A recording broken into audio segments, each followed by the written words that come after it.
No, no, no.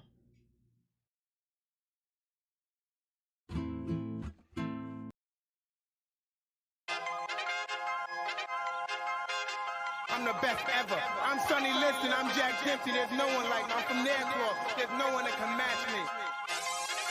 Yo, bounce guy, go off. I'd like to take this chance to apologize to absolutely nobody. The double champ does what the he wants. Wilder's in a world of trouble, closing seconds. Can he weather the storm here in the third round? And the ball to superlative.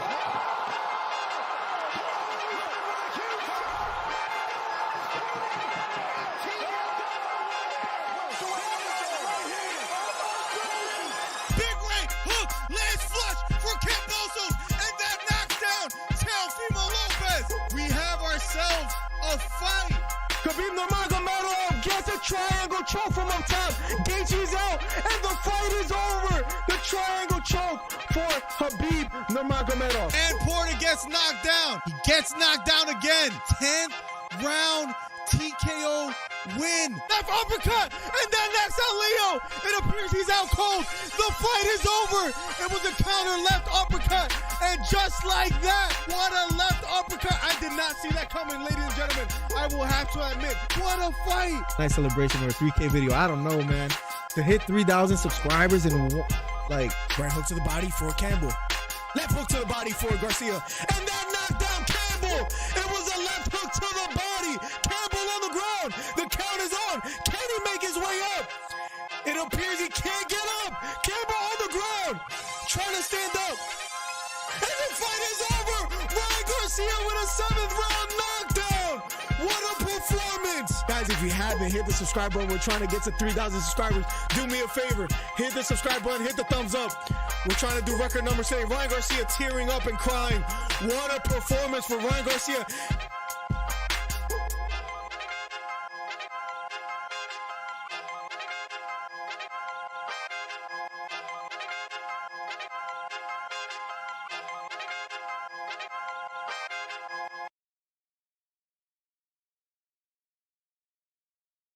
check, check, check, check. 1, 2. Welcome to another live stream. Let's go. #1 commentary channel on YouTube, ladies and gentlemen.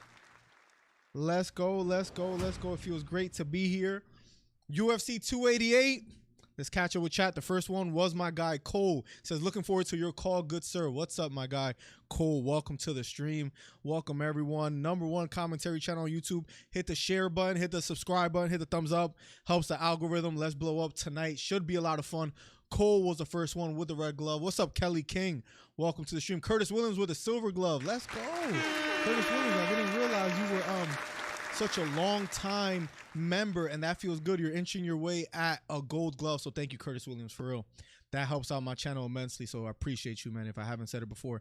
Barney says, headphones on for this one with Miller DC, #1 combat commentary on Earth. First alien contact translator for Earth in your future. New Zealand tuning in. Let's go. Let me know where you guys are from. We got New Zealand. We got Australia. I see we have Chicago out there. Where else are you guys from? Let me know. Chad Rose with the silver glove as well, too. Says, Ola Miller again with the silver glove. Thank you so much, Chad Rose.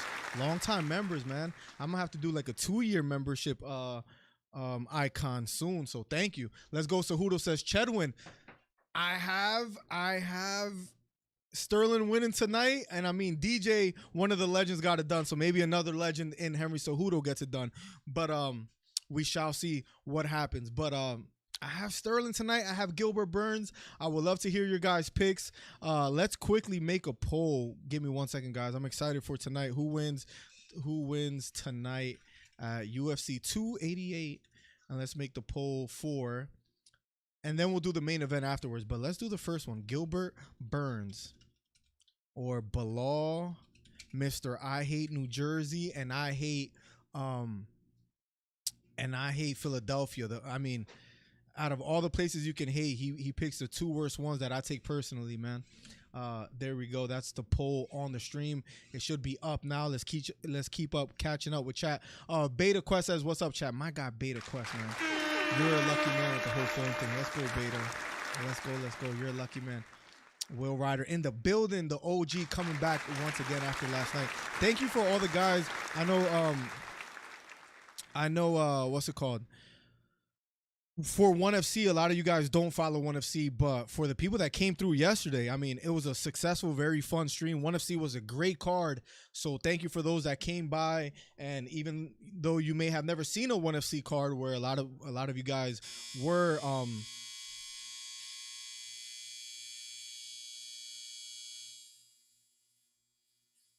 you hear this? That was my dryer. And that has never happened live on stream. So let's go. I know a lot of you guys don't follow what's it called? 1FC. So to come by and just hang out and learn about new fighters along with me, because I'm not gonna front. If I don't know something, I don't know. And a lot of the fighters I didn't know, and I got more acclimated with, more well versed as far as like their careers and stuff. It was pretty cool. So thank you guys for supporting nonetheless. We're going to be covering everything: BKFC, 1FC, UFC. We cover any fight sports and we give the best commentary in the world. So thank you. Good evening, says Michael Mack. Michael Mack, thank you for the email, for the little back and forth. I wrote back to you, so I'm looking forward to seeing your next message. So thank you so much for the email and the support and you just wanting to help. I appreciate that a ton, and I'm very optimistic about the future. Daniel Berry Sports Highlights, that always comes through. Slides. Jesus M, who's been rocking out with me for like 2 years already. Let's go, Jesus. Thank you so much for being here. It's great to catch up with all you guys, man. Everybody showing up early. Let's go. The prelims, as far as not the early prelims, but the beginning of the prelims today with Marina Rodriguez versus Jandiroba. It will be up shortly as well, by the way, guys. My man, great to see you again, says George BX. Let's go from Sydney, Australia. Let's go, Sydney in the building as well too, man. We got, bro, like, I guess I hit the algorithm in Australia because there's like 4 of you guys from Australia. So that feels good. Carol City in the building. What's up, everyone? What's up, Carol? Thank you for coming by to the stream. I appreciate you. I'm still on the fence for main event. I felt that way too, man. Like, you guys know, I give the bold predictions, and I'm sometimes there's a big swing and a miss strikeout, and sometimes I'm money and I'm on. So but tonight, I feel is one of those that is one of the first times where my predictions, you know, and I've been wrong, I've been right, but these are one of the first ones that I don't feel too confident in my pick. And I said the same thing about Adesanya and Pereira, but for some reason in this one tonight, I don't feel too confident. Maybe it's because Cejudo is a veteran, an Olympic gold medalist, a 2-time world champ. I think what makes me doubt him a bit is the 3 years off. I think the record for like fighters with 3 years off is like 2-22, something crazy like that. If I'm wrong, someone correct me, but I know it's something outrageous. So, but I have Aljamain Sterling winning tonight, getting it done. I think out of scrambles, out of grappling, he's gonna find his way on the back. As crazy as that sounds, we'll see. Kind of like what happened to Petr Yan. Now, granted, I know, trust me. So Cejudo's wrestling is way better. His takedown defense, his grappling is way better than Petr Yan. But I think the 3 years off is going to tell itself. I know John Jones looked great against Cyril Gane, but let's be quite honest. When he threw that first hook, he looked a little bit slow. But, of course, he won and found a way to win pretty quickly. And he might be the GOAT. But all I'm saying is Cejudo might show a little glance, a little glimpse of age. And if he does, maybe Sterling capitalizes. We shall see. I can't wait. Let me know your guys' predictions in the chat. Let me know where you guys are from. I saw Australia is leading the pack. Eddie Rodriguez in the building as well, too. What's up, Eddie? Wilson Perea. I'm sorry I'm reading backwards, man. I'm the worst when it comes to reading some messages. So thank you guys for the ongoing support. Miller Time says Steven Briscoe. What's up, Steven? Damn, everybody's showing up early. Let's go. Round number 1 between Jandiroba and Marina Rodriguez. This fight has just commenced, and Virna standing on the outside. Rodriguez trying to defend the take, or Jandiroba trying to defend the takedown, gets double-legged quite early in the fight. Rodriguez on the bottom, Virna on top. Virna with the double leg, trying to control the hips. Marina Rodriguez posted on her right arm, trying to defend here early in the first round. But Virna trying to be patient. On top, wrapped around the legs.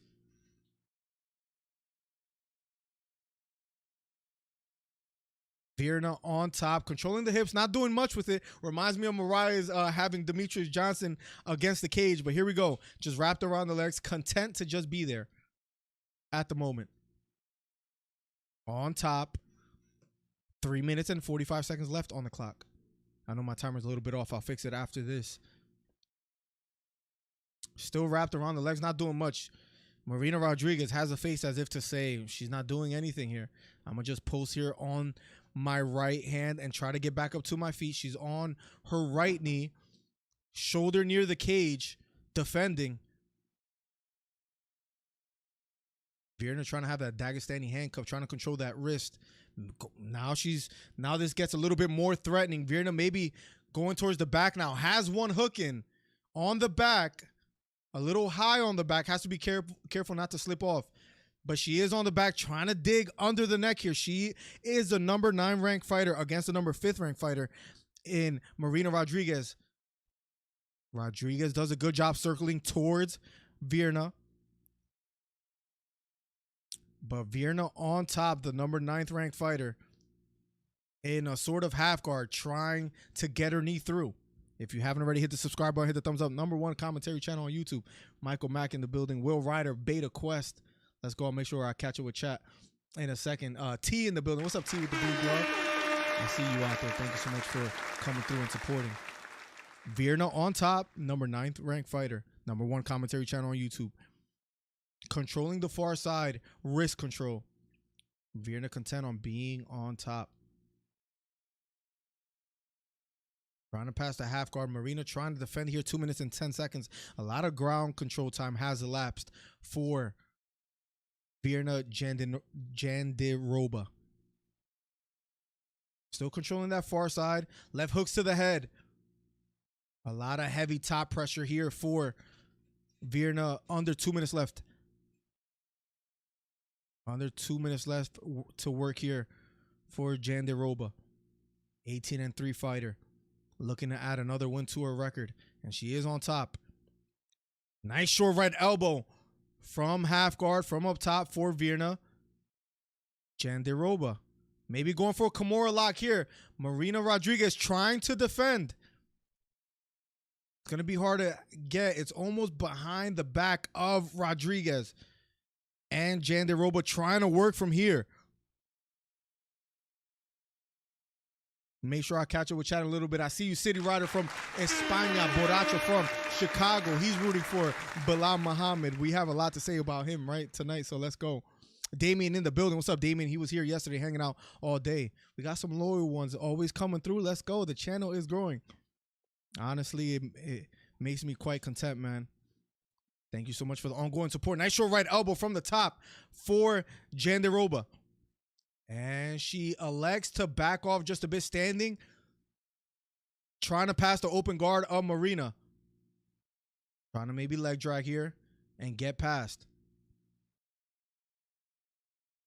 Trying to stack Rodriguez. Now again falls into the half guard. 30 seconds left here on the clock. A lot of time left here, guys, to work, but let's see if she's able to capitalize. 20 seconds left. Nice short elbow from the bottom lands for Rodriguez, but she hasn't been able to get back to her feet.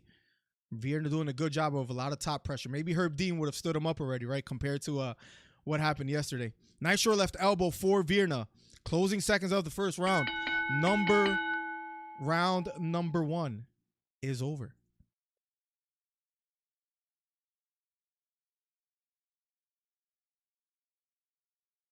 Round number 1 is over, ladies and gentlemen.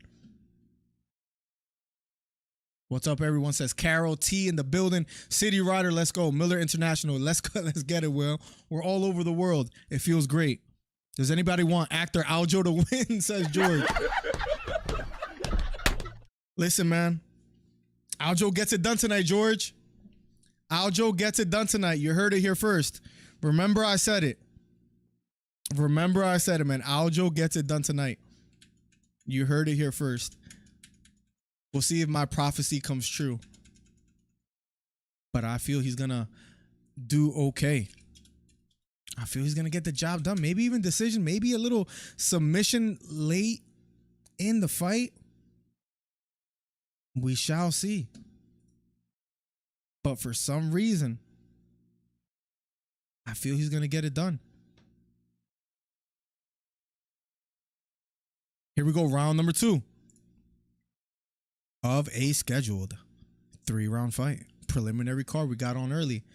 I have Burns and Aljo. Also, we got this. Ohio in the house. Ohio in the building. Let's go. Let me know where you guys are from. We have a Ohio native in the chat. I'm more excited for Bilal Burns than the main event, not gonna lie. Good question. Good question. Takedown attempt for Virna. She doesn't get it. Marina does a better job defending here in the second round. Am I more excited for Burns and Bilal? I mean, whoever wins gets the title shot next, right?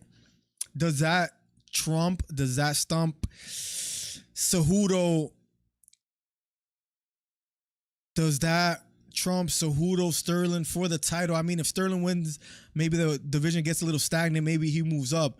Bilal and Burns has great implications. Man, I never really thought about that. I'm gonna be quite honest. That's why we need to do live stream so I could kind of take away from our conversations and make content on it. I think I still got to be more excited for Cejudo and his comeback. Now, it could be an underwhelming performance, and then maybe Bilal versus Burns is a more interesting, exciting fight. Someone maybe could get UFC 288 out of here. You might be right, but I have to go with. I think I have to go with Cejudo and Sterling. I'm not saying it's going to be more entertaining, but the implications on that one might be just a little bit greater. Is it Drew versus Frevola next? That's a fire fight, but definitely picking Drew. I got Drew for that fight as well, too. And no, it's Kalen Williams versus Bedoya up next. And then Kennedy versus Devin Clark. And you guys saw my picks. If you guys are wondering real quick, let me quickly tab out real quick to show you my picks for tonight, which gets quite interesting. And the underdog that I have I might be rolling with the favorites more than anything today. Give me 1 second. I'm trying to tab out and show you guys who I have, because I need to start doing some more community post tabs. I tabbed out of the fight, so give me 1 second. Excuse me, guys. I don't know what's been going on with me lately, but that's been happening. My picks for tonight. Let me know if you guys agree or not, but these are it. These are it. People feel weird about me picking Charles Jourdain over Gracie, but I think he's going to be able to keep it striking. Kron Gracie making a comeback after a few years off. It gets quite interesting as well, too. Nice short left hook from the top for Virna. She's on the top yet again with 2 minutes and 5 seconds left. Let's see if we get a little bit more action as far as the grappling. She's hugging the hips in top half control, trying to attack the body. Man, these Canelo guys are just going ham. Miller, I hope you didn't put the house on that pick. I did not. Rest assured that I did not, because I don't feel too confident about it. Drew Dober is going to be a banger against Frevola, by the way, as well, too, Whale. I like Dober, man. Charismatic fella. We'll love to see him against a Paddy Pimblett. I think that's a great fight to make. 2 stars, right? As far as stars, as far as fan-friendly. Maybe Drew Dober not as great as Paddy Pimblett, of course, but a little bit of coffee. Midday coffee is just the best. Or mid-evening, I guess you could say. Let's go. Number 1 commentary channel on YouTube. Round number 2, Rodriguez versus Virna Jandiroba, trying to high step over the leg of Marina Rodriguez. And is almost past the guard. Hugging the hips, almost in full side control. And she gets the full side mount. 1 minute and 2 seconds left. Random. Beta sent me one of the funniest John Anik impressions, and I felt like I almost did it right there. Not mad at Jourdain pick, more ways to win. I just think he's going to be able to keep it striking and hurt Kron before, hurt Gracie before he's able to get his own game plan going. But it's one of those fights, right, where like you're not mad at that pick T, but it could also be takedown, submission, first round within 2 minutes. It could go that way too, right? But I'm going with Jourdain and his striking. He's somewhat of a bully, right? Somewhat of a fast starter. Speaking of Jourdain. Miller, can you fix my mistake? Didn't mean to hide George BX. Oh, George BX, sorry about that, buddy. They did not mean to do that. Put user in timeout, hide user on this channel. What did you time them out, or did you, let me see, message deleted by view deleted message. If Aljo wins, he ruins my parlay and I will be mad, says George. George, is one of the worst things, right? Where like, I don't know how much of a how many legs in your parlay did you do? Because that will suck if like the very last one and then Aljamain actually gets it done. One of the worst things in a parlay. I haven't done a parlay in a while. Usually I do like just straight money line bets or over under a certain amount of rounds. I got a rep for Rodriguez, says Eddie Rodriguez. She's been taken down. I think she's down 2 rounds to 0. We'll be going to round number 3, Eddie. Let me know your picks for tonight and where you're from as well too. Hi brother, I'm Brazilian. Impaciente. Como va você? Welcome to the stream, man. All the Brazilians in the house. Thank you for being here. I love it because Drew would steal that hype with style. Yes. That's a great point. Drew, again, charismatic, could use the lift as far as publicity-wise by having someone like Paddy Pimblett in his resume and getting a win. I got to be careful how much I talk about Paddy Pimblett because Hito might show up out of nowhere and get mad at me. Four legs. Tell me the 4 names if you don't mind me asking, George. We'll love to hear them because I'm almost root for you at this point. Yeah, 100% says T. Let's go. I'm excited to see Gracie back in the octagon to see how he does. And I don't think Demetrius Johnson is going to retire. I don't know why that thought came to my mind out of nowhere, but just his body language, right? I'm a body language expert, and I would say I think he's going to come back. Marina Rodriguez, I think she's down 2 rounds to 0, speaking to Eddie Rodriguez with the same last name. So let's see.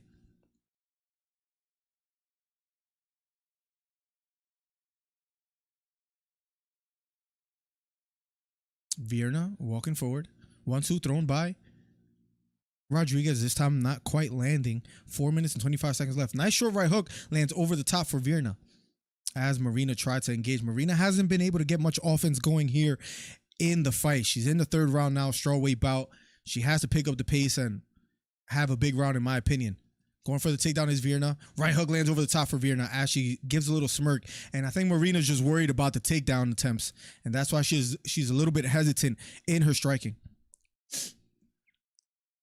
Or George BX is back. Have Parker Dober. Parker Dober Burns Cejudo. Have Dober and Burns with you as well too. I think Parker could get it done as well too. That's not a bad one. What is as far as Parker, give me 1 second. Wait, did you already had Porter, right? Is that what you're saying? Did you guys see the knockout? Did you guys see? Yeah, Parker already won. I caught that fight live, watching it with my sister-in-law and brother-in-law upstairs. Braxton, what did Braxton get hurt with? A liver shot or something like that? I was watching. How about that knockout by freaking what's his name? Alice Kuroff. I always have a tough time pronouncing that name. Against Phil Halls, it was a straight right hand that landed on the chin. T put it on Discord. We talked about it. Parker already won. Yes. I saw that. I was tripping for a second. Virna on top. Parker's a big boy. He's like, what, 15 and 12 now as well, too, George? Joe Rogan interviewed him in the octagon as well, too. Joe Rogan with the big old smile early. Yo, they put in a lot of hours. Like, I know Joe Rogan's like a multimillionaire and he has nothing to complain about, but they do from the early prelims. They go ham. Hey, bro, I'm representing Chicago, the city you be hating on, says Eddie. I love Chicago, man. We talked about this yesterday, right? Me talking about being a Bulls fan. Virna Jandiroba on top with 2 minutes and 10 seconds left. We talked about this earlier, yesterday, right? But I love Chicago. I just Bilal's a tough person to root for, man. He's been hating on both of my cities. Hey, from Scotland, let's go. Scotland in the building. I just finished work, heading home to watch the fights buzzing. Enjoy the fights, everyone. Much love, Gillian. Thank you so much, Gillian. Thank you for hanging out. #1 community, so you have a great time here. Virna finds herself on top again. Rodriguez has to be able to do something soon, because if not, she's going to struggle to get a win here. Virna almost on full mount here. Almost on full mount, trying to pass the legs. Was a good scrap. Halls was landing some wild body kicks. Got caught with this crazy right straight. He went out cold. I didn't see that coming, but he got it done. He got flatlined pretty early, which was kind of crazy. Aliskarov, man, that blazing right straight, right on the chin. Virna on top. A minute and 3 seconds left, guys. It appears from the trajectory of this fight, it's going to be unanimous. Sorry, Eddie Rodriguez, that your fellow Rodriguez is not going to get the job done if she doesn't get to her feet and land something of significance. I think she was just worried about the takedown attempts over and over again. Virna on top. 40 seconds left. Nice short left elbow for Virna. Left elbow again. 32 seconds left on the clock. Nice short right. Hooks to the head from the bottom for Marina Rodriguez. Up kick lands. That might have hurt. That might have hurt Virna. She needs to back up. You saw her kind of wobble, unless I'm going crazy. Up kick again lands for Marina. She keeps landing that up kick. Triangle attempt maybe. Right hook, left hook to the head. She's going to survive, though. Virna in a weird... It was very strange. Her on top, allowing herself to get up kicked about about 3 to 5 times. That was a little strange. I don't know if you guys were able to catch that, but we'll be going to the scorecards. I think it's going to be a unanimous decision. Yeah, Liskarov kept slipping. Was pretty weird fight, to be honest. He was loading up as well, too. Aliskarov only has suffered 1 loss in his career, too. Bilal is so hard to support, says George. He always has one eye on the belt, and God knows where his other eye is looking. Oh, my God. I'm not a fan, but he did well in his last fight. I'm going to sound like a hater just a tiny bit, right? But that win was against a fighter that wasn't a striker. So once Bilal was able to nullify the takedowns, it's almost like Sean Brady didn't have anything else to offer. When it comes to Gilbert Burns, and I might be eating my words later tonight, right? When it comes to Gilbert Burns, a lot more versatile than a Sean Brady. Sean Brady never fought anyone in the top of the ranks like he did against a Bilal Muhammad. Gilbert Burns is able to throw hands as well too, has great jiu-jitsu, world-class jiu-jitsu. He's a IBJJF champion, I believe.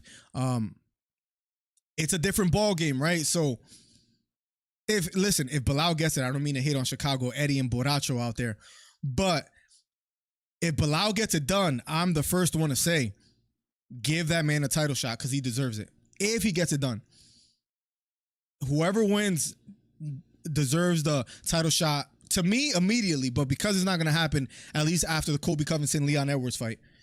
That fight, I don't know. I feel like that the steam of the talk of that fight died down. I know Dana White still is saying that he's going to get it next, but it gets quite his only loss was to Shemaya by like an uppercut, right? If I'm not mistaken, T. What's good? I got Bilal and Henry. You're at odds with me, Wendy, so I hope you didn't put money on it because you should be a little timid that you're picking against my picks. What's up, Wendy? Welcome to the stream. Nasty uppercut sent Aliskarov out cold. Yes, that was his only loss. Yeah, I'm with Burns too, says George with 100. Let's go. #1 commentary channel on YouTube. Let me quickly say, because I don't say this till the end of the stream, so I got to do better. Just in case you guys want to become a member and join the channel. It helps my channel out immensely. There's a link to become a member if you want to hit the join button. We got about north of 30 members, which is great. We'll love to do more member streams. So thank you guys for the support. If you guys want to become a member, there is a link. And that's the last time I bother you about that till the end of the fight. Yeah, Eddie Rodriguez, I'm sorry. I know I sound like a hater, bro. I sound like a hater of Chicago. But listen, I grew up being a Bulls fan, like I said yesterday. Virna gets the job done. Virna gets the job done. Oh, this coffee's hitting, guys. Up next, ladies and gentlemen, by the way, Virna Jandiroba got the job done. Up next in the prelims. And we started early. Hit the subscribe button, hit the thumbs up. Helps the analytics of and the algorithm. It puts us on more homepages.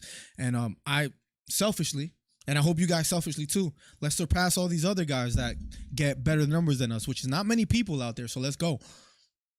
Let's surpass them, and let's keep blowing up this channel. Number 1 community on YouTube. Kalen Williams versus Rolando Bedoya will be up next. Bedoya only has suffered 1 loss in his career as well too. Kalen 13-3.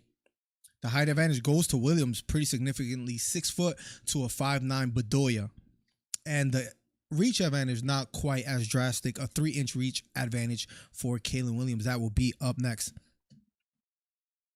What's good, Miller? Plugs, the OG in the building. What's up, Plugs? Welcome to the stream, man.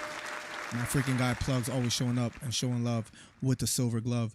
Did anyone watch Game Bread Bare Knuckle MMA? I think Roy Nelson won yesterday as well, too, on that event, right, Michael Mack? I wasn't able to watch it.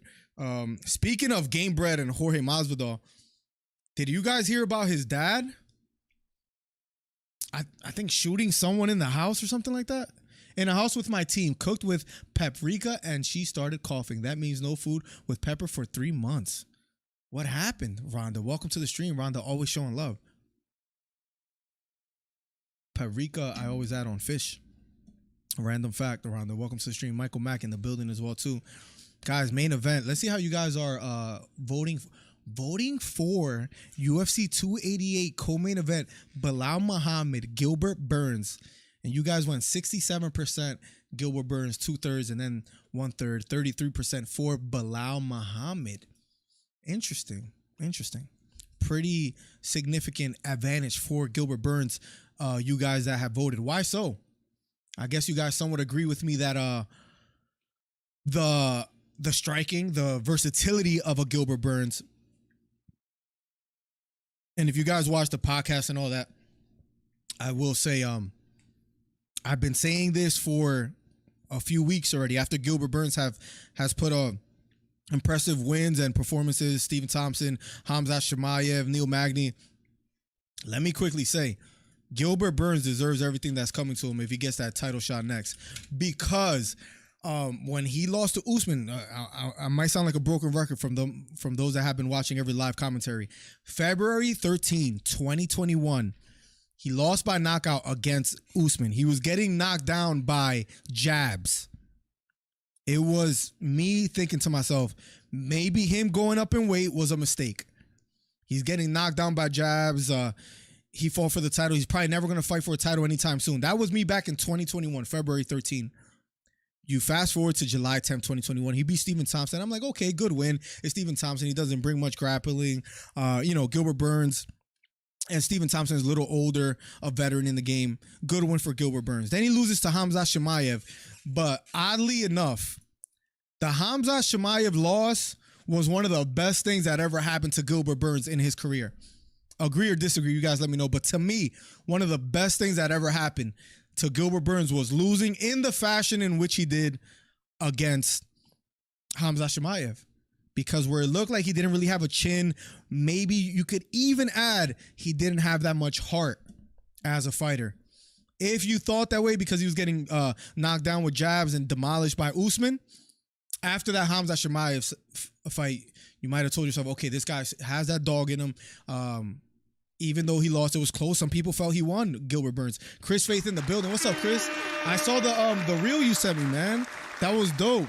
If you don't mind, I'll show chat in a second.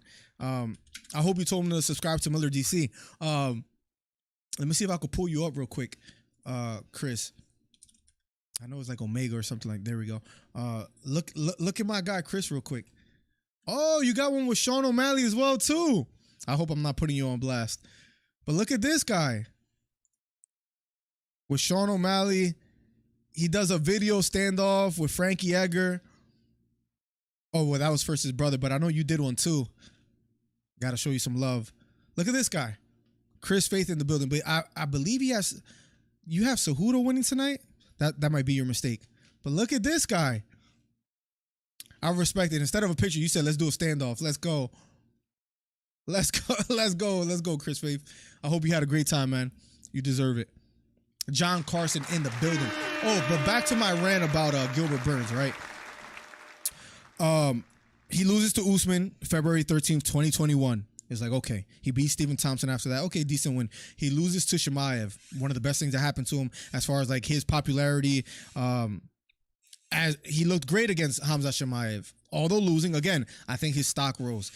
Then he fights in the beginning of the year, Neil Magny, January 21st, 2023, and he gets a sub and an arm triangle, head and arm triangle, first round.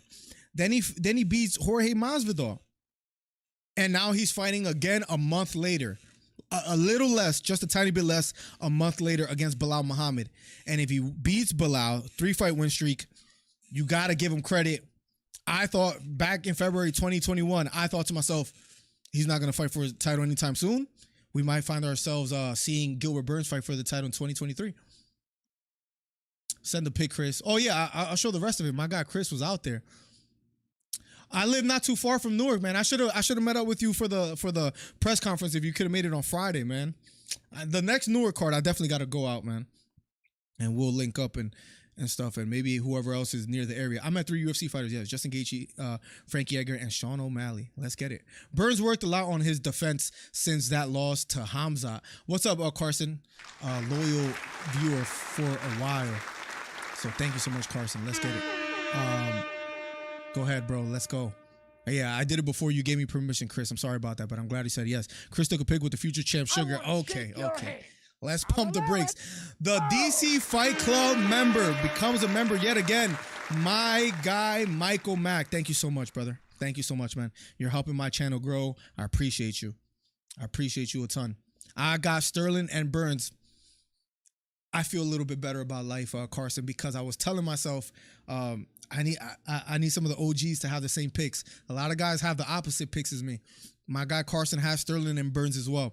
I think by the end of the night, Carson, I strongly feel we're going to be right. We know the game. We've been following the sport. We give the best analysis, Carson. I'm so jealous at City Rider. Well done, my friend. Let's go. It's all right, Miller DC. I'm cool. Yeah, I'm just messing with you, Chris. Next time, tell him to subscribe to Miller. Or you should have told him, listen, my boy Miller DC would love to interview you. But that's my fault for not giving you the preview pitch. Burns, the BMF. I saw him have that conversation with Dana White in the press conference. He was like, what do you think, Dana? I like Gilbert Burns, man. Let's see if he gets it done. Why hasn't Hamza fought in time? Also, Paulo Costa, where is he? There were rumors that he was supposed to fight, that they were supposed to fight each other, Hamza and Paulo Costa. I saw an interview with Paulo Costa recently, how he finished on the deal, and he was supposed to fight Jan Blachowicz as well, too.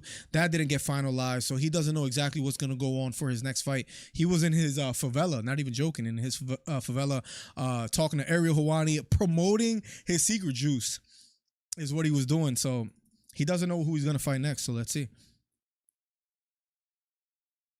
Frankie Edgar's from Jersey as well, too, Chedwin, which is crazy. A living legend. I'm not. Let's go, Chris.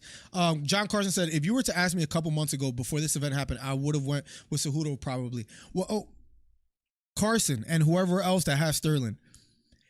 When you think of Cejudo, and tell me if I'm wrong, when you think of Cejudo and Sterling, if that fight were first made, if you guys remember like a year or two ago, or whenever they were first talking about it, I feel like most would have went with Cejudo. Why is it that some of us, not all of us, but many of us, Carson, we kind of retracted and like kind of changed our tune? Because I really can't quite explain it. I could give you some ideas, but it was the same with me. A couple of months ago, I remember talking on the podcast on Mondays with Trey. I had Cejudo winning, and I changed my mind. Apparently personal life stuff at the moment, but rumors that he fights Paulo Costa in October. I hope it's true, T. Yeah, I got Aljo and Burns. Let's go. Let's go. Plugs on the right side as well, too. Round number 1, ladies and gentlemen, between Williams and Bedoya. Bedoya from the southpaw stance, circling to his left, switching back to orthodox. Williams walking forward. Kalen looking to apply pressure. Gets caught with a jab. Lands a right hook. Already applying some pressure, trying to fight out of the clinches. Bedoya backs off. Fighting out of the orthodox stance is Williams and Bedoya. Standing toe-to-toe. Outside leg kick lands for Williams. Left kick to the body lands for Williams as well, too, here in the first round. 4 minutes and 28 seconds left. Nice short right hook lands for Bedoya from the inside. Maybe Williams getting a little bit overzealous here in the first round. That slows him down quite a bit. They both stand toe-to-toe. Outside leg kick misses for Bedoya. If you can do me a favor, share the video. Helps the channel grow immensely. Williams walking forward. Williams being patient. Standing on the outside. Outside leg kick thrown by Bedoya. This time missing. Nice jab lands flush for Williams. Then a left hook to the body out of an exchange. Williams applying pressure early here in the first round. Nice straight right hand. Right hook lands for Bedoya as well too. Right hook again lands for Bedoya. Williams getting caught here early. Thank you for becoming a member yet again. My guy, Michael Mack. Geo Boxing in the building. What's up, bro? I'm not going to be able to cover that fight because it gets in the way of UFC 288. And to pay a pay-per-view, 2 of them the same day, Geo, I wanted to. Please keep me updated. Maybe I still order it and have it on another screen. We'll see, but I doubt it. Nah, bro. Still Cejudo fam, says Eddie. Let's go. Round number 1, 3 minutes and 20 seconds left. Williams, Bedoya. Williams standing on the outside, pawing with the jab. Jab thrown by Bedoya, this time missing. Right front kick to the body, partially lands for Bedoya. Circling to his left is Bedoya. Williams walking forward.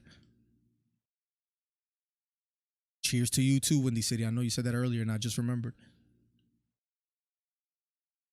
I need to become a better reader. That's what I need to do as far as with chat. Outside leg kick thrown by Williams. Right front kick thrown by Bedoya. This time not quite landing. Nice strong 1-2 lands for Bedoya. Bedoya landing some nice clean shots here early. Looping right hook partially lands for Williams. Feigning a bit here is Bedoya circling to his left. Williams walking forward. Feigning is Bedoya. Circling to his right. Left kick to the body lands for Williams. Nice right straight to the body for Williams. Left hook to the body for Williams. Got caught with a jab. Right hook just misses for Bedoya. Outside leg kick lands flush for Bedoya. Second one misses. Both fighters standing toe-to-toe. A lot of trading here in the first round between both fighters, and there's still 2 minutes and 3 seconds left. Nice short right hook lands for Williams. Bedoya lifts his hands as if to say you didn't hurt me. Right hook lands for Williams. Fighting out of the clinch. Nice left knee to the body out of the clinch for Bedoya. Back against the cage. Williams trying to work from here. Has a left underhook. Bedoya being patient. Back against the cage. Williams trying to put his weight on Bedoya. Being patient. Keith Peterson looking closely. One of my favorite refs that I didn't mention yesterday.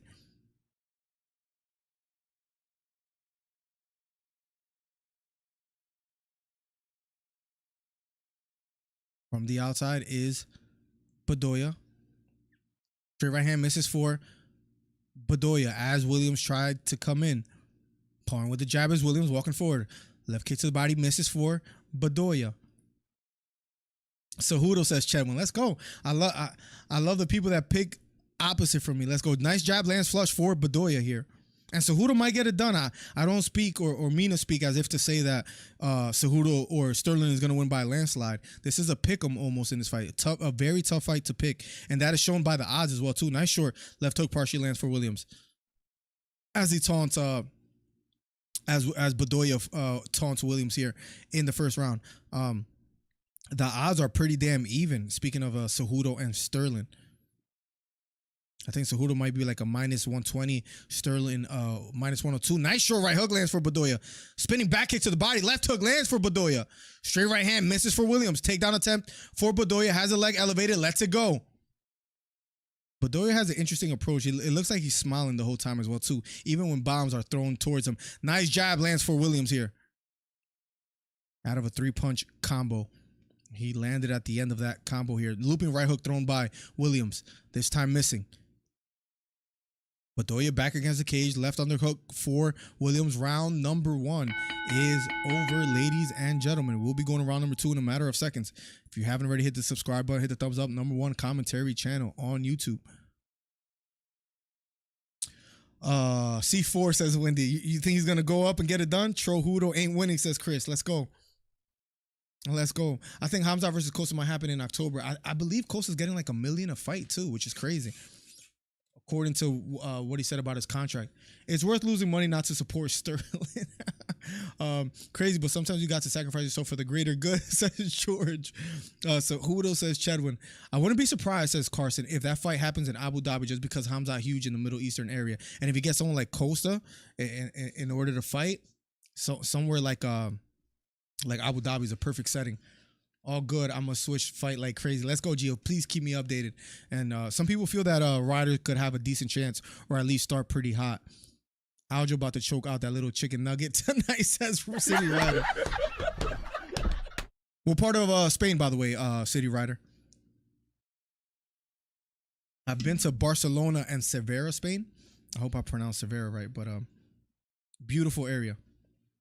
My man George hanging out with us. Let's get it. Here we go. Round number 3. Last and final round between Bedoya and... Or round number 2, I'm sorry. Round number 2 between Williams and Bedoya. That first round, man, it felt like ages. They were swinging back and forth. Got confused and almost said it was round number 3. Here we go. Williams versus Bedoya, round number 2. This fight might not go the distance with the pace that it has been set to. Bedoya being patient, standing on the outside, circling to his left.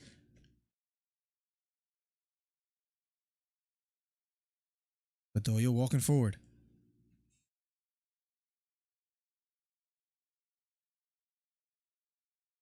Bedoya standing on the outside leg kick thrown by Bedoya, this time missing. Right front kick to the body, this time missing for Bedoya as well too. Williams trying to close the distance here in the second round. Backing off a bit is Williams now, as Bedoya chose to walk forward. Bedoya still pressing forward a bit here. Williams pulling with the jab. Left hook lands for Williams. Then a looping right hook misses. And Bedoya keeps smiling at him. I wonder if that's annoying Williams. He looks poised. Outside leg kick does land for Williams here in round number 2. Jab lands for Bedoya. Let me know. Do you guys hear the squeak upstairs of people walking upstairs? Let me know. Nice strong jab lands for Bedoya. I was always curious to know. I hope not. Outside leg kick lands for Williams. Bedoya almost catches it. Outside leg kick again for Williams. Circling to his right is Williams. Bedoya now being a stalker. Inside leg kick thrown by Bedoya, checked by Williams. Williams feigning just a bit, pawing with the jab. Circling to his right. Both fighters feigning, not letting their hands go quite just yet. Slowing down here in the second round. Nice short left hook lands for Williams. Nice strong jab for Bedoya here in the second round. Inside leg kick lands for Williams. Back and forth fight so far here in the second round. Straight right hand misses for Bedoya. Nice short left hook lands for Williams out of an exchange. Nice jab lands for Bedoya. He gets caught with a straight right hand. 1-2. The 2 lands for Bedoya. Flush. Williams trying to wrestle here. Has Bedoya against the cage yet again. 2 minutes and 30 seconds left on the clock. Ladies and gentlemen, hit the subscribe button, hit the thumbs up. #1 commentary channel on YouTube. We're at 24 thumbs up. Let's get to 30. It helps the algorithm. Let's blow up and become the #1 commentary channel. Nice short right hook lands for Williams.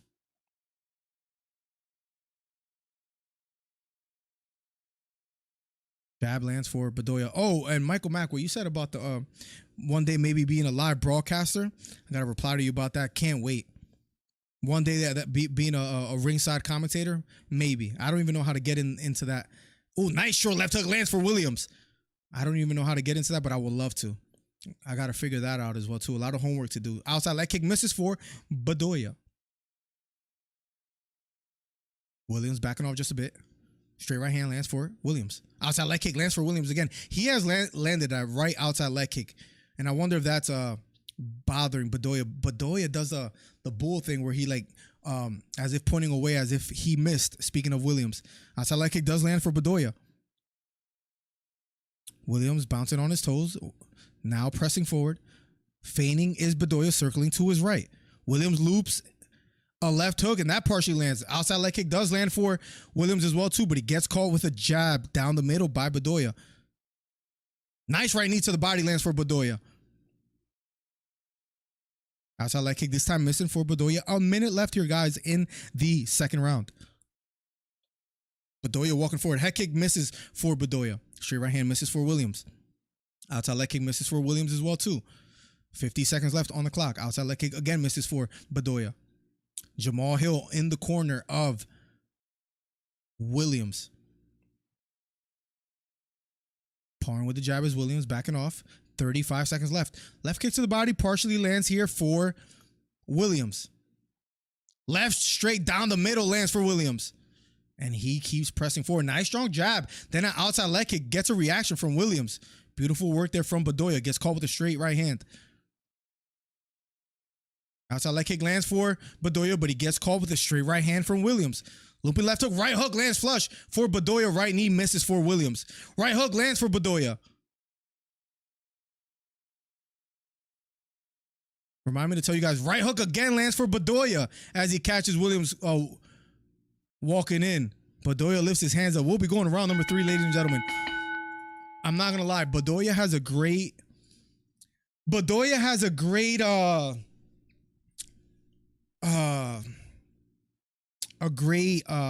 poker face with the smirk.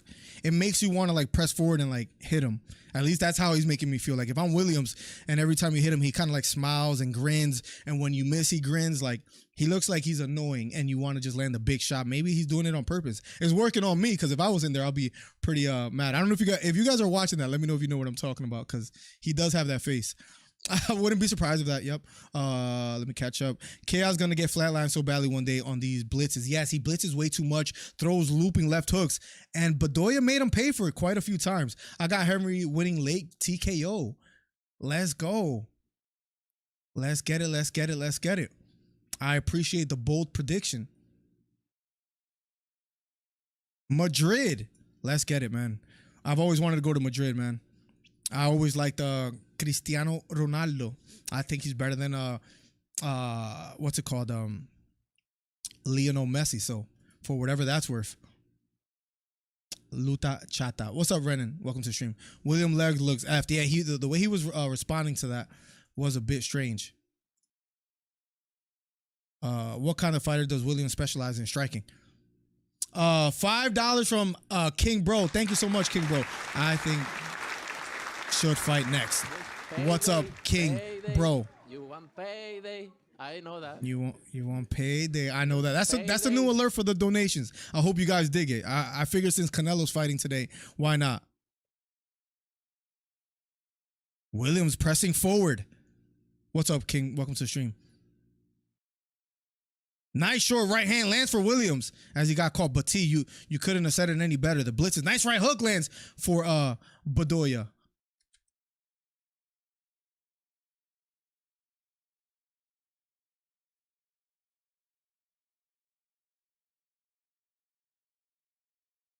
Thank you for the $5, King Bro. Once again, that straight right hand lands for Williams.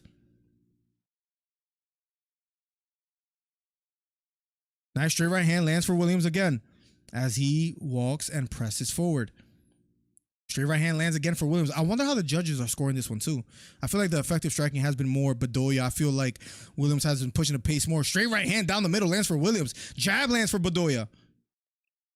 And Williams looks a little bit winded. I wonder if the leg kicks are what's getting to him. Right hook again lands for Bedoya.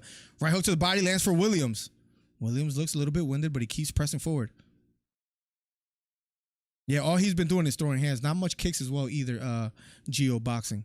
Nice strong jab lands upstairs for Bedoya. Jab again for Bedoya. He's finding a home with that jab down the middle. Bedoya has been picking up the pace here in the second round and now finally here in the third. Right hook thrown by Williams, this time missing. Gets caught with a short right hook. Williams it looks like there isn't much behind his punches. Williams looks extremely tired. Inside leg kick thrown by Williams, this time missing yet again. 2 minutes and 50 seconds left. It just appears to me that Bedoya is picking up the pace here in the third round. Straight right hand lands for Williams. T, I almost feel like it's going to happen and you jinxed it. Damn, shame the fight with Charles Oliveira and Beneil Dariush was canceled. That was what made me like somewhat most excited for this card, and it is a bummer. I think Gilbert Burns, Bilal Muhammad somewhat saved the day, but I feel you on that.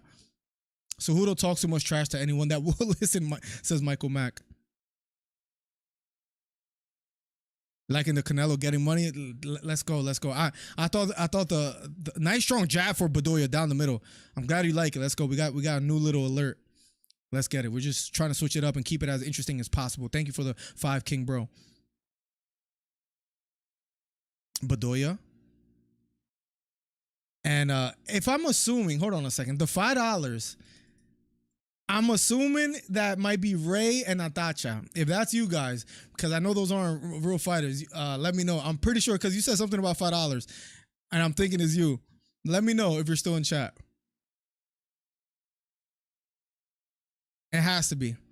Bedoya winning this ST. I agree.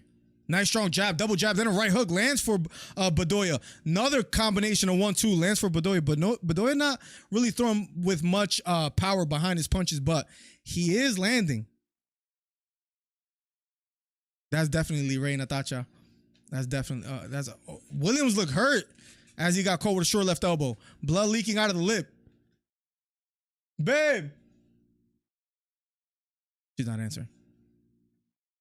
That was you, right? The donation in front of God? Oh, never mind. I feel stupid now. Never mind. Who the heck is King Bro? That has to be Ray. Left hook lands for Williams. Nice short right hook lands for Bedoya. Bedoya is just out striking Williams. 40 seconds left on the clock. Outside leg kick lands flush for Bedoya. Strong jab, right hook lands flush for Bedoya. Right hook lands for Williams.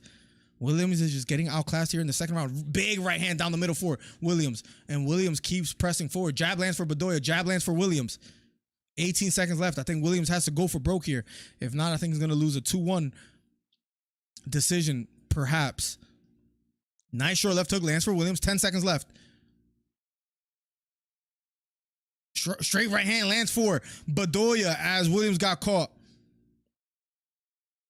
And round number 3 is over. What a fight for Bedoya, my honest opinion. I wish you could see this guy's face. Like, who the heck is King Bro? I don't know who that is. Bedoya looks a little sloppy. His striking is strange, but he has been the more consistent as far as effective striker, Gamer Wolf, in my opinion.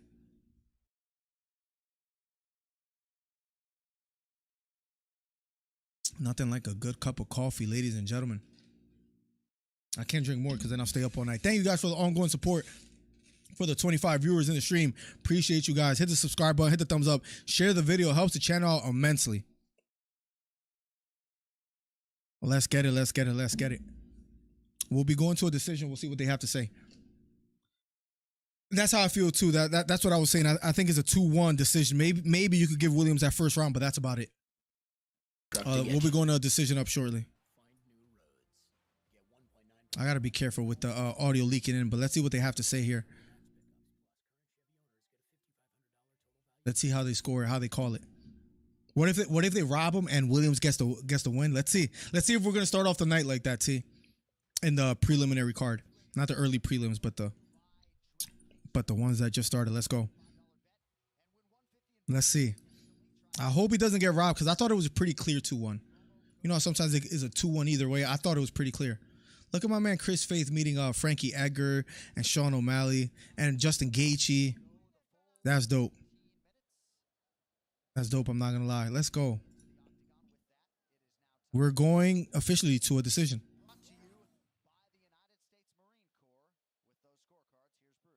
Here's Bruce. Ladies and gentlemen, after 3 rounds, we go to the judges' scorecards.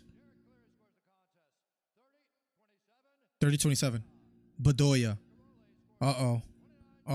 29-28. Williams. 29-28 for the winner by split decision. Chaos. Williams. I think they robbed Bedoya. I think the crowd might be booing a little bit. Let's see. Hold on. I think the crowd is booing. They're booing in Newark, New Jersey. Shout out to Newark. I was super confident. T, maybe split decision for Cejudo, even though he really doesn't win. After that might be what we're headed towards.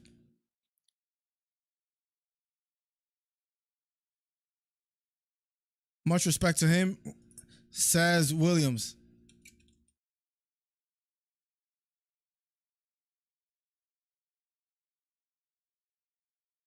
I was thinking everything I've been through.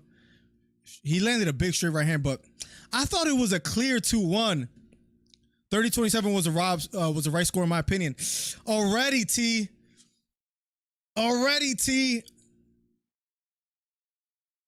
Robbery, ladies and gentlemen, for those that caught it.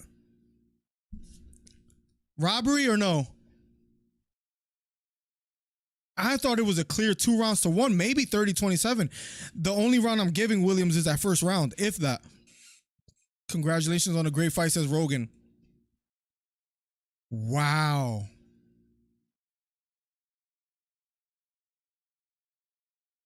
That's a U.S. bias judging there, not gonna lie. T. Already. Suspect judging. I think Sterling by split decision, says Boracho. We shall see how it plays out, but I feel a little bad for Bedoya. Oh man, I thought that was a pretty clear win for him.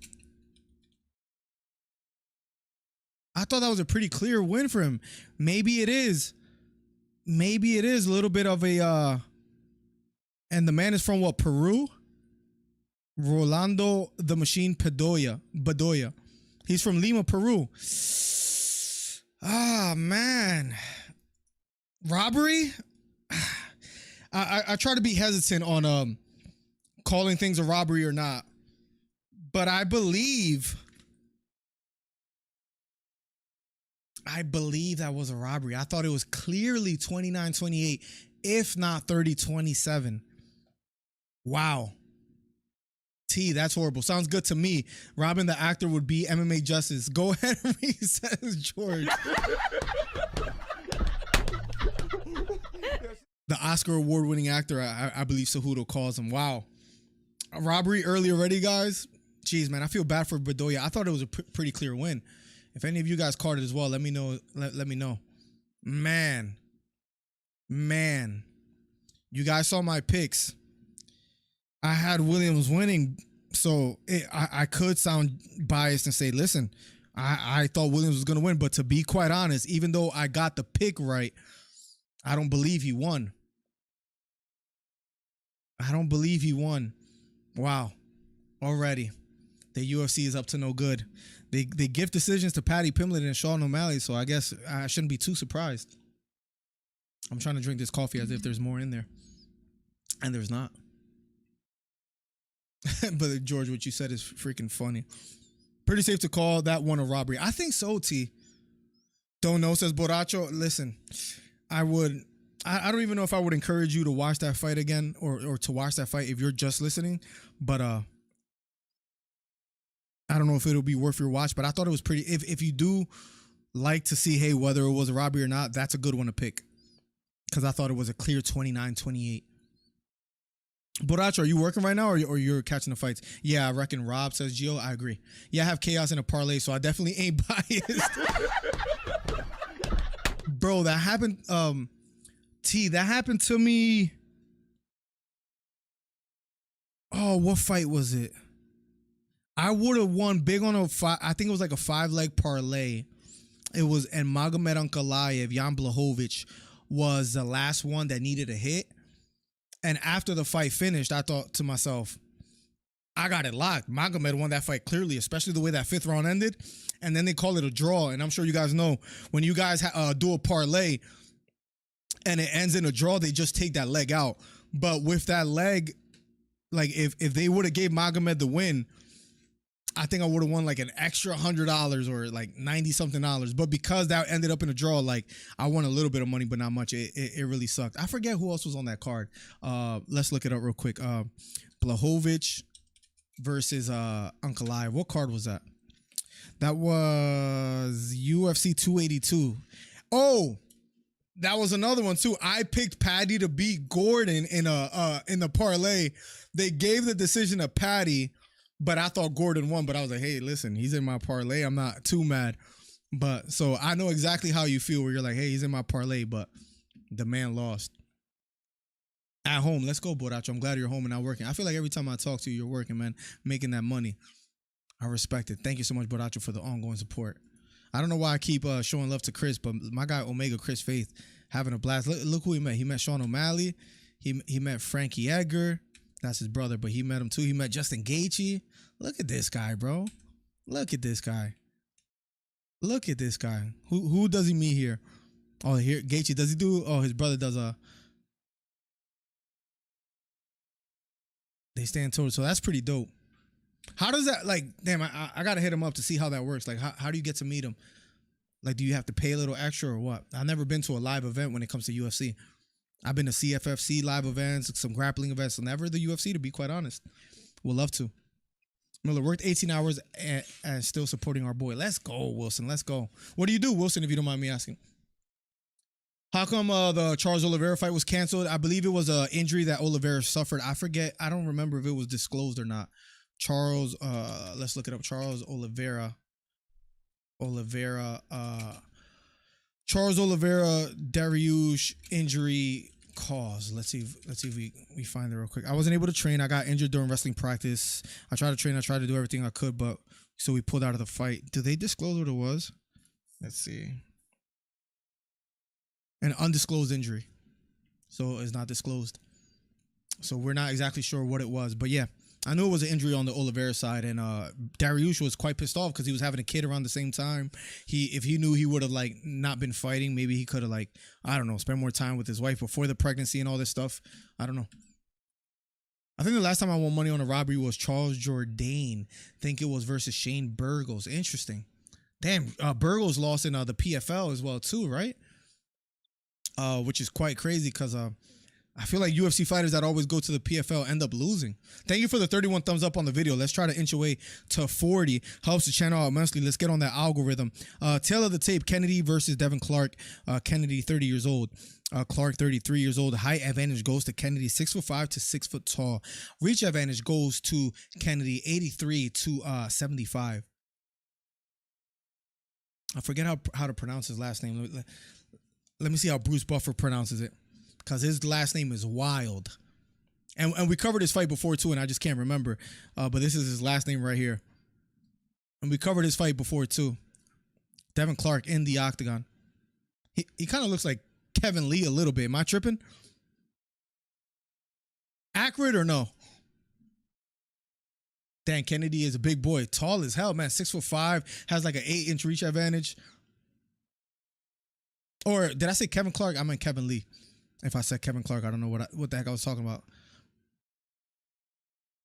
Holding a professional record, 11-3. 6'5", tall as hell. 205 pounds. How do you pronounce his name? Nigeria, Kennedy. African Savage. And Gachuku. If I even said that right. I'm going to call him Kennedy for the rest of the night, guys, to make it easier for all of us. But, geez, and Gachuku. That could sound horrible or that could be accurate. Could be either one. Round number 1 will be underway shortly. Kennedy and Gachuku. I can't stop saying it now. It feels like a, what's it called? Like one of those tongue twisters, like Unique New York and Anchorman. Here we go. Round number 1 of a scheduled 3-round fight. Kennedy pressing forward, extending with the jab, standing out of the southpaw stance. Here we go. Head kick thrown by Clark, this time missing. Teep to the knee lands for Clark. Kennedy pressing forward, circling to his right, using some head movement, looking for openings. Takedown attempt for Clark, this time not successful. Let's see if that pays dividends for him later, if he takes the Marab route against the taller Kennedy and Gachuku. We're going to just keep butchering it. Nzechuku. Well, yeah, never mind. I'm going to just say Kennedy. What's up, Southwest? Welcome back. Nice short left hook. Partially lands for Clark here in the first round. Kennedy, the taller fighter by 5 inches. I believe a 8-inch reach advantage. Presses forward, standing out of the southpaw stance. Short left hook or left straight partially lands for Kennedy. Has to be careful here. Devin Clark with the body lock. As he went for a takedown here.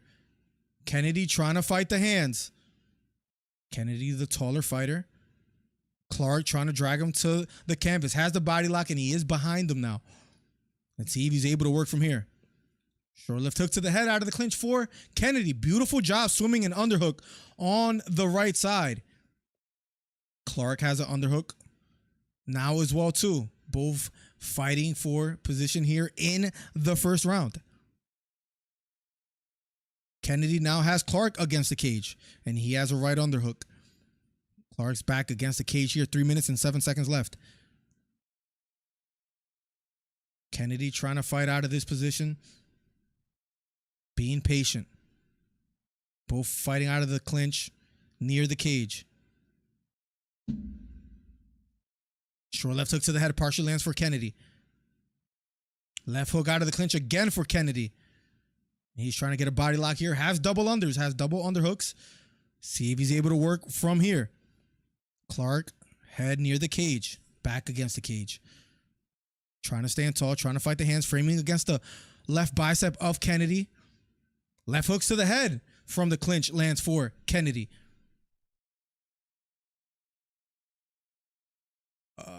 Have you seen the supposed injury on Bilal left ankle? No. No, plug. Send me a link or something, if anything. Let me know if you do. Let me open up Discord in case you do. But no, I have not.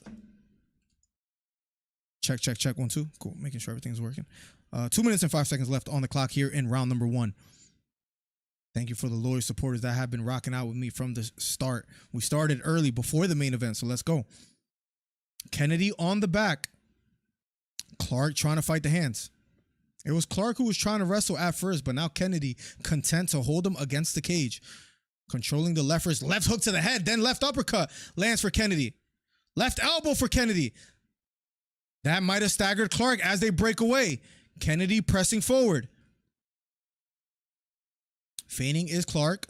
Kennedy standing on the outside. Jab lands for Kennedy, but Clark hurts him with the right hand. Right uppercut for Clark. Kennedy might be hurt. Clark, short right elbow for Clark. Oh, Kennedy's hurt. Right hook, right elbow again. Kennedy covering up, trying to defend. Right uppercut lands flush for Clark.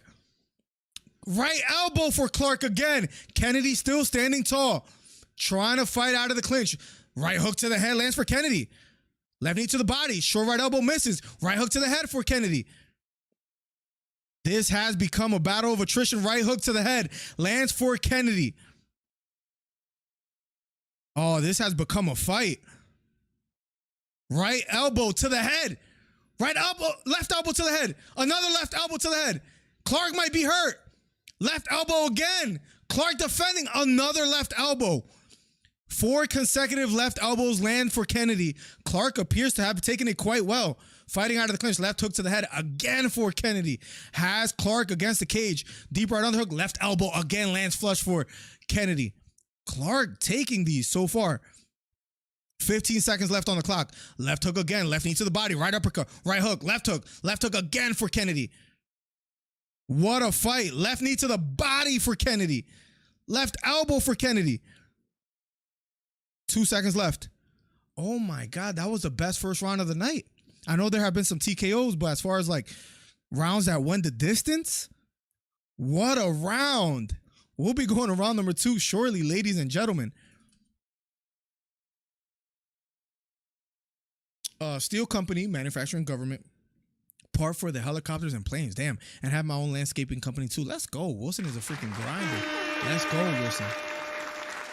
Saw that, but on the scales, it was fine. Got you. See, no, I did not see that, honestly. I did not see that. What a round. Oh my God, I can't wait to see round 2. This might not go the distance the way that round went.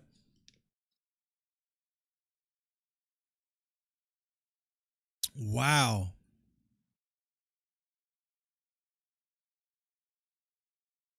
All I could say is wow. Kennedy versus Devin Clark. I think you got to give that round to, I don't know, because Devin Clark stunned Kennedy, but Kennedy was landing vicious elbows and he was winning the latter I don't know, minute of that round. It was a straight right hand that landed flush for Clark that stunned Kennedy. But Kennedy has been landing some elbows. Clark, man, has a hell of a chin. Round number 2, ladies and gentlemen. And here we go. We have ourselves a fight. Short jab lands for Kennedy. 1-2 thrown by Kennedy. Sprawls as he defends a takedown attempt for Clark. From Clark. Wow, we have ourselves a fight. Damn. Here we go. Fight of the night maybe here if it keeps this pace. Kennedy, Clark. Trying to raise my seat. Excuse me. Here we go against the cage. Kennedy almost has the body lock here. Clark trying to turn towards Kennedy. Kennedy has Clark pressed against the cage, framing against the face. They break away. Here we go. Out of the southpaw stance is Kennedy. Short jab lands for Clark. The straight left misses. Kennedy walking forward. Looping right hook misses for Clark. Gets caught with a straight left hand. Kennedy looping right hook thrown. That time missing. Head kick. 1-2 lands for Clark. That backs off Kennedy. Short left hook lands for Kennedy. Left knee to the body lands for Kennedy. Short right elbow from the clinch lands for Clark. Controlling the head is Kennedy. Has Clark pressed against the cage. I don't know, T. The elbows that were landed by Kennedy was just impressive for Clark to be able to withstand all of those. Granite chin. Level changing is Kennedy maybe trying to attempt to take down. Right elbow misses. Left hook lands for Clark. Clark came to fight. Right elbow lands for Clark. Right knee to the body lands for Kennedy. We have ourselves a fight. Right knee to the body for it. Man, this is a great fight. Significant clinch strikes. 40 for Kennedy, 6 for Clark. But nonetheless, Clark still in the fight. Straight right hand lands for Clark. Straight jab by Kennedy just misses. Clark backing off just a bit, circling. Takedown attempt for Clark. Wrapped around a single leg. Almost has the leg elevated. Using a lot of energy to go for this takedown. Let's see if it pays off for him. Trying to go for a guillotine. Oh, I believe he's under the neck. Clark has to be careful. Kennedy under the neck. Can he finish it? Under the neck still. Almost has it cinched up. Put him to sleep. Guillotine choke for Kennedy. And he like half went to sleep. Like he woke up right after falling asleep. If that makes any sense. And he says, Kennedy gets the finish. What a fight. I know there were 2 knockouts earlier in the early prelims. To me, this was the most entertaining fight of the night so far. Not that there have been many fights, but wow. What a night. What a fight for Kennedy versus Devin Clark. And he got his forearm right under the neck, grabbed his bicep. It looks like a front rear naked choke, right? Oh my God, look how under he was. Look, he was, oh my God. Look how under he was on that neck. Man, Clark is, as far as, he didn't focus on fighting the hands, and he paid for it. Man, even though he was getting caught, it was at one point 40 significant strikes to 6 as far as out of the clinch.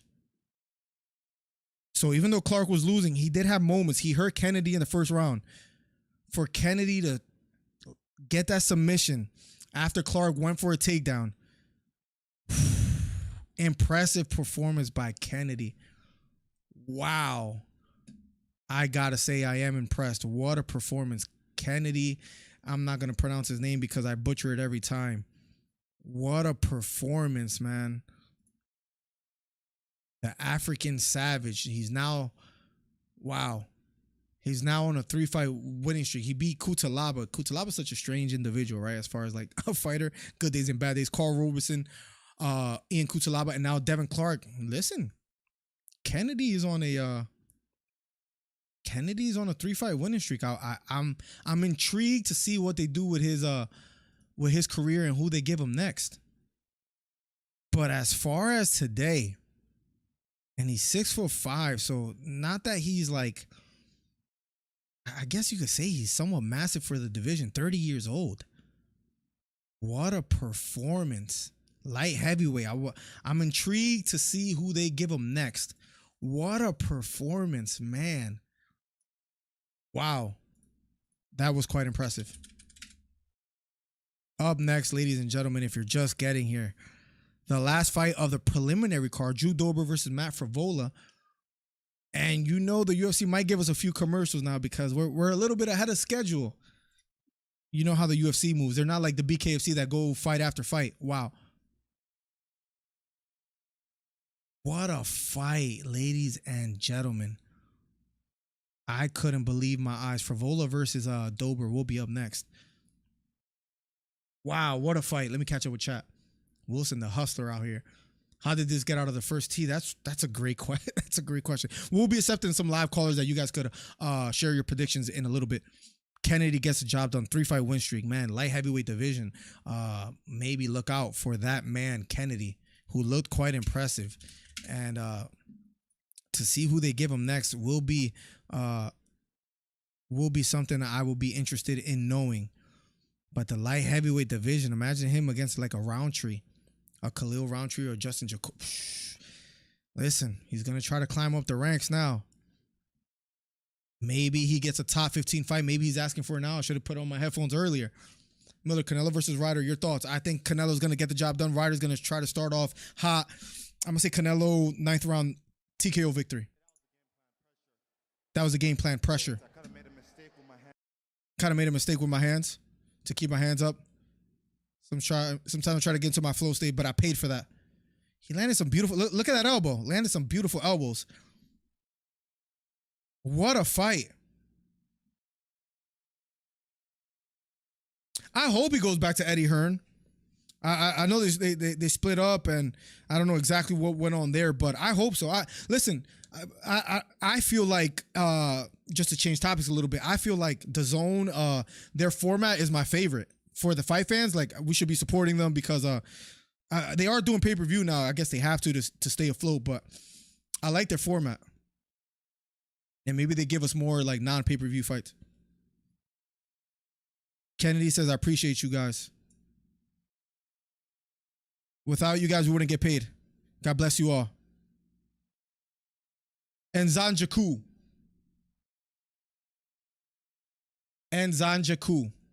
I got it now, Southwest. I think I'm doing all right. Let's go. And Zanjaku. Let me know if I got it right, ladies and gentlemen. Up next, the last fight of the co-main, if you guys are wondering, is Jourdain Dober versus Matt Frevola. Jourdain Dober, I think he could become a star if he keeps it up. Joe Pyfer in the stands, 11-2 fighter. He's from Philadelphia, I believe, and he's in Newark, New Jersey. UFC Year of the Fighter, Henry Cejudo, available now on UFC Fight Pass. See the UFC's... I don't know if it's allergies. I've been working in the backyard, but man, I'm getting smacked. Did you guys know that Garcia is going back to Eddie and train with Canelo? Is it confirmed? I heard there are rumors that that's going to happen, but is it true? Are they going to give him the cow meat that might have some steroids in it, Gio? Do you think it will hurt Canelo if Ryder survives all 12 rounds? I don't think it'll hurt him too much, but maybe people will start talking about a decline in his career and his performances. We'll see. Maybe he took personal, people saying that Gervonta Davis is the face of boxing, but Jourdain Dober warming up 26-11. The last fight of the preliminary card. And for those that might be interested, 1 second. We will be accepting live callers. I haven't done that all night, but since we're getting towards the main event, I would love to hear you guys' predictions on Henry Cejudo versus Aljamain Sterling. So if you choose to do so, 267-545-8096. Let me refresh my stream. I think it froze on me for a second. The card here, but last fight of the preliminary card will be underway shortly. And I hope everything is good. I think I'm still live. Yes, I'm worried about the internet because of what happened last week. UFC website. I don't think it has nothing to do with my internet. Maybe it does, and that scares me a little bit. But up next, guys, the last fight of the co-main, on the way in a matter of seconds. Not entirely sure yet. Haven't heard anything from the Zone. Yeah, I mean, I hope that's the case. Geo Boxing, I wouldn't mind that at all. Is anybody else's stream went down as far as the ESPN card, the preliminary card? Let me know. But as far as for me, I don't know exactly what happened, but it did freeze on me. Ryan going back to Canelo camp. I mean, if that's the case, I think that's the best thing he could have done. Honestly, I mean, Joe Goose is not a bad trainer, but I thought he should have never left. Eddie Reynoso's camp in the first place. Personally, is how I feel. The preliminaries. Let's see the prelims. Let's see if we play this. What the hell is happening here? Did it log me out? I don't know exactly what's going on, ladies and gentlemen, but it logged me out. So just give me a second. No, it says log out. I do have ESPN Plus, so don't do me dirty like this. ESPN has given me problems before. I don't know if you guys have experienced the same, but I think we're good now. Yeah, we're back. We're back. We're back.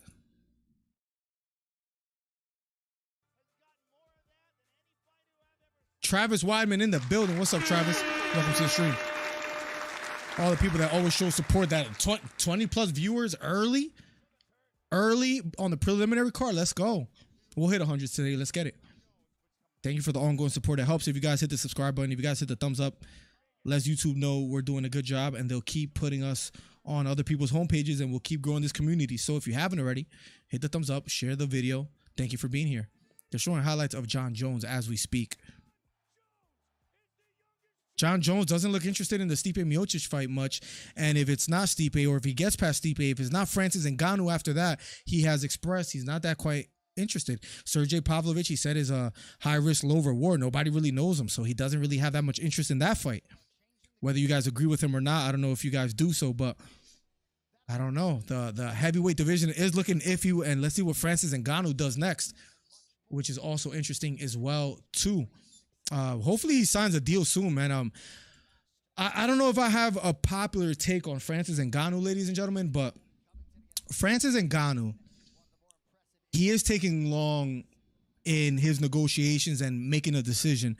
You saw, I don't know if you guys seen the news of Francis Ngannou maybe wanting a certain pay for even his opponents and caring about other fighters, and maybe he's cut from a different cloth, and I don't mean that makes him a smarter negotiator or better, because he might not get what he wants, and he might believe he has more leverage than he actually has. But let's see how this plays out, man. Because what if Ngannou does get a great deal that will pay him more than what the UFC was going to pay him? I don't know.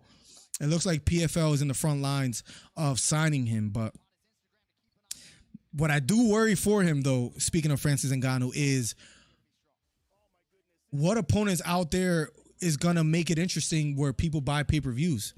Who outside of the UFC do you say, oh, I want to see the Francis Ngannou fight? I thought the best thing that he could have done was fight a Fury, fight a Joshua, fight a Wilder. Those three fighters appear to have fights coming up soon. It's not looking good, because that's the most money he could have made in boxing. And if it's not those two, damn, Drew Dober slumped Bobby Green. Remember covering that fight live here? Not that long ago, a few months ago. Back to Francis Ngannou. Who out there do you guys say, oh, I want to see Francis fight this fighter? That's a what's it called? That's not a UFC fighter outside of the UFC that you guys say, hey, I'll pay for this pay-per-view. Miller House family, yourself liking your new work schedule. It's great, man. Last Monday was a complete mess, and I don't mean to give you my sorrows, but so I'll just keep them out of there. But let's just say last week didn't go my way, and I couldn't really stream or work on content much, but the family loves it. 4-day work week is such a blessing, man. Such a blessing. Didn't Ngannou turn down 20 million? What was it, like 8 million a fight or something like that in the UFC HLW? So he turned down a lot. Wilson is great, man. I can't wait to make more content. We're going to be doing Monday morning podcast at 10:30 a.m. So guys, be here, help support, helps me out immensely on Monday mornings. Where we just have a back and forth. I'll be doing some shorts. I'll be doing some videos, trying to put in a lot of work. Michael Mack, I have to tell you about a few of those things as well too, but I do take your words into consideration. I don't know whose name that is, but can I block this guy real quick? Let me see. Put user in timeout. I think that does the trick. I think that deletes everything. That guy was annoying. And it sucks because then I got to scroll back up. See. Francis is wanting more money than what he is worth. It does seem that way. And what if he does? If he does guess it, it gets quite interesting. But maybe you're right. Didn't Ngannou turn down 20 million, something near that, right? What about PFL? That they look like they're in the front lines of closing a negotiation and a deal with Francis Ngannou. John Carson says, does the PFL even have a heavyweight division or champ? There's one guy that I can't remember his name that they do have. Miller, your thoughts on Deontay Wilder getting arrested?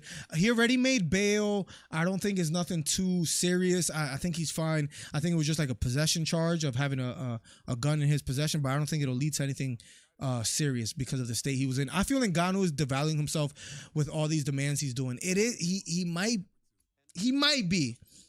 There are those that say he's making a big mistake. There are those that saying, hey, give it time. I might lean a little bit towards giving it time, but the longer he takes, the more, they say out of sight, out of mind, right? Maybe that's what's happening to Francis Ngannou.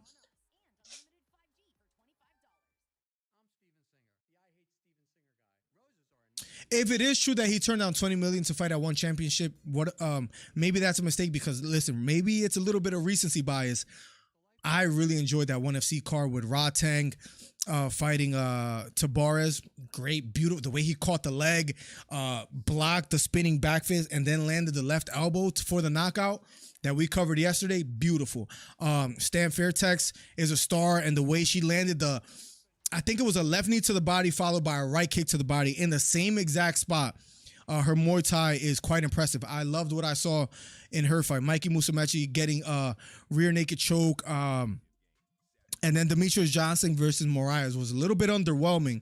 But all in all, that ONE FC card, Chatri was giving out 50K bonuses like they were just appetizers that he didn't care about.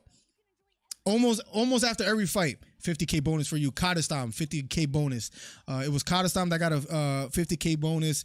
Jourdain got like a 100K bonus. Stam got a 50K bonus.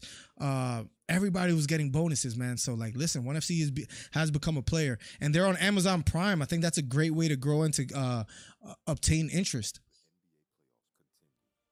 Francis is making a mistake because the dude is running out of time. He's 36. 36 might not be the oldest for a heavyweight, but he is taking a lot of time. Do you think ONE FC has a chance at becoming mainstream like the UFC? Carson, maybe unpopular opinion. First, to answer your question, maybe they could be right under the UFC, but the best bet to be right under the UFC, hold your horses in maybe not agreeing with me, but just hear me out. BKFC, man. I think nothing right now besides the UFC, like if you're just excluding the UFC, attains and grasps the interest of the casual and average fan like the BKFC. I hate my brother-in-law that's upstairs. he's been singing BK, have it your way, and that's like stuck in my head. But and I think about that when I say BKFC. But anyways, BKFC I think is gonna be like that second place holder. The turnout that they had, Conor McGregor getting in the ring, a lot of fighters showing interest. It's a great avenue for retired fighters or fighters that have just looking for something else and still get notoriety and eyes on the sport. I think the BKFC is up next. Now, as far as ONE FC, I love that they have submission fights as well as Muay Thai fights and MMA fight. It is unique. And then being on Amazon Prime, I think they could have a lot of eyes on them. I think they're going to succeed. But becoming mainstream, I think it's going to take a little while, but it's starting to grow interest. That was their first time in and shout out to Roosevelt that gave me the details. It was their first time in the U.S. and in Colorado, and I think it was an arena that seated 7,000. And the only reason they chose that arena was because they weren't sure if they will sell all 7,000 tickets, and I believe it got sold out in a matter of days, according to Roosevelt. That was in our chat yesterday and was giving us that information. So if that's true, if all that is true, first event you sell out 7,000 tickets as far as just like in person in attendance, they might become a big player. I think that's a great first time in the in the USA. I think they can, but it'll take a couple years. I think it's going to take a while, but they do have stars. They have the Stamp, Fairtex that a lot of people like. They have Jourdain, who's a Muay Thai legend. They have Demetrius Johnson, and it doesn't seem he's going to retire quite just yet. They have some stars.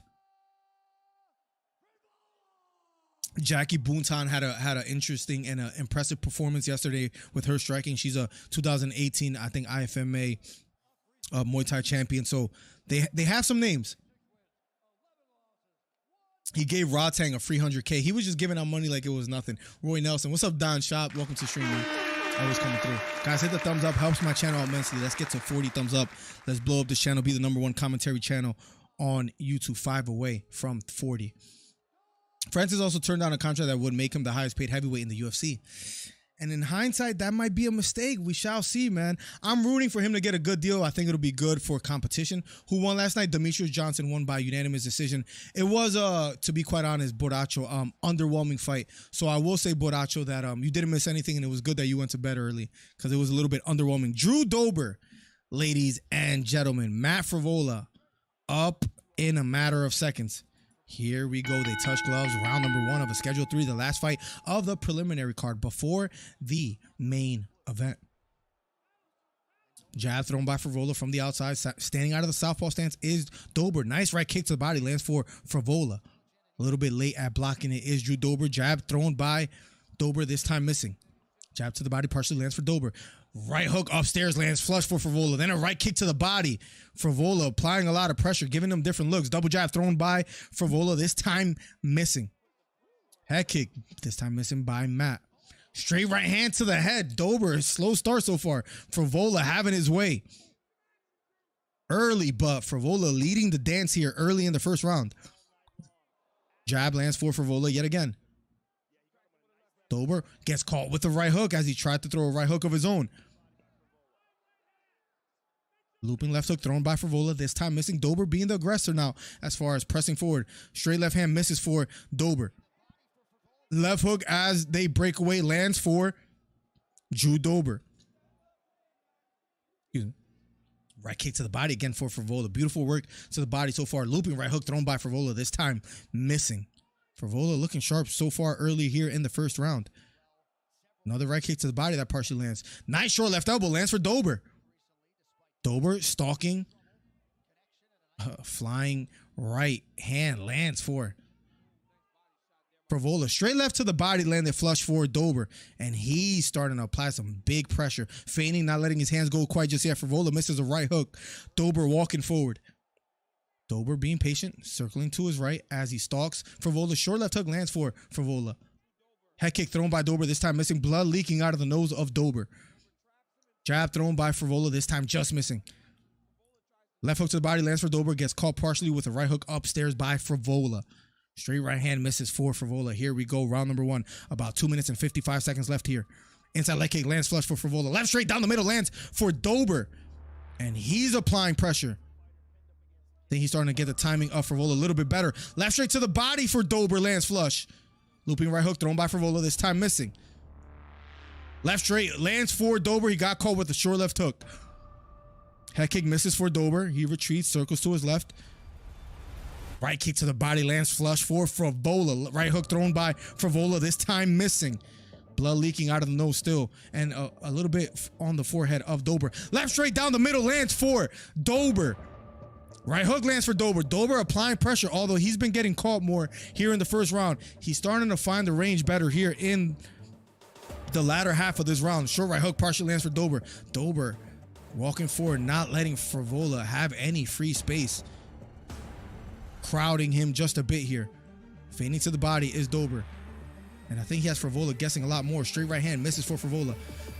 Nice right hook upstairs out of an exchange lands for Frevola. Dober backing off just a bit, standing out of the southpaw stance. Beautiful jab lands for Drew Dober. 1 minute and 45 seconds left here on the clock. Head kick partially lands for Frevola. #1 commentary channel on YouTube. Hit the subscribe button, hit the thumbs up. Dober backing off just a bit. Head kick thrown by Frevola, this time missing. 1 minute and 33 seconds left on the clock. Left straight down the middle, misses for Drew Dober. Dober, left hook to the body, lands flush for Dober. Nice straight right hand partially lands for Frevola. Dober pawing, Standing tall. Dober, level changing. Head kick misses for Dober. Beautifully evaded by Frevola. Frevola circling to his left. I think this pace is going to tire out Frevola if Dober just keeps crowding him. Because Frevola's slowing down just a bit here, using a lot of lateral movement. Big right hand knocks down Dober. As I say that, Dober trying to defend.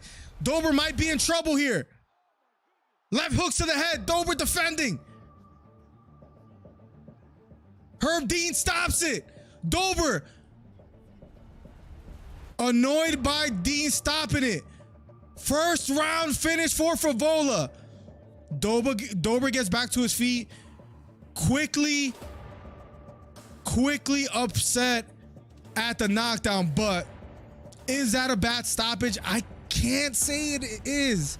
Somewhat, maybe should have let it go a little bit longer, but I don't think that would have been doing Dober any favors for his career. Dober gets knocked down. He looks a little bit out of it, even though he got up and made an argument for himself early. Frevola trying to show him some love. What's going on? I think it looked like Dober was upset as he talked to Frevola at the end. Let's see the replay. That's one thing that the 1FC didn't do quite as much. It was a looping left hook right on the face and then a right hook right on the chin that knocked down Dober. And he started landing some hammer fist real fast. Dober was trying to get back up to his feet. Dober on the bottom. He was defending. No, I think it was early. I think it was early. No, I think it was early. After watching that replay, yes, Dober got stunned. Man, Herb Dean has been having a tough time with his listen, he got rocked, T. You say good stoppage. Dober's round 2 finish, book it, says T, and then maybe not, damn, says T. Listen, I think it was early. I hate to say it. I think it was a little bit early. Because Dober had all his senses there and he was kicking away defending a bit early. And I hate to say that because beautiful right hook that landed flush that knocked down Dober. Dober showing respect to the corner of Frevola. They go like this to each other. They show love, but a tad early in my opinion. Good evening all. Mike Dornan in the building. What's up, Mike? The DC Fight Club member with the red glove. You could become a member today and hit the join button. Helps the channel immensely. We're north of 30 members, so thank you guys. I'm just gonna say it was a little bit early to my liking, but at the end of the day, man, Frevola gets it done. Frevola gets the job done. Wow, that's tough, man. That's tough.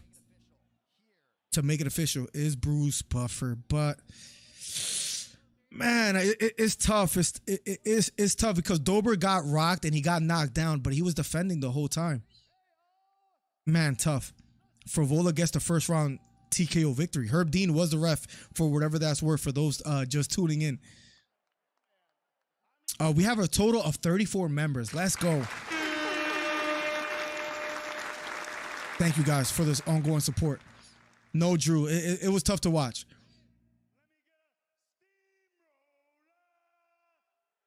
Frevola in the octagon being interviewed by Joe Rogan. You do so well in these wild firefights, says Rogan. Respect to Drew, he's a legend, says Frevola. It's just my time, says Frevola. Let's catch up with chat a little bit here. Wow, says Wilson. No, says George. I thought Dober was still in it. You guys let me know. Will with the hand clap. Herb Dean can never win, says John Carson.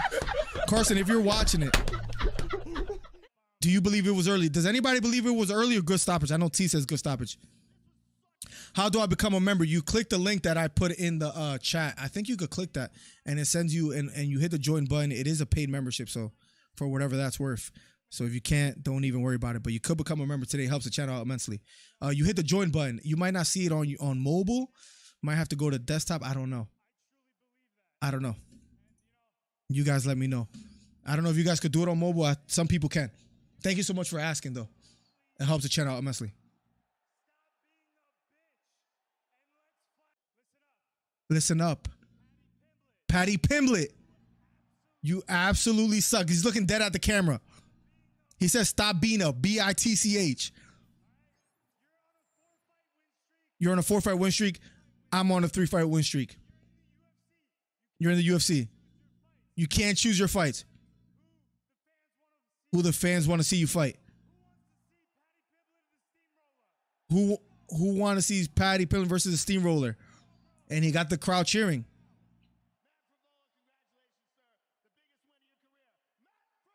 Matt Frevola in. And as we speak of memberships, can we give a round of applause for my guy, Michael Mack? We're at 39 total members now. Thank you so much, Michael Mack. Let's go. I don't know if this applies, but it's just going to sound cool. Thank you.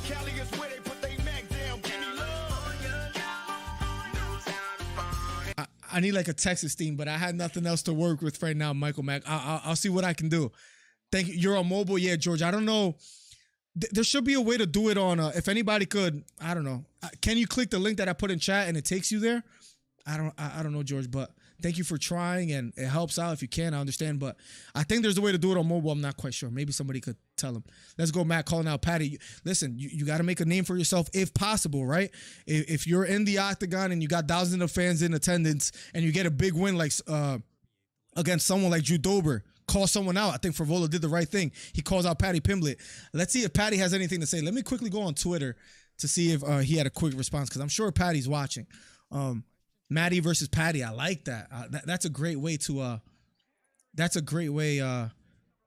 to promote it. Sign in with Google. Sign in. Yes. Next. I think I can log in right now. I don't know why it logged me out. Why did Twitter not let me log in? Give me 1 second, ladies and gentlemen. In the meantime, password. Here we go.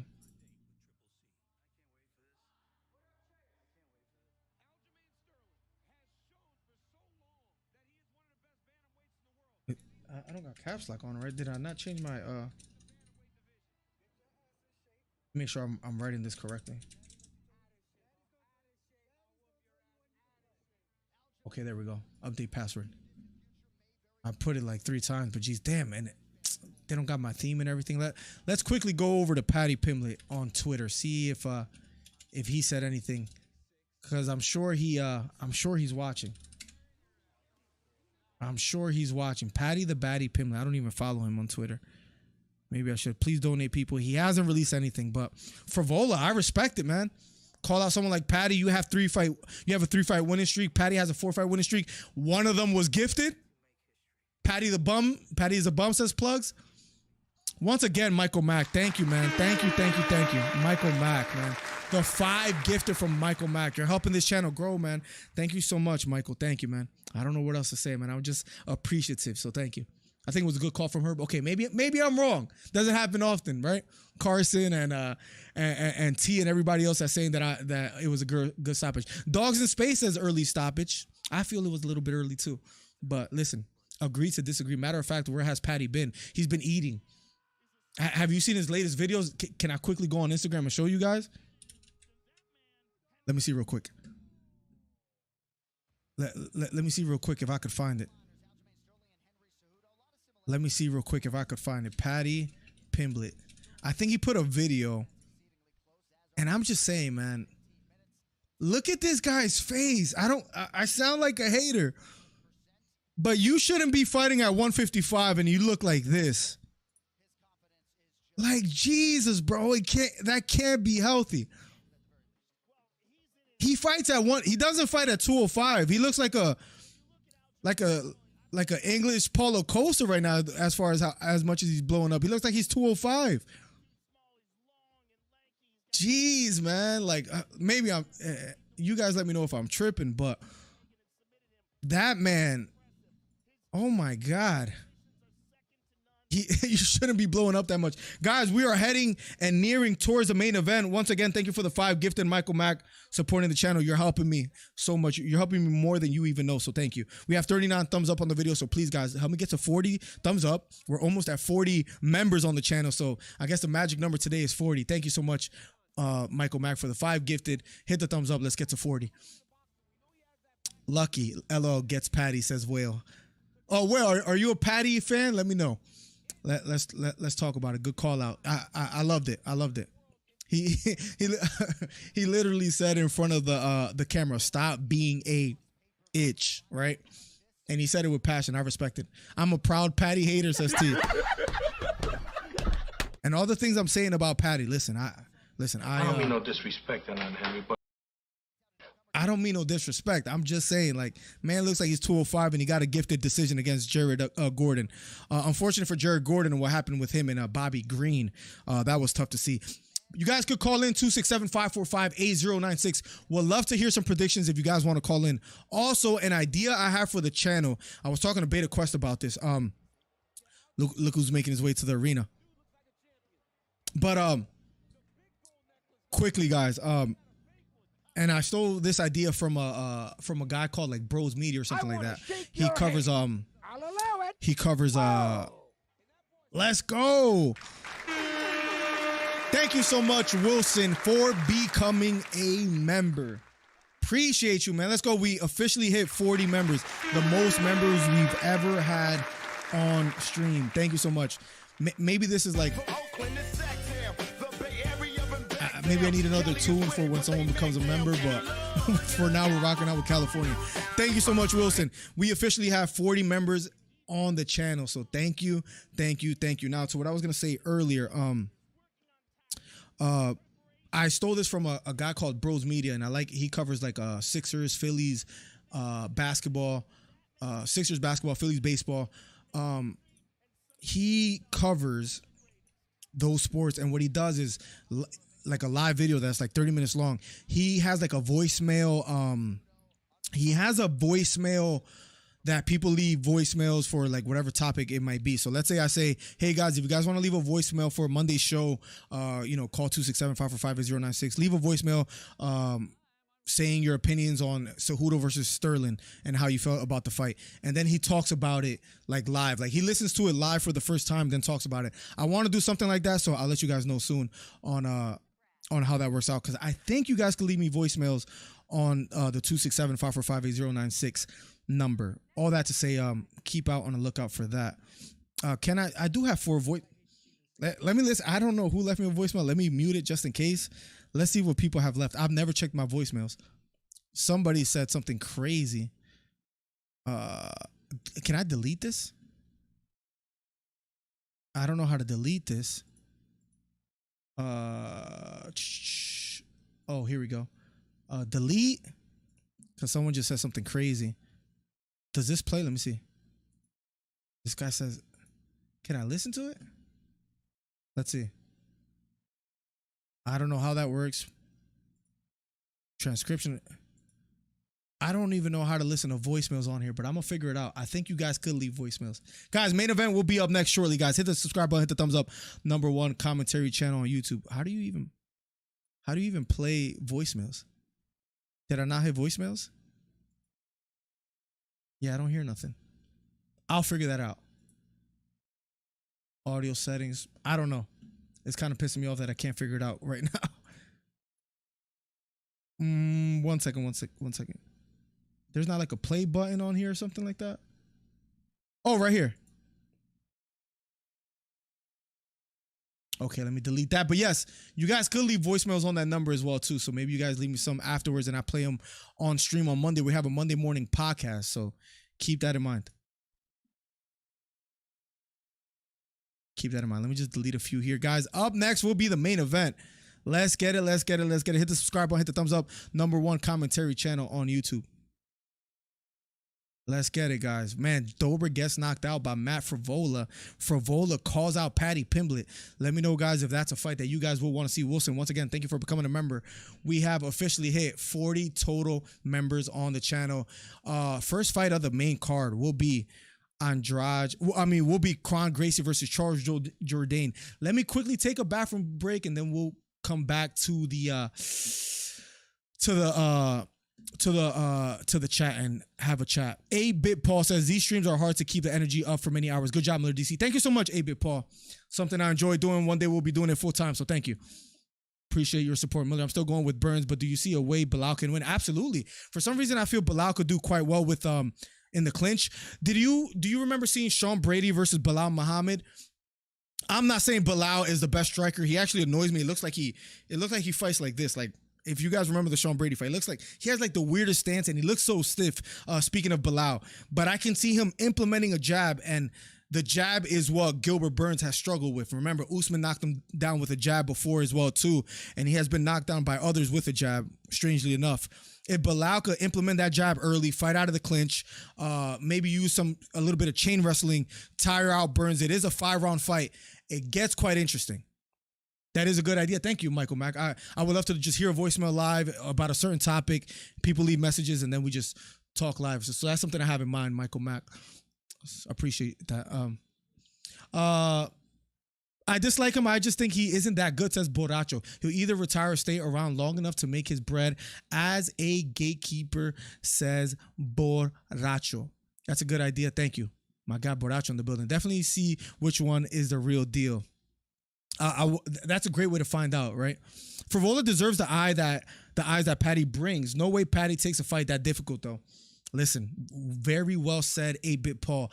I don't believe Patty will take that. So far, his UFC career has been how would you say a light cruise. It hasn't been no tough fights. I don't even think Jared Gordon was supposed to give him as tough of a fight as he gave him, but I thought he was gifted. A beautiful present is in a decision. Let's go. Giovanni Martinez has become a member as well. Thank you. And that was gifted by Michael Mack earlier. So thank you, Giovanni, my fellow Puerto Rican. Thank you so much, Michael Mack. I guess, or it's just showing who you gifted from earlier. Thank you so much, Michael Mack. Does this guy show the fights or just talk about them? I do what the title says. That's the commentary. Always Puerto Rico in the building. Let's go. So we got 2 Puerto Ricans out here.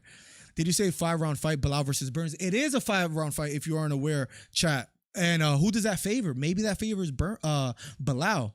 Spoonfest says dogs in space. I agree as well too. Guys, let me take a quick short bathroom break. I'll play the intro. I'll be right back. #1 commentary channel on YouTube. Thank you guys so much for the ongoing support. After I come back, we'll be accepting live callers before heading into the main event, which is just a minute away. Be right back.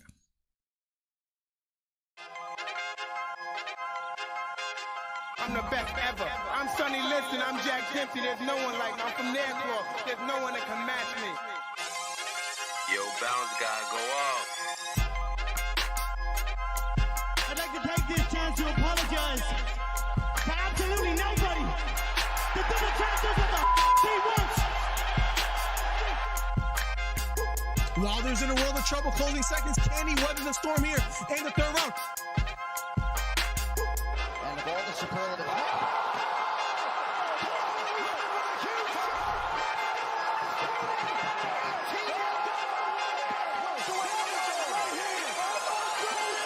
Big right hook, lands flush for Cambosos, and that knocks down Teofimo Lopez. We have ourselves a fight. Khabib Nurmagomedov gets a triangle choke from up top. Gaethje's out, and the fight is over. The triangle choke for Khabib Nurmagomedov. And Porter gets knocked down. He gets knocked down again. 10th round TKO win. Left uppercut, and that knocks out Leo. It appears he's out cold. The fight is over. It was a counter left uppercut, and just like that, what a left uppercut. I did not see that coming, ladies and gentlemen. I will have to admit, what a fight. Nice celebration for a 3K video. I don't know, man. To hit 3,000 subscribers in like right hook to the body for Campbell. Left hook to the body for Garcia, and that knocked down Campbell. It was a left hook to the body. Campbell on the ground. The count is on. Can he make his way up? It appears he can't get up. Campbell on the ground, trying to stand up. And the fight is over. Ryan Garcia with a 7th round knockdown. What a performance. Guys, Guys, if you haven't, hit the subscribe button. We're trying to get to 3,000 subscribers. Do me a favor. Hit the subscribe button. Hit the thumbs up. We're trying to do record numbers today. Ryan Garcia tearing up and crying. What a performance for Ryan Garcia.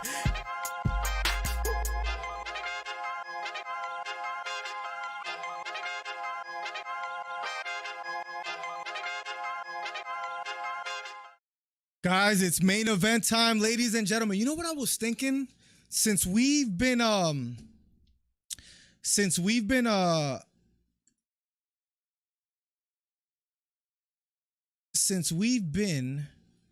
covering like preliminary cards, you know what would be dope? If we have like an intermission video where it's like, now it's main event time, you know, grab your popcorn, have a seat, and then like, I don't know, have some kind of video like as an intermission video before the main event. I think that would be dope. I bought this pay-per-view already. So, but on my PC it's telling me that I didn't, or like, it's just saying buy now, and I don't want to buy it again. I 100% paid for it because yes, it is on my phone. So I don't know why it's saying buy now, but hopefully they don't do me dirty, man. Because remember last time it took me like 30 minutes to get on there. But guys, thank you for the ongoing support. #1 commentary channel on YouTube. It is main event time. Once again, thank you for the gifted membership, Michael Mack. Quickly want to say thank you to Wilson Pereira for becoming a member. King Bro for the $5.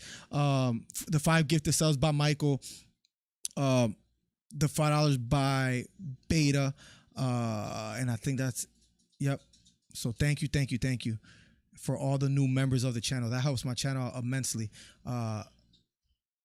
Hopefully Google stops playing and allows me to play these fights, man. They're doing me dirty.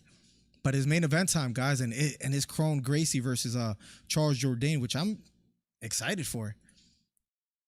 I think that should be a good one as well too. I have Charles Jourdain, and people think or might believe that picking someone over a Gracie might be blasphemy to some. Oh, here we go. It says purchase. I think we're good to go, guys. I think let's go. Clicked on it. Let's go. John Anik on the screen as well too. We're good to go. We're good to go, guys. Let's get it. Let's get it. Let's get it. Puerto Rico in the building. Australia in the building. Let's go. Chicago in the building. Let's get it. Did you say 5-round fight, Bilal versus Burns? I did. Spoon fed. I'm going Bilal at 5 rounds. Why do you pick Bilal if it's 5 rounds and maybe would have went with Gilbert Burns if it was 3? Patty will be short time in the UFC. I agree, Michael Mack. I'm not too impressed with his skill set. Who does he fight then? Who fight then? Borracho. Patty if he doesn't fight Frevola. Thank you for the ongoing support, ladies and gentlemen. We are heading into main event time, and the first fight on the menu is, man, it sucks that that it was supposed to be Bryce Mitchell fighting tonight versus Movsar, but he got hurt, so he's going to be fighting Diego Lopez.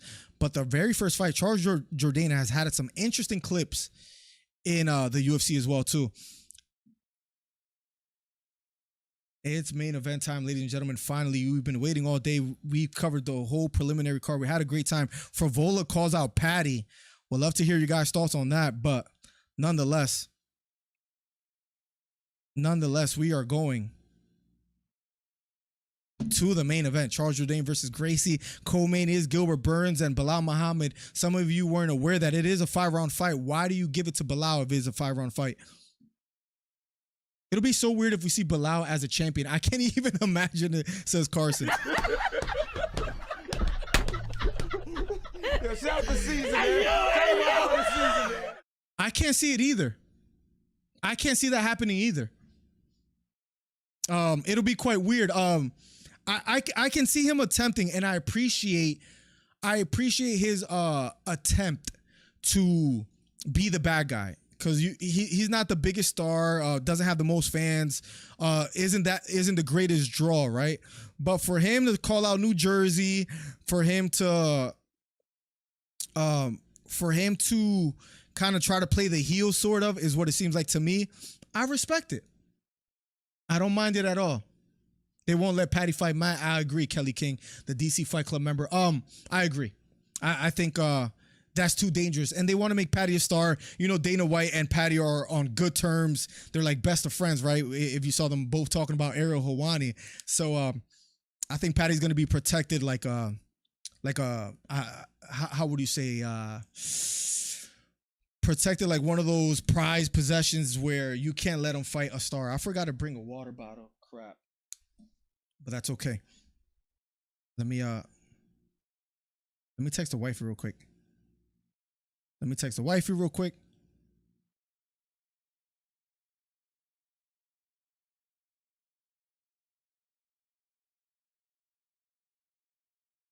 The $5 by Giovanni Martinez, who was gifted a membership earlier, and now he donates the $5. Thank you for reciprocating so much, Giovanni. I didn't know that. Thank you. I had my desktop audio off. Payday, you want payday. Number one commentary channel on YouTube. Let's go. Thank you so much, Giovanni. Sorry that the notification came out late. The next one should play normally. Thank you so much, Giovanni. My fellow Puerto Rican. I think Bilal walks him down and tries to bully him. He might use his size, right? He's a little bit bigger than Gilbert Burns, Mike Dornan. And he also says, we'll take plenty of damage to do so, maybe, but I'll go, yeah, what if Gilbert Burns lands a big right hook or left hook in between it, right? It gets quite interesting, Mike Dornan. But I respect the prediction.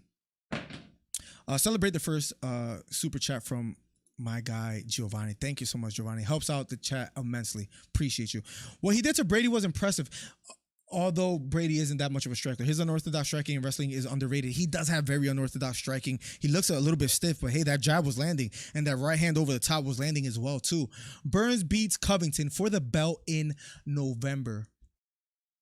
So you're assuming that Covington win, which I believe is a very Huh? No. No, that's there if you want to.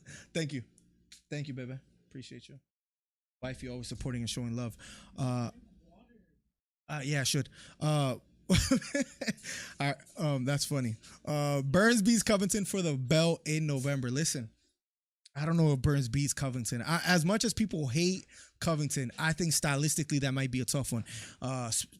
Then again, the jiu-jitsu of Burns could be a problem for Covington. Covington usually he chain wrestles, holds a fighter down. He might have more trouble doing that against someone like Gilbert Burns. So maybe Covington doesn't get past Leon. Leon's takedown defense has improved throughout the years. So I almost feel like the middleweight or the welterweight division, the way it plays out, it almost the same way I feel about Sterling and Cejudo and the bantamweight division. I don't know how these fights play out. I'm picking Sterling to win tonight. I know a lot of you guys might not feel great about that, and a lot of you guys do, surprisingly. But it could go either way. There's other fights that I feel pretty confident about, but this is not one of them. And I feel like Leon Edwards and Covington isn't that clear cut on who wins. If I had a gun to my head, maybe I do go Covington by chain wrestling and just being a nuisance and winning a boring decision. But the press conference will be fun. But I'm not so quick to say that Leon loses to Covington. I just like Bilal. I don't know if he'll win. I like that he talked smack about New Jersey and Philly. Listen, if you're going to go heel, go all out. So I respect it. I'm not mad at it at all. If anything, I respected Borracho. Let's see if he pulls it off tonight. And that's one thing I will admit. When it comes to the post-fight press conference, I pick Burns to win. But if I could choose who I want to listen to in a post-fight press conference and see who he calls out next, I think I got to pick Bilal at this point. So maybe he's doing something right, where I would like to see a win for Bilal and his post-fight interview. So maybe he's doing something right. Personally, I can't stand the guy, but he's a problem in the division. Yeah, he's pretty big for the division. He has been training with the camp, Khabib's camp. His wrestling has gotten better. It was an impressive win against Sean Brady. Granted, Sean Brady is not the best striker, but if he's able to beat Burns, then he deserves a title shot next, is my opinion. 267-545-8096. You can call in and share your prediction for the next fight.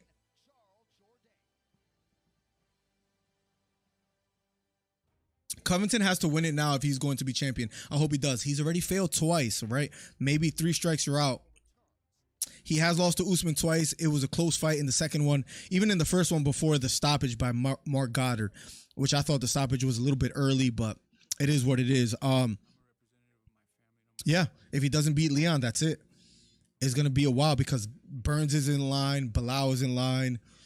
As far as the rankings, who else is in line? Chimaev is around the corner as well, too, climbing up the ranks.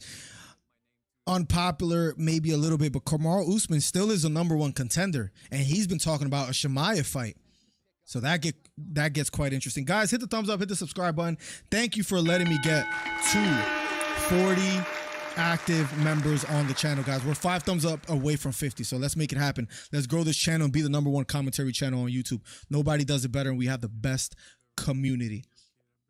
John Carson says, I feel like UFC should give Hamza another chance to fight at 170 because we've seen other fighters miss weight bad and give them another chance. For example, I don't know if Dana White is opposed to giving him that shot.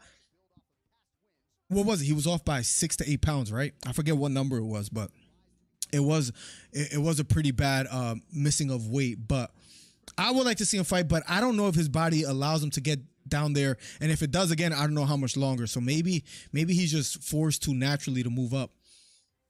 Costa says Carson is looming around the corner as well too. French Montana is no French Montana. Are you talking about Bilal Muhammad?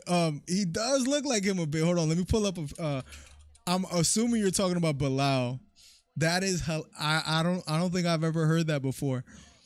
I don't think I've ever heard that one before. Hold on a second. Let's do a little side by side. That is hilarious, bro. That is hilarious, bro.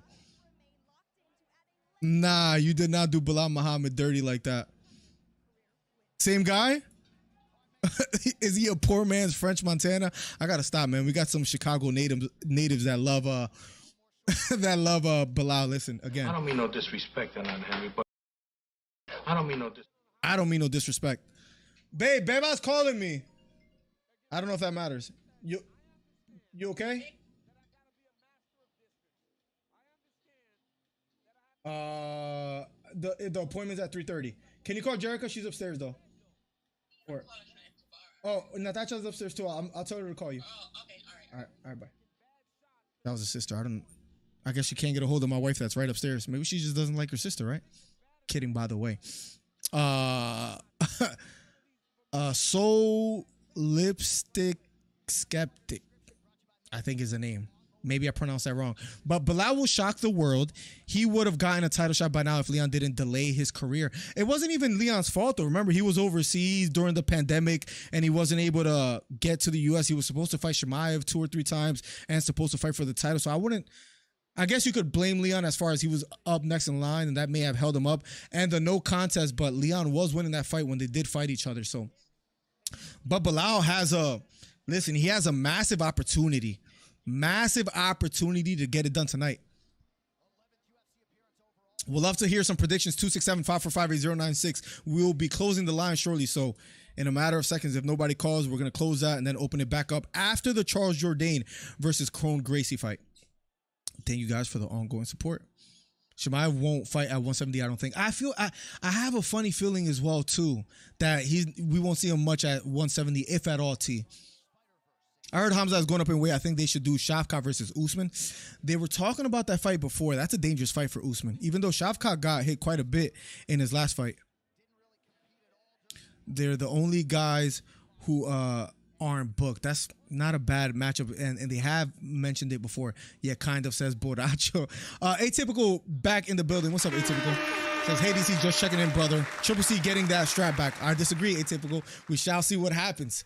Thank you so much for always coming through and showing support. Let me know where you guys are from. I think Australia is leading the dance in the chat with the most Australians in the chat. We do have Chicago, a few from Chicago, Eddie Rodriguez and Borracho. We have Texas in the building with Michael Mack. Let me know where you guys are from and who's leading the dance here in the chat. Shavkat versus Usman should be next. Dangerous fight for Usman, man. Dangerous fight for Usman. Shavkat deserves it. Gracie, 4 first-round finishes. Finished all 5 wins by submission. I think his path to victory, of course, is getting the takedown, getting the submission. I don't believe he's going to be able to close the distance early enough to get that. And I think Charles Jourdain is going to win tonight. We shall see if I'm correct or not. Up next, the first fight of the main event. We shall see what happens. Let's close the lines here.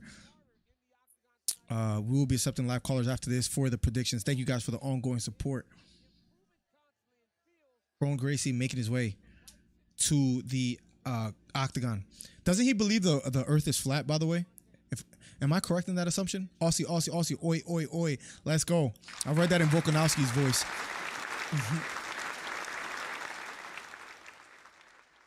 Australia shows me a lot of love, man. I got to visit over there one day. Tail of the tape. Ron Gracie, 34 years old. Jourdain, 27. They're both 5'9". They're both 145 pounds. The reach advantage, 1 inch reach advantage goes to Gracie. That will be coming up next in a matter of seconds, ladies and gentlemen. I'm excited for this main card. People were hating on this main event card, but I personally like it. It was a bummer when Dariush versus Charles Oliveira was taken off. I'll admit, right? But I'm not mad at it being Gilbert Burns and Bilal Muhammad. That fight has huge implications. Skeptic says Bilal is the most underrated fighter ever. One of the biggest underdogs, has been done dirty his whole career. That's why I cheer for him. I respect it, Skeptic. That rhymed. I respect it, but we'll have to wait and see if he pulls it off. This is the biggest opportunity of his life, because whoever wins tonight, I think, is up next for the title, and I think that's generally accepted. He has better striking than Ryan Hall, but he is in essence, a grappler. But he's not going to do what Ryan Hall does by spam Imanari rolls. That's not what he does. Ryan Hall, I think it was against Topuria, right? Where he kept spamming the Imanari roll and got slumped. I believe it was Topuria. I don't know if he's fought after that. Let's look it up real quickly, see if my MMA memory serves me well. Let's see. Ryan Hall record. Has he fought after the Topuria fight? Drum roll. Yes, he lost to Topuria, but then he lost to Derek Minner. Round number 1 underway in a matter of seconds. Bro, I read Puerto Rico. Let's go. And Peru. And I'm Puerto Rican and Ecuadorian. Isn't that interesting? Originally from the BX, my man. Let's go round. Do you know who K Flock is? Random question. Here we go. Round number 1. I'll catch up with chat right after this, ladies and gentlemen. Honestly, this card is better than that June pay-per-view card. Which one are you referring to? Here we go. Round number 1. Gracie standing out of the southpaw stance. Jourdain out of the orthodox stance. And here we go. Circling to his left is Jourdain. Straight right hand. Nice strong jab down the middle. Lands for Jourdain. Ron Gracie, hands held high. 1-2. Misses. Left hook lands flush for Jourdain. Gracie being the stalker, walking forward.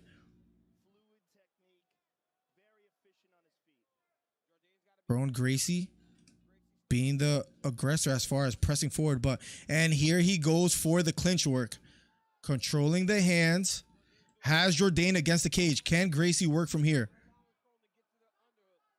Has the underhook on the left side. Speaking of Gracie, Jourdain does a great job separating, and they meet back near the center of the octagon, standing toe-to-toe. Here we go. Jourdain pushes away, eludes the takedown of Gracie, and evades it. Here we go. Round number 1. Nice, strong right uppercut lands flush for Jourdain. Gracie being the one that walks forward. Jourdain circling to his right, respecting the grappling of Gracie, and wants to keep it at striking on the outside. Circling to his left is Jourdain. Gracie, the one pressing forward, trying to close the distance. Double jab thrown by Gracie, this time missing. Inside teep lands for Gracie. Jourdain pawing with the jab. Looping left straight, this time missing. Right uppercut lands flush for Jourdain. Gracie takes it well, and he keeps walking forward. Jourdain paws with the jab, throws one, misses. Under 3 minutes left. Left straight down the middle, just misses for Gracie. Outside leg kick lands flush, but a big right straight down the middle lands for Jourdain. Jourdain backing off. Jab lands for Jourdain. Right uppercut lands for Jourdain. Right uppercut misses for Jourdain. He backs off, straight right hand blocked by Gracie. Gracie walking forward, pause with the jab, this time missing. Circling to his left is Jourdain. They meet back near the center of the octagon. Controlling the head is Jourdain, fighting out of the clinch. Breaks away, right hook to the body, lands for Jourdain. And Gracie pulls guard. And this is where it gets quite interesting. Gracie on the bottom, in full guard, high guard. Jourdain on top. Let's see if Gracie is able to work from here. This is where he wanted to take the fight. Nothing extended, says Cormier, and I agree. Here, Jourdain. I should have took my headphones off because I don't want to hear them. But Gracie on the bottom, in full guard, has his legs locked. Controlling the posture of Jourdain, pulling on the head. Jourdain, elbows tight. Attempting to not give a submission to Gracie. And here he tries to elevate the guard quite a bit here. Maybe going for a triangle. Jourdain covering the head. Gracie trying to land some elbows from the bottom. Right hooks to the head for Gracie so far. From the bottom, controlling the head still. Jourdain elbows in tight, but not posturing up or anything from the top here. Right hooks to the head for Gracie. From the bottom here. 1 minute and 5 seconds left. And Jourdain does a good job of posturing up. Gets back to his feet. Gracie walking forward. Or I'm sorry, butt scooting forward. The crowd booing. Gracie steps back up. And here we go. Both fighters standing toe-to-toe back near the center. Under a minute left here in the first round. #1 commentary channel on YouTube. Guys, hit the subscribe button if you haven't already. K-Flock gonna do life. No, he's not, T. Please don't tell me that's true. I mean, unless he's guilty, right, and all that. But I like his music. We'll talk in a little bit, guys. K-Flock and Diddy Power Couple says Danny Burns. Here we go. Jourdain back near the cage. Shoulder near the cage. Let's see if Gracie's able to work from here. And he circles towards Gracie back near the center of the octagon. Straight right hand misses for Jourdain, but a jab lands for Jourdain. But Gracie pressing forward. 10 seconds left in the first round. Circling to his left is Jourdain. Fading to the body is Jourdain, not letting his hands go quite just yet. Straight right hand lands for Jourdain. Closing seconds of the first round. Round #1, ladies and gentlemen, is over. We'll be going to round #2 in a matter of seconds. #1 commentary channel on YouTube. Hit the subscribe button if you're new here. Help me grow my channel. Let's go, Sydney. If I ever go out there, man, it will be love, George. Man, you're Puerto Rican and Peruvian, USA and Australia. Let's go. Originally from the BX. Let's get it. Honestly, this card is better than June. I wonder which one you're referring to. Oliveira has pulled out twice against Bedoya. I wouldn't be surprised if he pulls out again. You think he's evading him, Carson? Bedoya is dangerous, man. I think he's the one that gives Makhachev the toughest test. Vlovia versus Mitchell would have added a lot to the card as well, too. Yeah, Bryce Mitchell, I believe it's a shoulder injury. Prelims were good. Whole main card is, yeah, the prelims were great, Danny Burns. Let's go, Jourdain, another UFC fighter from Quebec. Per population, we rep the most in the world. Let's go, Danny. Speaking of Topuria, you think he gives Volkanovski problems? I think it's a little bit too early in his career, and I would slow track him if they could. I don't think he gives him many problems now. I think Volkanovski's that good. Sydney, Australia in the building. What's up, Mark Walton? Betting Charles to win KO in second round. Well, we're heading into the second round. Let's see what happens. The ref is Joe Rogan's dad. Here we go. Round #2. And here we go. Nice jab lands for Jourdain down the middle. Hopefully, Crone pull this off and keep the Gracie legacy alive. Let's see if he's able to do so. As far as the striking department, having a tough time, skeptic. But he did pull guard earlier. Got caught with a right hook upstairs. And he's trying to grapple, but having a tough time just closing the distance. Jourdain doing a good job. Now standing out of southpaw stance. Now the orthodox circling to his right. But he's near the cage. Left front kick to the body lands for Gracie. Gracie has an underhook. Maybe going for a takedown here. Outside leg trip. And he pulls guard again. Jourdain carrying the weight of Gracie. This is the position. Hard to detail. But full guard, but Jourdain carrying the weight. Round #2. Gracie still near the cage, making Jourdain carry the weight, and he falls to the ground, but in full guard. This is where Gracie wants to be, controlling the head of Jourdain. Who won the round? First round goes to Jourdain, in my opinion. What kind of charge? See reports of Surf plea deal for the RICO. Sue Surf is locked up. What is he doing? Like, didn't he plead guilty or something like that? Let me know, T. I'm highly interested in these conversations, T. So I'm glad I found someone that could educate me on what's going on. And let me know what's up with the K-Flock situation as well, too. 3 minutes and 25 seconds left on the clock of round number 2. Gracie on the bottom. In full guard. Trying to work from here. Hammer fist from the bottom for Gracie. And he's landing right on the top of the head of Jourdain. Pulling on the right arm of Jourdain. Still on the bottom. No, go.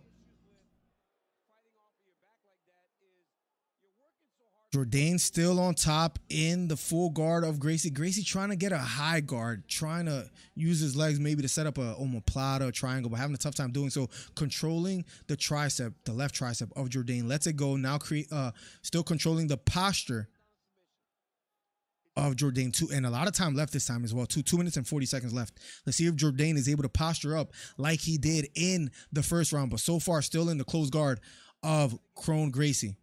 Nice short left elbow to the body for Jourdain as he stays on the top, but he's still in the full guard of Gracie. We know Gracie is dangerous here.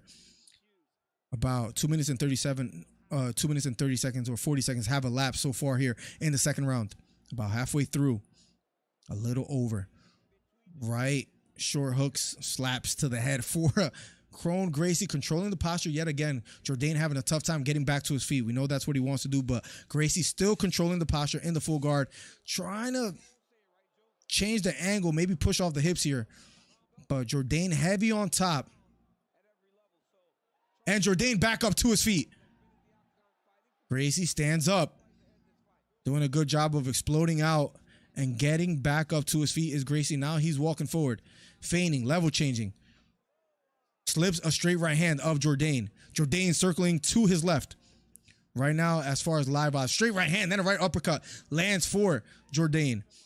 Right now, live odds, Jourdain is a -400. Gracie is a +300. Left hook lands flush for Jourdain. Straight right to the body, then a left hook upstairs for Jourdain. Straight right hand upstairs, then a left hook. And he's landing at will here in the second round. Jourdain Gracie, first fight of the main event. If you're just tuning in, hit the subscribe button. #1 commentary channel on YouTube. Hit the thumbs up. Helps the channel out immensely. Takedown attempt by Gracie. This time misses. Left elbow lands flush for Jourdain. Circling to his left is Jourdain. Gracie walking forward. Right uppercut again for Jourdain. Left hook, but he gets caught with a left hook of Gracie. Gracie keeps walking forward, trying to close the distance. Jourdain using lateral movement, circling to his left. A deep left underhook, but his back is against the cage. Speaking of Jourdain trying to defend here. Pulling guard is Gracie and successful at doing so. Gets in full guard yet again. Cupping the shoulder with an underhook is Jourdain on top in the open guard now of Crone Gracie. 20 seconds left. Not much time for Gracie to work with.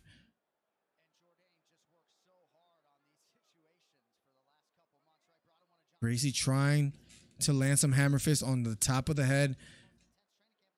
8 seconds left in the second round, but it appears we will be going to the third round. Short right hook to the head for Jourdain. And round number 2 is over, ladies and gentlemen. Excuse me. 1 second.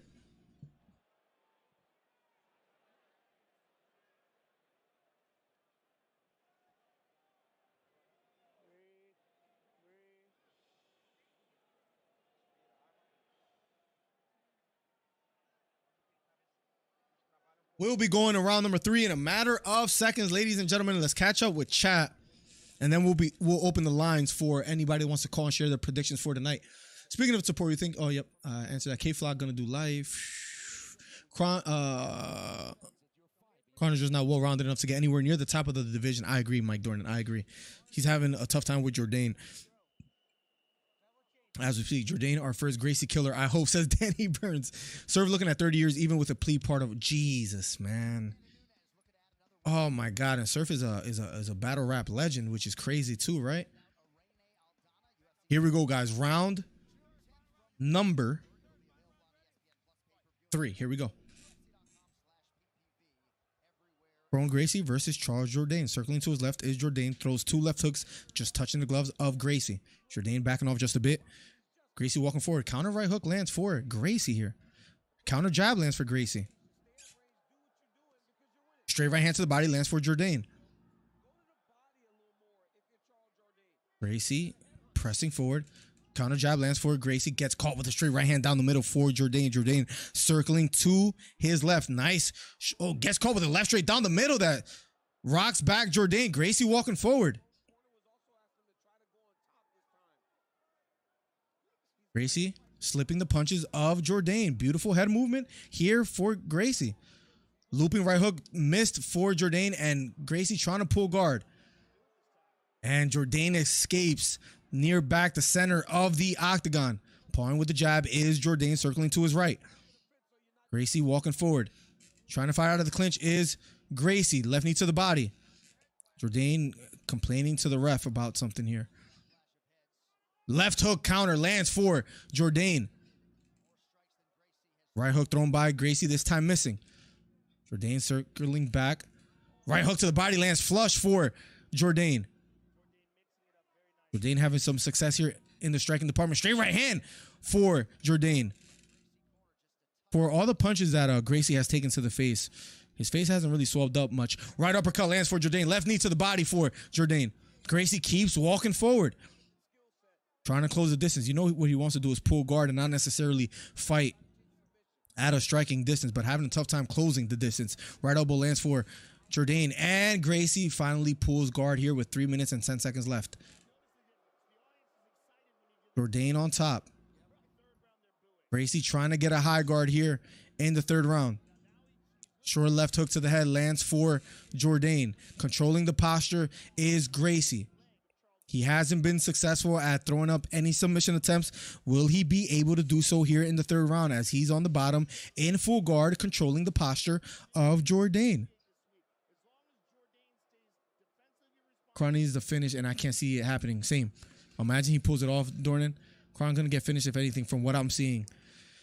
He hasn't had much success. He's on the bottom in full guard now. Trying to get a higher guard is Gracie. Short hooks to the head from the bottom for Gracie. And he is being somewhat offensive here on the bottom. Jourdain on the top, elbows tight, not trying to give anything for Gracie to work with. Gracie on the bottom. Hammer fist, trying to get a higher guard here. Trying to hug his leg, maybe trying to get into some kind of rubber guard, but not able to do so. Not able to get the foot in front of the face of Jourdain. Is an open guard. Jourdain trying to defend. He's on the top, hands held tight. Gracie trying to work, trying to kick off the hips, trying to get an angle to work with here, but not able to do much here in the 3rd round. Last and final round between Gracie and Jourdain. Jourdain on top, and he explodes and gets back up to his feet. 1 minute and 30 seconds left. And some kicks to the legs for Jourdain, but he's standing. Butt scooting is Gracie. Outside leg kick again for Jourdain. Gracie still butt scooting. And Jourdain chomping at the leg. Gracie butt scooting towards. This is a strange thing to see. Oh, but the ref stands him up. And here we go. 1 minute and 3 seconds left here in the 3rd round between Gracie and Jourdain. Strong jab, then right hook, left hook to the body. Jab upstairs for Jourdain. When it comes to striking, he's the one leading the dance, circling to his left. Both fighters standing toe-to-toe. Jab lands upstairs for Gracie. Left straight down the middle for Jourdain. Both fighters fighting out of the clinch now. Gracie near the cage. Jourdain has an underhook. Right knee to the body lands for Jourdain. 35 seconds left. Standing out of the southpaw stance, outside leg kick lands for Jourdain. Left straight down the middle for Jourdain. 25 seconds left. Right hook to the body for Jourdain. Again, left hook for Jourdain. He looks at the clock. Outside leg kick for Jourdain. 17 seconds left. Circling to his left. Left hook again lands for Jourdain, straight right hand down the middle. Gracie takes it well, but it was a straight right hand that landed flush. Gracie trying to close the distance, but not letting his hands go. 5 seconds left. Flying knee thrown by Jourdain. That time missing left hook. Lands for Jourdain. Left hook again. Left high kick to the head for Jourdain. The fight is over. I think we're going to a decision, or I know we're going to a decision, but I think it's going to be a clear unanimous. Jourdain gets the job done as far as in the striking department. Gracie pulled guard maybe 4 times in this fight, but didn't really throw any submission attempts, and that's credit to Jourdain on the top when he would be in the full guard of Gracie. Kept his elbows in tight and just looked for the moment to explode, would find it, and was able to do so. We're going to a decision in a matter of seconds, ladies and gentlemen. Let's catch up with chat a bit here. Not a chance, says Mike Dornan. Gracie will get it done. Mark my words. Sorry, Skeptic. You are mistaking. He puts F on 30-27 on all scorecards. That's what it should be. But we already experienced one robbery today with a Bedoya fight. In my opinion, I thought Bedoya beat Kalen Williams 2 rounds to 1, maybe 3 rounds to 0. But at the end of the day, they gave it to Williams. But let's see how they score it here. You can never underestimate what happens at the UFC. Snooze fest, but not Jourdain's fault. Not his fault at all. Gracie wasn't able to mix it up as far as striking. Up next would be Movsar versus Diego Lopez. Let's see how they score, guys. We'll be opening up the lines for live callers in a second.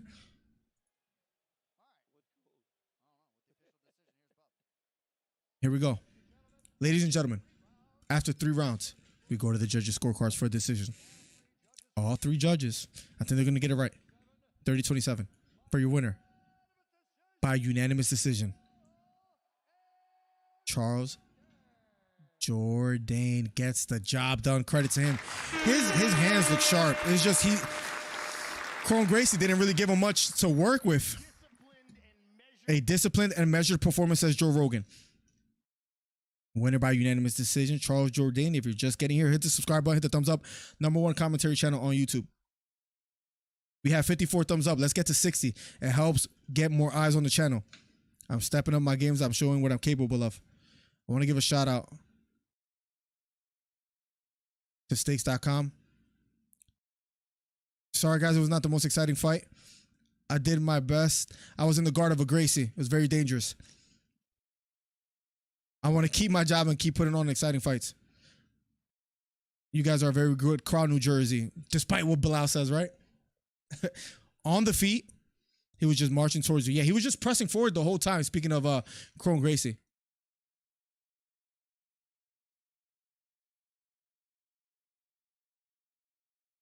They hit hard, so I was very aware of that. I didn't want to get caught. Good performance by Jourdain, not his fault. All Gracie was looking to do was pull guard. He reminded me of Ryan Hall and how he was spam Imanari rolls to try to get it to the canvas. Boring fight, absolutely. But that might be the first boring fight of the night. Maybe you could say the Virna fight versus Rodriguez was a little bit boring, but why not? Edson Barbosa, says Jourdain. I want to keep fighting. I want people to be happy. Good old glory fight style. He calls out Edson Barbosa.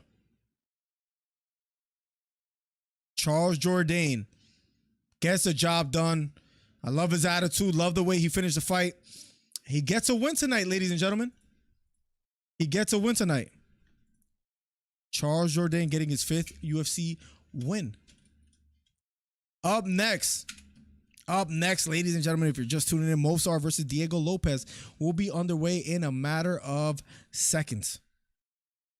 And then we move up the card and interesting fight card tonight. Kevin Holland in the stands. Then Jessica Andrade versus Jourdain. Then Bilal Muhammad versus Gilbert Burns. Let's see how you guys are voting this. 96 votes. You guys give it a 71% to Gilbert Burns. I respect it. Frankie Edgar in the stands as well, too. A legend. A Jersey legend. Charles Jourdain, after coming off 2 losses against Shane Burgos and Nathaniel Wood, finally gets a win against Kron Gracie.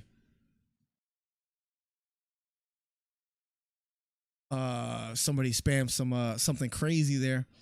It has happened before. If you guys do want to call in and share your predictions, feel free to do so at Drum roll. There we go. 267-545-8096. Boring fight says Plugs. I absolutely agree. T says disciplined performance. Knew he couldn't overextend or throw anything. When he was in the guard of Gracie, he did the right thing, right? Or let me keep this just in case.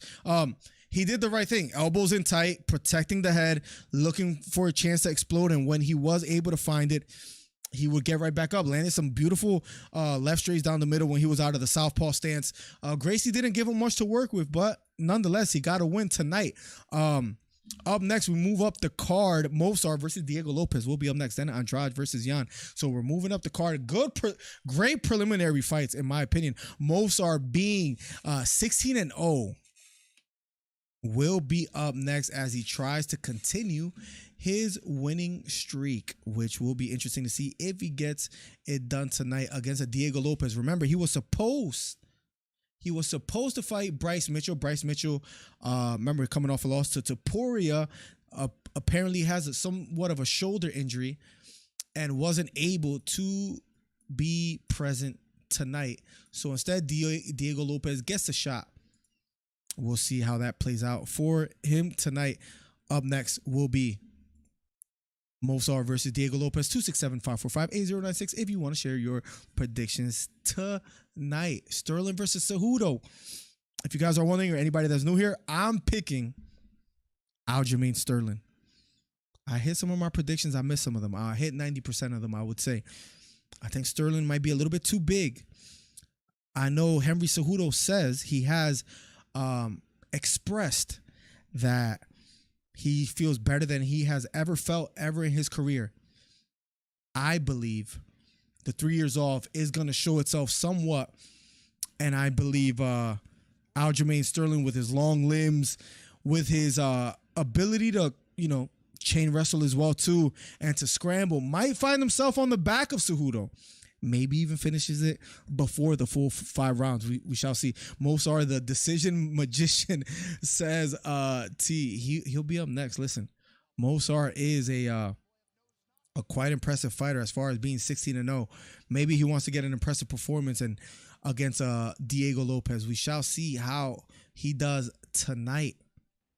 And I think this was, I forget who it was, but if you guys didn't know, that's Bilal Muhammad. Either one, identical twins. He'll be fighting against a Gilbert Burns. Both fighters on winning streaks. Let's see if he's able to get the job done. Movsar is 16-0. Canceled bout against Topuria. He was supposed to fight Topuria. Then he was supposed to fight Mitchell, who Topuria and Mitchell fought each other. But Bryce Mitchell canceled, wasn't able to make the fight tonight. So he'll be fighting Diego Lopez instead. Let's see how he does tonight. Let's see how he does tonight. Give me 1 second. I don't know why this is taking long. Let's see. Here we go. He is coming off 3 decision wins in the UFC. And all he does is gets decision, as T said. Let's see if he's able to get a finish somewhat in his career. I should have put like an over 2.5 round bet T at this point. Yo, Miller, did you see Bilal foot? It looks swollen. This could cause him some trouble. I didn't see it, but a few mentioned it earlier today. Let me see if I can look it up real quick and see how bad it was. Bilal Muhammad foot injury. Let's see if we can find anything. UFC community shock during ankle injury. How does it look? Ooh. That looks a little bad. I'm not going to lie. Let's see if I find it on Twitter real quick. In the meantime, guys, hit the subscribe button, hit the thumbs up. Especially a bye round. Look, oh my God. I'll fight. Look at that foot. Fighter stance. Bye round. Do they show anything else? Was he did he come out weird that people are worried about? It does look like he's limping a little bit, right? It's a little scary. It is worrisome. I have Gilbert Burns winning, even if it's a full and healthy Bilal. Anyways, Marcus M. We'll see what happens. What are your picks for tonight? Who do you got between Cejudo and Aljamain? Diego Lopez making his way to the octagon as we speak. Muhammad has bad injury, so Burns got my vote. I had Burns anyways. Maybe it becomes a little bit easier if Bilal is really that hurt. Bilal is going to make it look easy, says Dan N. Why do you feel he'll make it look easy against someone like Gilbert Burns, who is a proven fighter at this point in his career, had some wars against Chimaev and looked quite great, had an impressive performance against Neil Magny. Why do you feel that he'll make it look easy? Yeah, because I don't know about making it look easy. I can't say I agree, Plugs. Back-to-back wins for Diego Lopez, 12 first-round finishes, and finished 19 of 21 wins, 8 by knockout, 11 by submission for Diego Lopez, making his way to the octagon. Come to Australia one day, Miller. Listen, Australia is outperforming anybody, like any country or state right now. I think it's about like 9 to 10 of you guys from Australia, about like 3 from Chicago. What's the other leaders? California, we get a lot of love from Cali as well, too. But right now, man, Australia is cooking. Oh, okay, I don't know now. Yeah, that ankle doesn't look that great, Borracho. It's a little bit worrisome, to be quite honest. Just threw a few peanuts on a parlay for the last few fights. Evloev, decision. Andrade, finish. Burns, decision. And out. Remind me if I forget that, but let's see. Because Evloev, decision is likely. Andrade as well, too, being a veteran. Burns decision, it's a 5-round fight. I think if Burns wins, personally, I think it'll be by finish. And Aljo decision, I could see Aljo winning a decision. I could see Aljo winning by submission as well too. I don't know where you bet, T, but I do have a promo code. But maybe start an account after the next sponsor stream. I just realized I had it up on the stream right now. Up next, guys, Movsar Evloev versus Diego Lopez will be up next. Let me close this just in case. We have some interesting fights tonight. Guys, thank you for the ongoing support, man. We've been cooking with the stream today, man. Live already for 2.5, almost 3 hours already. Let's go. And it's main event time, so let's go. Movsar making his way to the octagon as we speak. New Orleans, let's go. New Orleans in the building. Chicago, Australia. I would love to go out there one day, Marcus. I heard there's some good fishing out there as well, too. Our bet might be off, Miller. I was not informed about my guy being hurt. You make the decision. Let me know either bet is on or bet is off. I'm completely fine with that. I think you had $1 at risk, where I had 10, so you let me know. The ankle of Bilal looked fine on the scales. I don't know, like the whole preview looked a little ugly, and it looked like he was walking a little bit strange. I wish, bro, not available over here. That's right. We did talk about that. Miller, do you think Namajunas wins the rematch? Namajunas is a what's it called? An impressive fighter. Her striking is quite well, but I haven't been impressed with her latter performances. That Carla Esparza split decision loss was one of the most boring fights I've ever seen in my life. Is one of the most boring ones I've ever seen in my life. So if she's more active, I can see her winning. But we shall see. Yes, fishing in Australia is top. That's what I've heard. It's a beautiful country, it seems like, too. I would love to. Listen, maybe the dream one day is there's some kind of event where there's a ringside broadcast opening where I get to fly out there. You never know, Marcus M. So let's keep growing this channel. One day, you never know, I might be flown out there for an event, and then we'll take it from there. Just kidding. But actually, you make the decision. I don't want to take the $1 away from you. I feel bad, man. There's, Gilbert Burns was going to win anyways, Borracho. So we shall see. Movsar versus Diego up next. Do you think Nunes will successfully defend it? Yeah, you saw it was supposed to be Juliana Pena, but now it's Irene Aldana, Marcus M. I think she does. I think she's going to win in the striking department, land the big straight right hand, and get a knockout win, Marcus, to be quite honest. I was, strangely enough, a little bit interested in the Juliana Pena rematch. Granted, Pena didn't do much in the rematch. Got dominated, got knocked down like 7,000 times. But I think what threw her off, if you guys remember, Nunes came out in a southpaw stance, really threw off Juliana Pena. I was interested to see what adjustments Juliana Pena was going to make, if any. And at the end of the day, they're 1-1, and I'm all for settling scores, but wasn't able to be made. So, but I think, and Aldana's a crafty fighter as well too, as you've seen in her most recent performances. So let's see. Movsar Evloev versus Diego Lopez starting now. Both fighters in the center of the octagon, standing toe-to-toe. Both out of the orthodox stance. Nice outside leg kick lands for Movsar. Straight right hand down the middle lands for Evloev. Another outside leg kick for Evloev as he backs up. Lopez trying to close the distance. He's had a lot of first round finishes. Counter jab, then a right hook lands for Lopez. Remember, Lopez was a replacement. Throws a looping left hook. Gets caught with a big right hook. Movsar applying pressure. Right hook lands for Diego. This fight and your decision parlay might be in trouble with the pace that they've been starting at.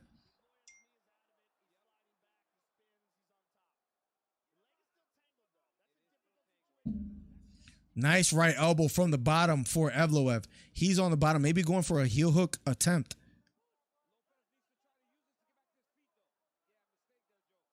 Triangle attempt for Movsar from the bottom.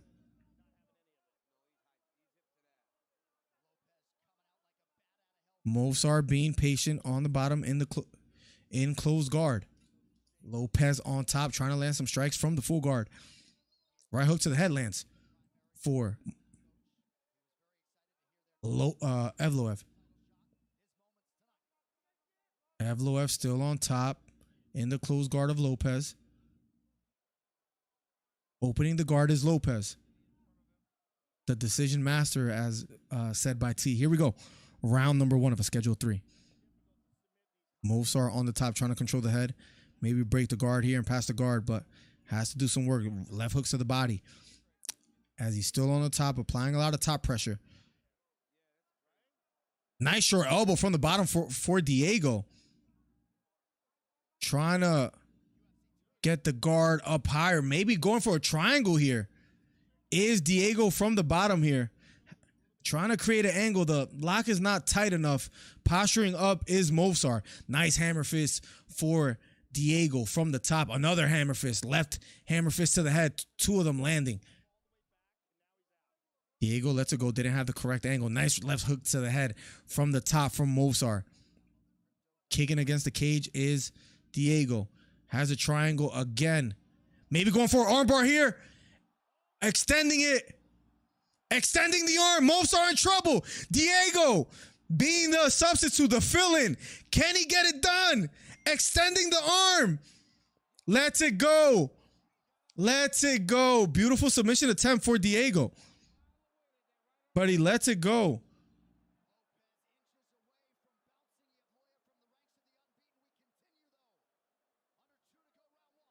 Apologize, but important text. Movsar still on the top. Great attempt by Diego. Just wasn't able to get it done, but he did transition from a triangle to an armbar. Just wasn't able to lock it in. Movsar trying to posture up yet again. Right hook to the headlands for Movsar. I like the offensive grappling from the bottom for Diego. Movsar trying to posture.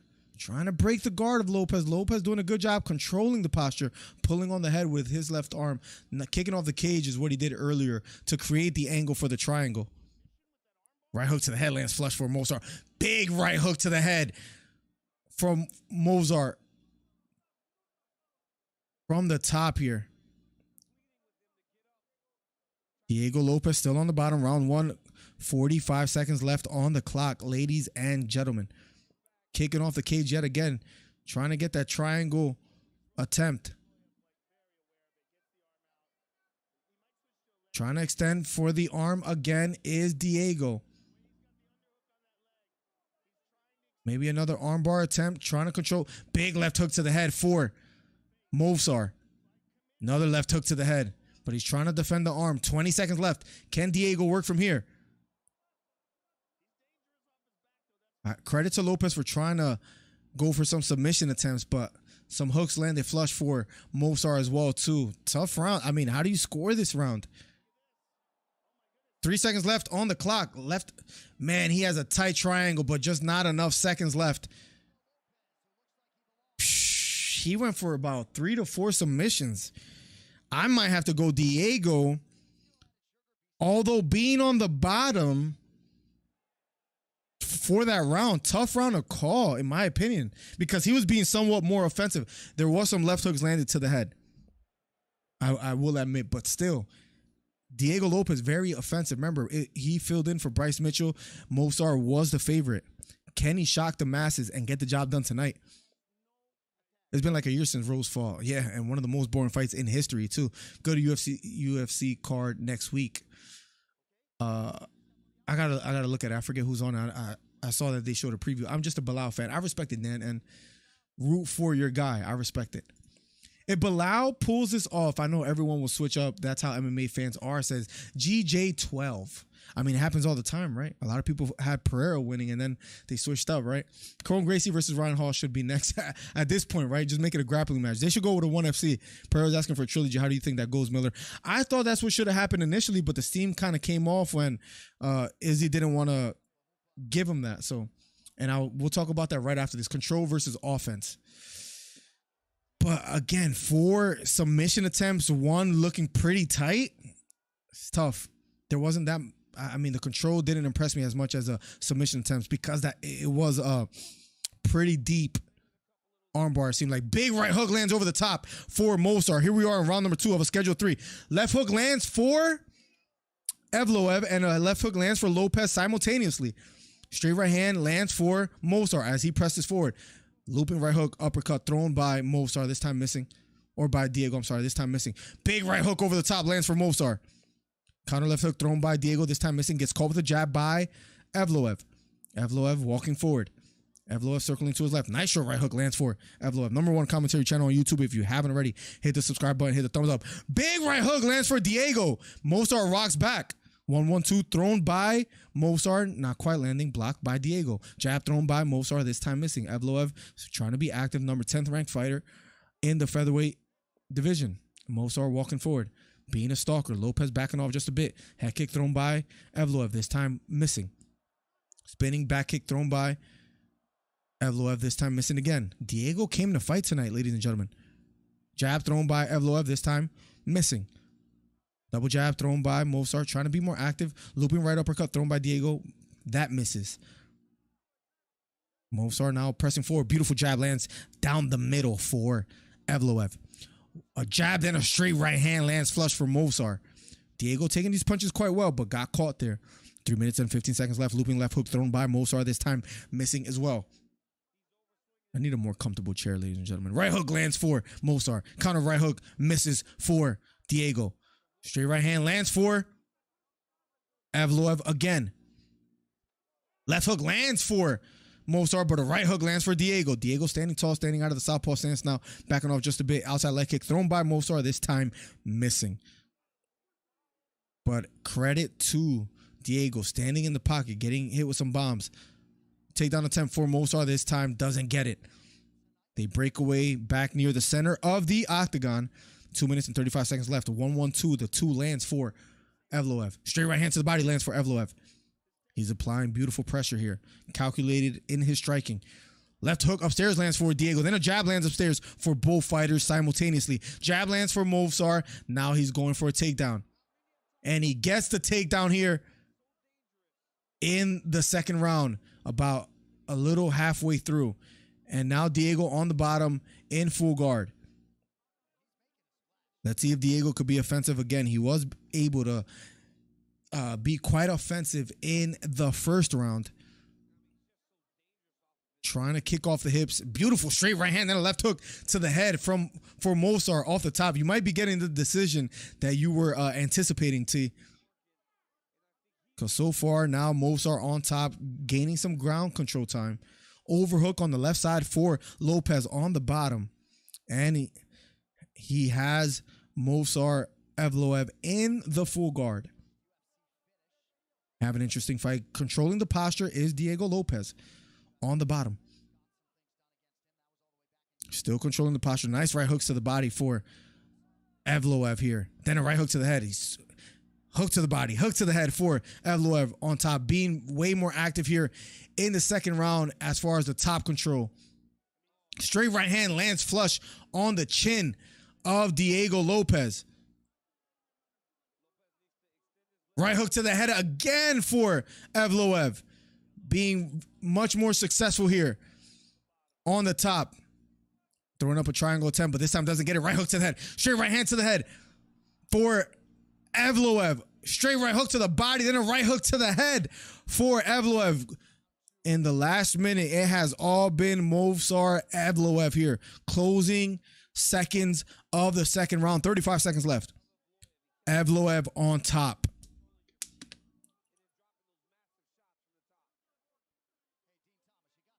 Diego Lopez still on the bottom. He was very successful in submission attempts in the first round, but in the second round, it has all been Evloev. Right hook to the head, then to the body. Mixing it up quite well is Movsar.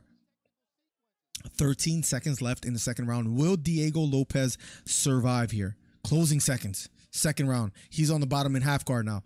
Left hooks to the body for Evloev. Elbow just misses from the bottom for Lopez. Round number 2 is over. We'll be going to round number 3 in a matter of seconds of the main event, guys. So far, this card, besides the Gracie versus Jourdain fight, has been action-packed in my opinion.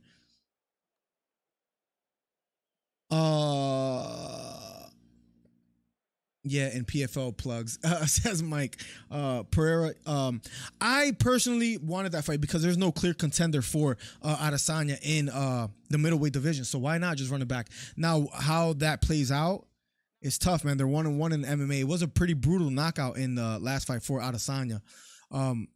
It appears that Pereira might want to move up, though, so let's see. Hopefully they hype it up and it happens. I don't know if they'll fight at 205. I doubt it. Maybe it's just a rematch for the title again. Or a trilogy fight. Thoughts on Sage Cuts Windmiller? Yeah, we covered that yesterday. He got dropped, but he did quite well in getting into single leg X, getting the sweep, and getting the heel hook finish. I was quite impressed. He's trying to expand with his skill set and was able to get a submission win. Evloev ground and pound, pretty impressive. Yeah. Especially after the first round, it wasn't that quite impressive. He got caught in some submission attempts. But in that second round, complete dominance, right hooks to the head, to the body, and Evloev looked quite great. Beautiful job, beautiful jab lands flush for Movsar. Gets caught with a straight right hand down the middle from Lopez. Here we go, round number 3, last and final round between Evloev and Lopez.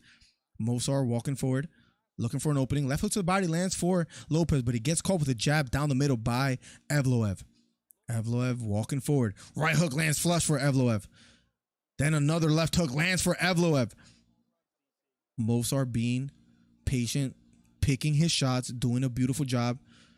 And he has been, so far, leading the dance here in the third round. Jab, then a straight right hand lands for Evloev. Head kick partially lands for Evloev. You might get the decision, T. I know you're sweating a little bit because he's starting to let those hands go. Beautiful right hand lands flush for Movsar. Double jab thrown by Movsar this time.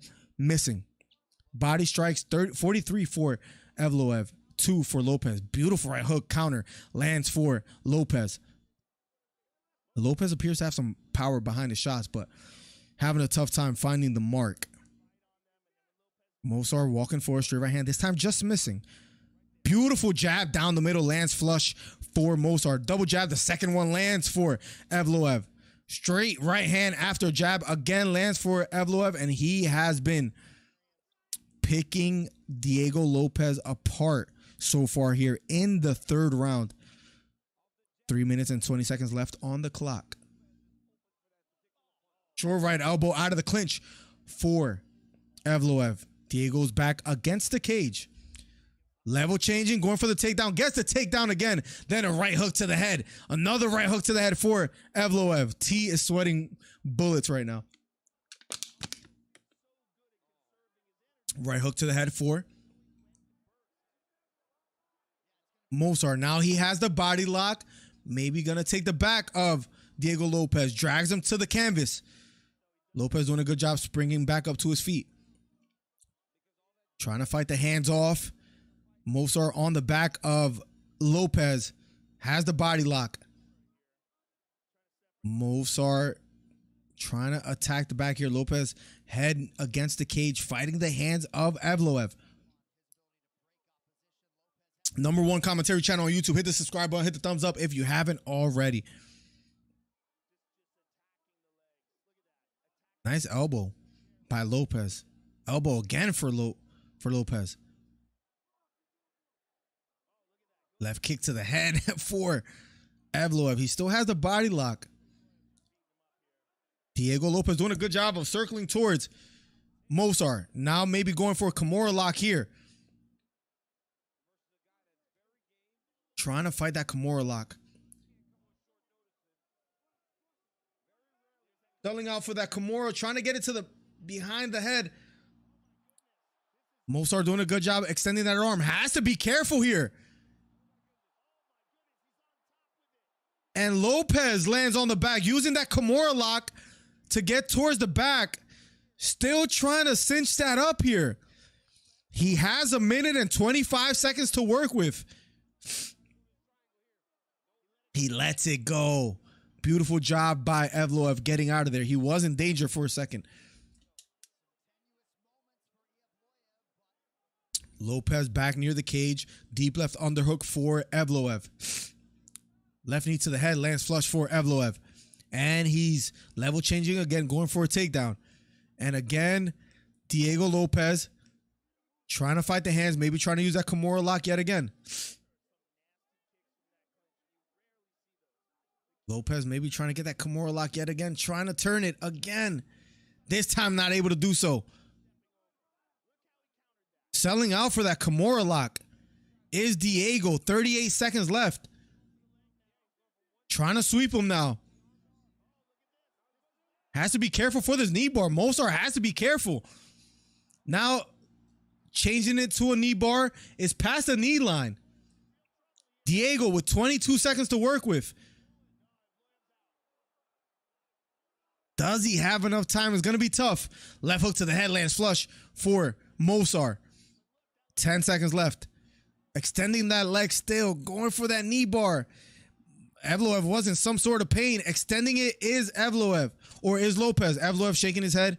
Round number 3 is over. Credits. Listen. I believe Lopez lost. But credit to him going for that Kimura lock. Going for that knee bar. He sold out for the submission attempts. I just think it was a little too late. And Movsar Evloev with an impressive performance. I think he's going to win a decision. I think it'll be unanimous. We'll be going to the scorecards in a matter of seconds. He looked great out there, T. Thought he was a pure grappler. Evloev ground and pound, pretty impressive. I agree, Mark Dornan. Nah, not sweating to be honest. Just pennies on it for extra interest. Listen, you might get your decision. Who else it was that you had? Let me see if I can find it. Evloev decision. All right, so the next thing you need is an Andrade finish. A Jessica Andrade finish. So let's see if you get that. I'm rooting for you. I'm rooting for you, T. Let's go. We'll be going to the scorecards in a matter of seconds. Impressive performance by Evloev. So far, people thought this was going to be an underwhelming card, but to me,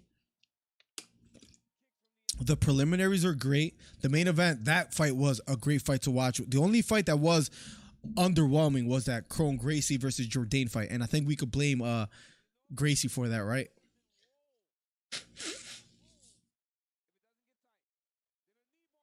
#1 commentary channel on YouTube, ladies and gentlemen. Hit the subscribe button, hit the thumbs up. Inching away at 7,600 subscribers. That's what we're trying to get to next. That's the next milestone. We're going to the scorecards. Here we go. Let's see how they call it. Ladies and gentlemen, after 3 rounds, we go to the judges' scorecards for a decision. The judges score the contest. 29-28, 29-28, and 30-27. Winner by unanimous decision. The decision magician, Evloev, gets the job done.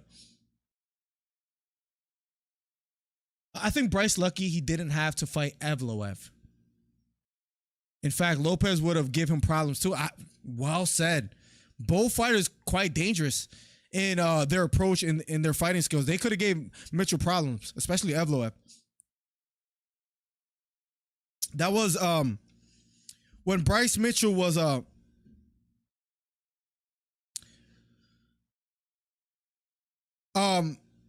in hindsight, Mitchell being out of it, I thought, I'm not too excited for this fight. I didn't think Lopez was going to be that dangerous. Lopez was very dangerous, although losing the fight. What a fight, ladies and gentlemen. Thank you for my opponent for this fight, says Movsar, for the short notice. Credit to Movsar Evloev. If you guys do want to call in, the number is 267-545-8096. You guys can share your prediction. #1 commentary channel on YouTube, guys. Thank you for the ongoing support. We hit 40 members today, guys, so thank you. And once again, thank you, guys. You guys are making a dream come true, and I mean that sincerely and wholeheartedly, so thank you guys so much. Then that knee bar, too, man. Diego sold out for that knee bar. Movsar says, I'm a wrestler. We'll be going to Jessica Andrade versus Jourdain next. Then after that, the co-main, which I'm extremely excited for, Bilal Muhammad versus Gilbert Burns. I have Burns winning tonight. The ankle injury is a little bit worrisome. You might have to send me that $1 borracho. I like Bryce, but they feeding him killers lately. Yeah, the Topuria fight was super dangerous. I had Topuria winning that fight as well, too, and he got the job done. Topuria might be one of the most dangerous featherweights climbing up the ranks. Don't blame Mitchell for backing out, especially with that injury that looked crazy. His shoulder looked purple. If you guys saw that, screenshot, going from JSP to Evloev would be tough anyways. Absolutely agreed. Calling out the Korean Zombie. Korean Zombie smiling in the stands. Best fight on the card. I don't know. That Kennedy fight versus Devin Clark was quite entertaining, to say the least. GJ12. So I don't know. That's a tough one for me to say, but nonetheless, very, very action-packed card. I'm telling you, man, it be the sleeper cards that will give you entertainment. The Ribeiro finish, the Aliskerov finish with that straight right hand, the Parker Porter finish. Then we go to the preliminary cards.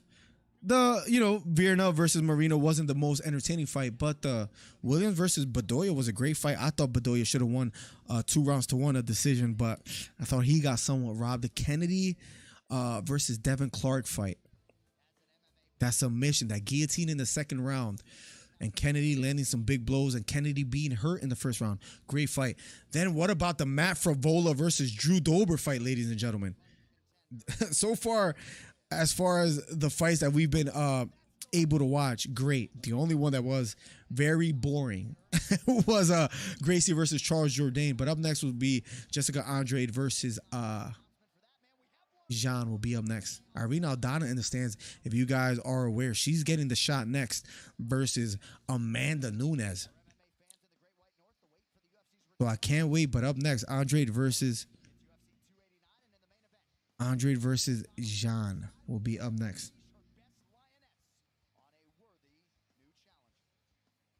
Best fight on the card. But I mean, hey, it is subjective. That was a great fight. If you like fights that go the distance, that's a nice little one to watch. Featherweight division just deep right now. I mean, and I don't know why I thought about the first thing that came to mind when you said the featherweight rank division is deep.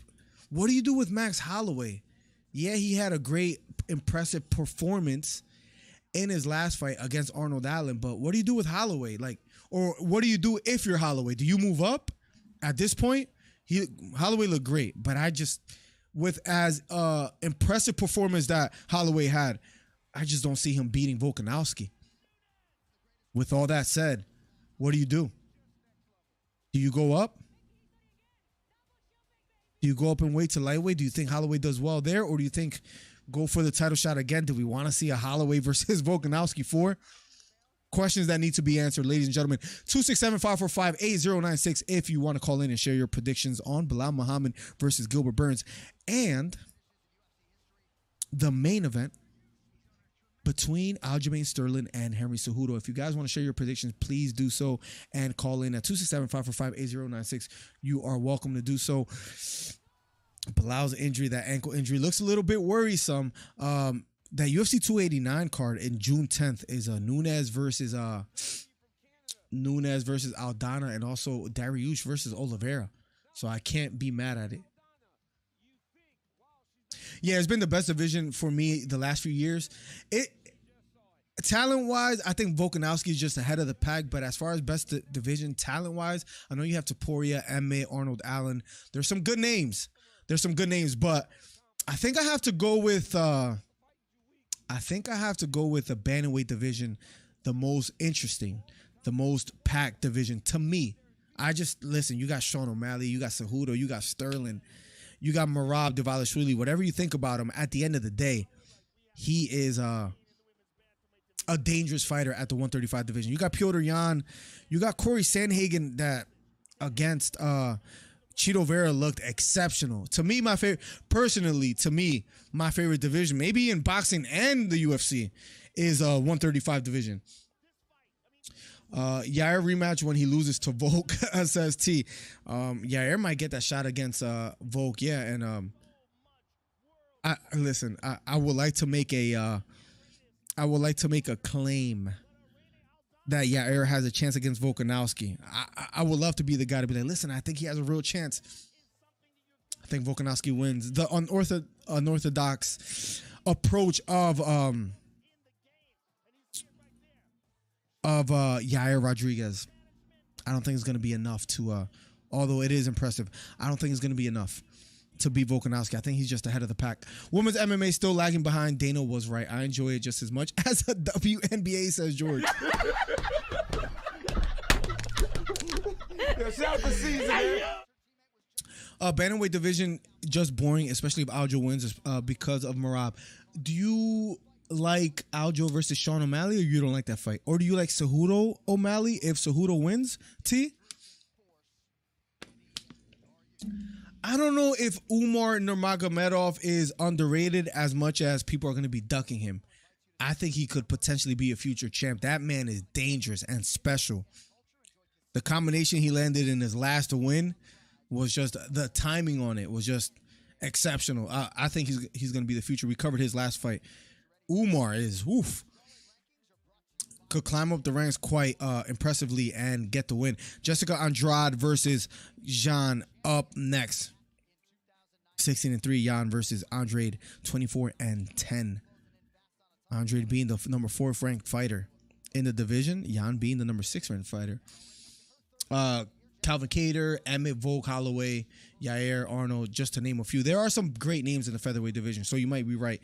And it's crazy because there's great names, but I think Volkanovski, compared to all those fighters aforementioned, I think Volkanovski is just up there. No worry, Max. Rodriguez is going to beat Volk. Danny Burns, if you're correct about that, I will be impressed. I will be impressed if that's the case.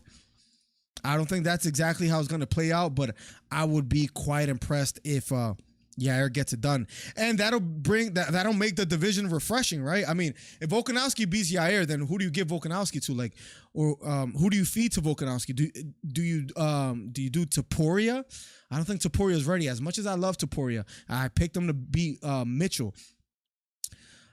I don't think you do that quite just yet. So the opponents that are available for Volkanovski is just nothing that makes me excited, to be quite honest. I've got a feeling Yair gonna beat Volk. Then again, listen, there are always surprises. Speaking of surprises, do you think, is it weird to say, I almost feel weird, strange saying this, Covington versus Edwards. Is it fair to say that Colby Covington is a favorite? I feel like a lot of people are counting Leon out in that fight. Holy cow, his shoulder was purple. That looked bad. Oh, did you look it up? His shoulder looked disgusting, Boracho. I was surprised. Get a secret lab, soft weave chair, Miller. from Farts Down Under. What an interesting name. Let me look it up. Secret Lab soft weave. Oh, it is a real thing because it started. How much does this cost? Number one. Because oh my God, $539. It looks so comfy though, because this chair is not the best. And I did mention the chair earlier. I would love a chair like that, but $539. I don't think I'm gonna be spending that much on the chairs anytime soon. But Jesus, man, it's a beautiful chair though, Farts.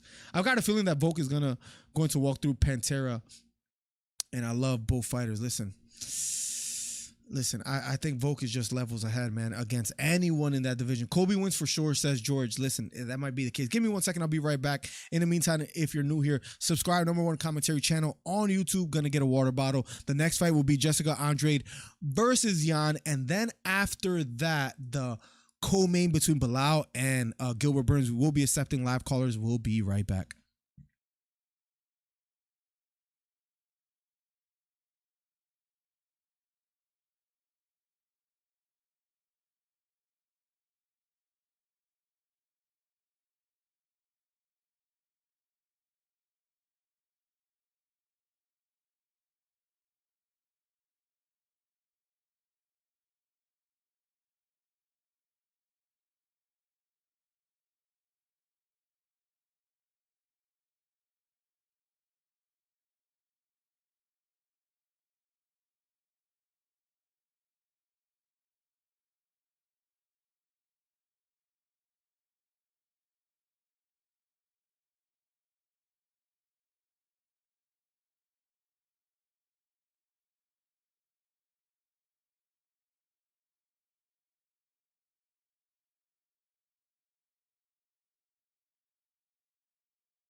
We are back, ladies and gentlemen. Jan made her way to the octagon.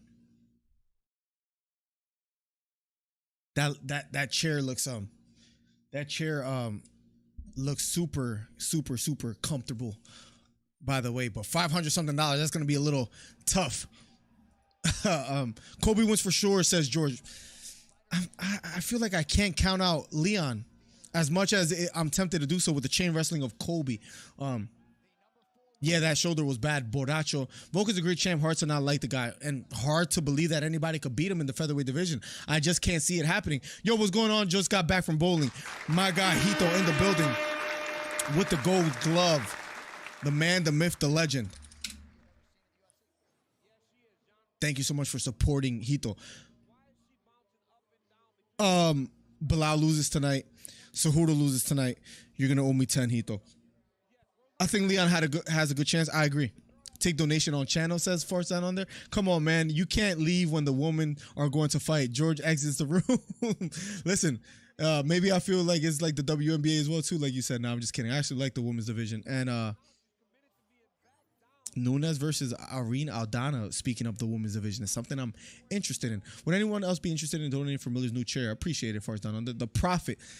You're gonna owe me 10, man, and I'm sorry. You can just send it to the channel, you know, just to see your name, just so you can see my new donation alert. All right, Hito, because you're gonna lose this bet. The profit, don't forget. I mean, lately you've been much less than the profit, to be quite honest. If anything, you've been What's a good name for someone that gets their predictions wrong every time? Because that's what you'll be. Thank you for the 45 people watching. #1 commentary channel on YouTube. Thank you guys for helping me grow the channel. This has been an exciting night so far. We started with the prelims, and now the viewer count is going up, and the subs are going up, and we finally hit 40 members. So thank you. Let's be the #1 commentary channel on YouTube. I mean, we are as far as skill, but let's have the most views. We're climbing up the ranks. We're giving a lot of people competition. Let's go. Andrade, 31 years old. 33 years old is Jan. The taller fighter is Jan by 3.5 inches. The reach advantage goes to Jan by 1 inch. Up next, guys. Up next, Jessica Andrade versus Jan. Then the co-main, Bilal versus Burns. And in a weird way, as the fight is approaching, I almost feel like I'm more excited for Burns and Muhammad than Sterling and Cejudo. Why that is hard to explain. Same with women's wrestling in WWE, says Boracho. Who does Hito got? If you have Cejudo winning, just know that Hito has Cejudo winning, and that should make you nervous because that man has been notoriously wrong as of late. He picked Ryan Garcia to beat Gervonta Tank Davis for whatever that's worth. Payday. You want payday. I know that. Let's go with the payday. Let's go. Thank you so much for the $8, George. Appreciate the ongoing support. Jessica Andrade versus Jan up next. Let's go. I respect that team because of the names. I respect it. Chair donate. Listen, should we start a $7.99 in the way to a new chair? Let's go. Thank you so much, George. I mean, that chair is fire, and I know you mentioned that. I've never seen that chair. It looks comfortable. I'm not in the tax bracket where I can feel comfortable spending $500 on a chair. But listen, we have $8 towards it. 490 something more to go. Let's go. Thank you so much, George. You're helping me get one step closer. We do have Mondays off, so you're helping me fund that as well, too, George. So thank you. Here we go. Round #1 of a Schedule 3. Andrade versus Jan. #4 ranked fighter versus #6. Straight right hand down the middle. Just misses for Jan. Standing tall, being patient. Andrade walking forward. Looking for the opening. Beautiful inside leg kick lands for Jan. Outside leg kick lands for Jan here in the first round. Kick to the body misses for Andrade. Or Andrade, I'm sorry. Jab to the body lands for Jan. Jan looks really fast with her hands so far. She is the taller fighter as well, too. Let's see if she's able to use the range here. Beautiful right hook counter for Jan. Looping left hook thrown by Andrade, and this time it misses. Jab to the body thrown by Jan. This time block, jab lands upstairs for Andrade. Just so much easier to call it Andrade, to be quite honest. But Andrade walking forward. Jab, stiff jab, lands flush down the middle for Jan. And then an outside leg kick. She looks sharp, circling to her right, using some lateral movement. Inside leg kick thrown by Andrade, this time missing. Trying to close the distance here is Jessica. Feigning a bit here is Jan. Inside leg kick lands for Jan. Circling to her left and her right. Trying to keep this fight at a distance is Jan. Looping right hook thrown by Jan. This time missing. Short left hook lands for Andrade. But she gets caught with a beautiful left hook that lands upstairs for Andrade. And here we go. And here we go. We have ourselves a fight, ladies and gentlemen. Beautiful straight right hand down the middle. Lands flush for Jan. She's willing to exchange here with Andrade. Andrade looping left hook. Left hook lands flush for Andrade.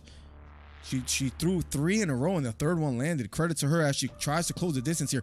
Straight right hand down the middle. Right on the button for Jan. Jan feigning to the body. Inside leg kick this time missing for Jan. Outside leg kick lands for Jan. Looping left hook thrown. Right hand knocks down Andrade. She's hurt. Referee stops it. And it's over. First round finish. Andrade says she's okay. Maybe to stop a little bit early. I don't know, but she got slumped. I believe it was a right hook. We'll see the replay. Andrade says she's okay. She looks a little bit disappointed, as if it was stopped early, but she's not disputing it much. What a beautiful... Her hands are sharp. Her hands are sharp. She was feigning, circling to her left and the right. She got caught with her left hook, but nothing too massive. Lands a bomb of her own. I think you had Andrade finish, right? Let's see what it was. She was retreating. Looping right hook over the top, landed right on the chin. Then 2 hammer fists, so maybe not the worst stoppage. Andrade still looked like she was eyes wide open, her senses intact, her head did hit the canvas. Then 2 hammer fists, beautiful right hook over the top that landed flush for Jan. Beautifully landed for Jan, and she lifts both hands in the air. Credit to her. What a performance. What a performance. Number 6 ranked fighter too as well. So to be the number 4 ranked fighter as she climbs up the ranks, you got to give her credit. What a performance by Jan. And I'm intrigued to know who she gets next. But out of the strawweight division, I'm excited to see who she gets next. Above her right now, so above her is Marina Rodriguez and Jessica Andrade. So, listen, she might be inching herself, you know, might be a little bit premeditated in what I'm about to say. But right now, Marina suffering a loss, who is above her. Jan getting a win against Andrade, who's number 4. Vienna number 9 is the one that got the win over Marina. Jan, the only person above her once they update the rankings is Amanda Lemos, Rose Namajunas, and Carla Esparza. And you know the UFC is loving these new fighters that are coming. Give me 1 second. This is the happiest moment, she says.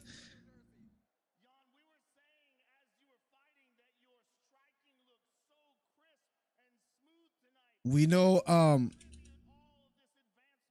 the UFC loves rising Chinese stars, and her hands look sharp. And Zhang Weili is one of my favorite female fighters. Her fight against Joanna is probably the best female fight I've ever seen in my life. So for Jan to put on this performance against Jessica Andrade, who's the number 4 ranked fighter, and the only people above her is Namajunas, Lemos, and Carla Esparza. Listen, making a name for herself. The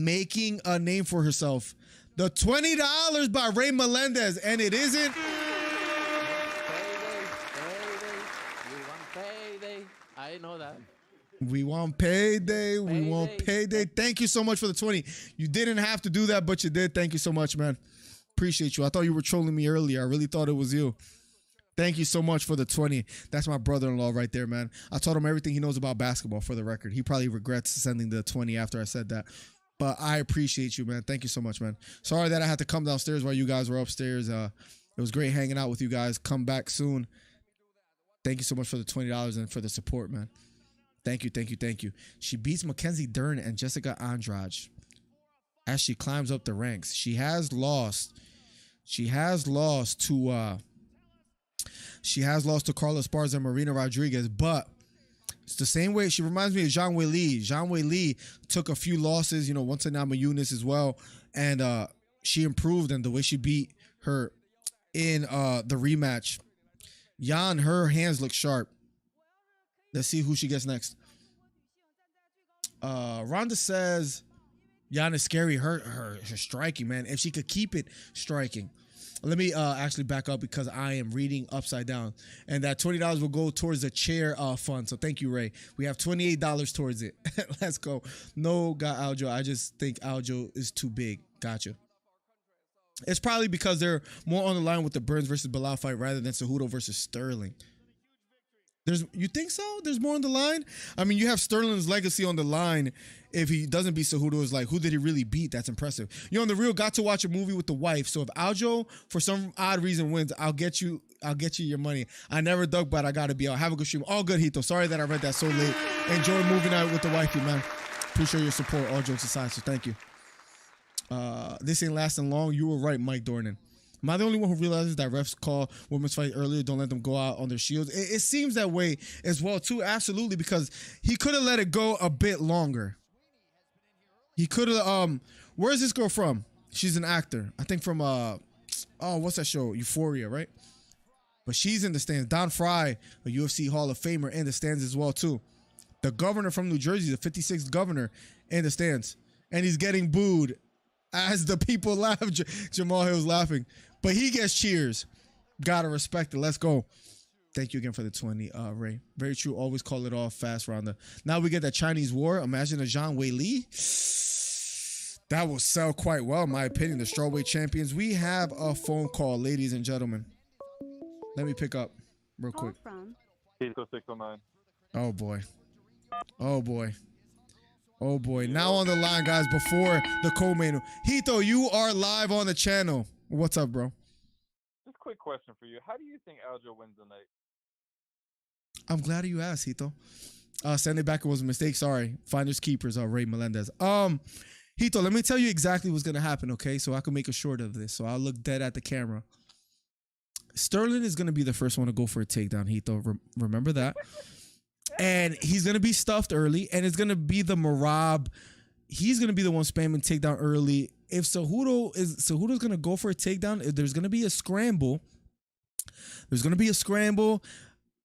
Aljo's going to find himself on the back in round number 2. He's not going to get the submission, but a little bit of ground and pound. Round number 3, Aljo pulls away with a jab. It starts going into the 4th. We're going to find ourselves Aljo maybe being up 3-1 going into the 5th. Cejudo maybe wins the 5th round. I say maybe a split decision or unanimous decision.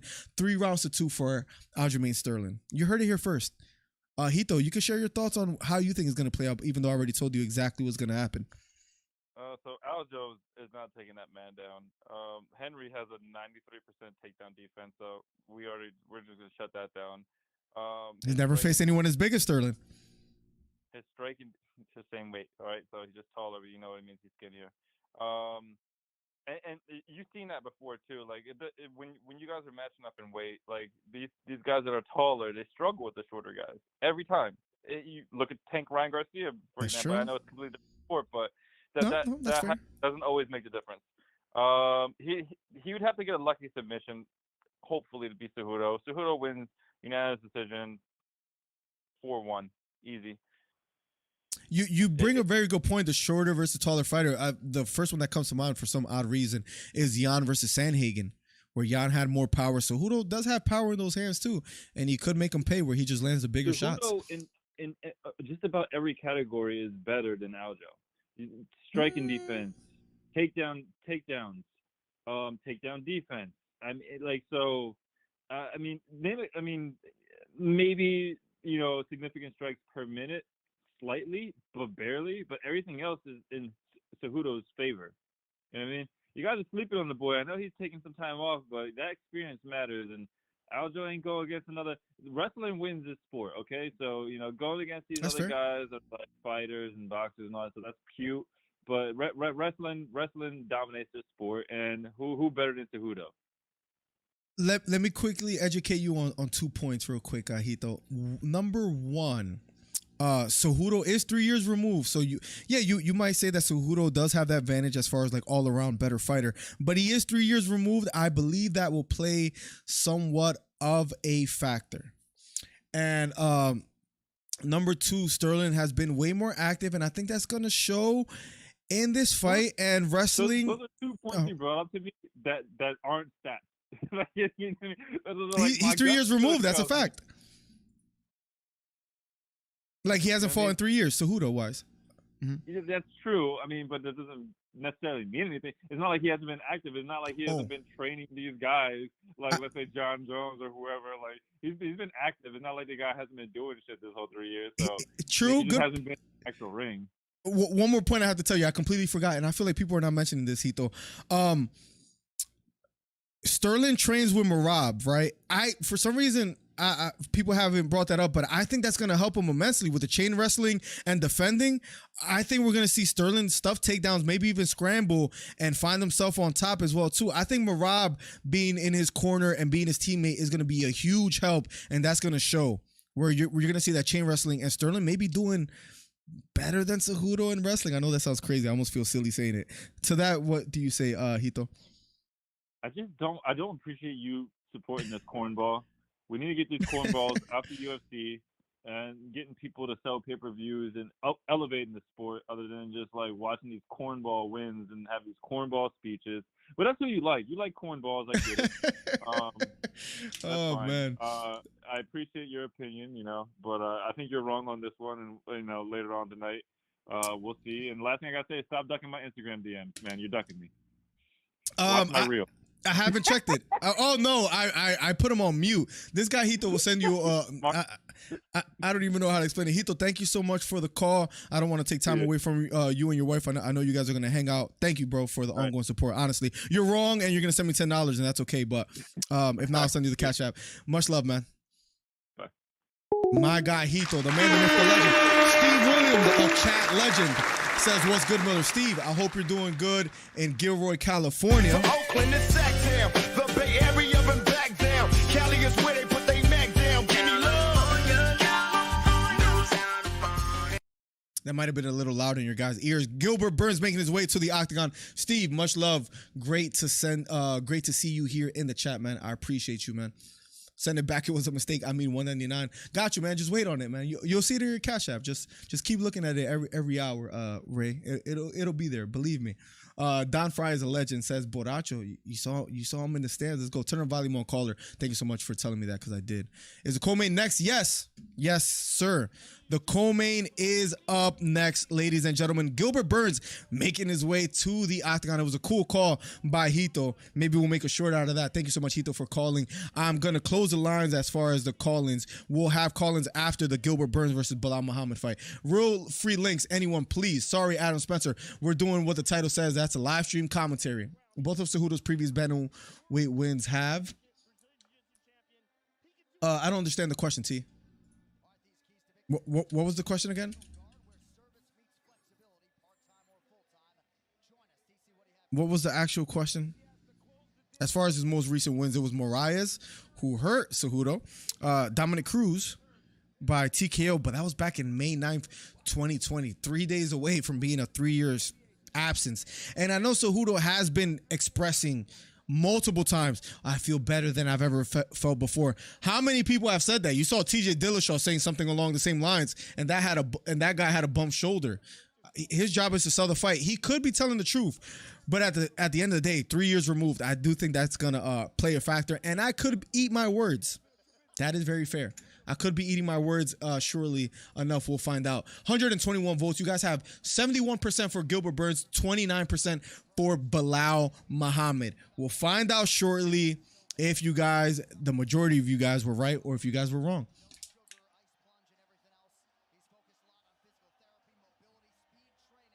Why you say both his wins have question mark? You think the Dominic Cruz fight got stopped early? I'm assuming that's what you're referring to, which I thought it did, honestly. I did say that in the live stream when I covered that fight. To be honest, I think it's a ridiculous weight cut for Aljo beating up on little guys. Payday. You want payday. I know that. Let's go. The 26 from Steve Williams. He says checking in from Gilroy, California.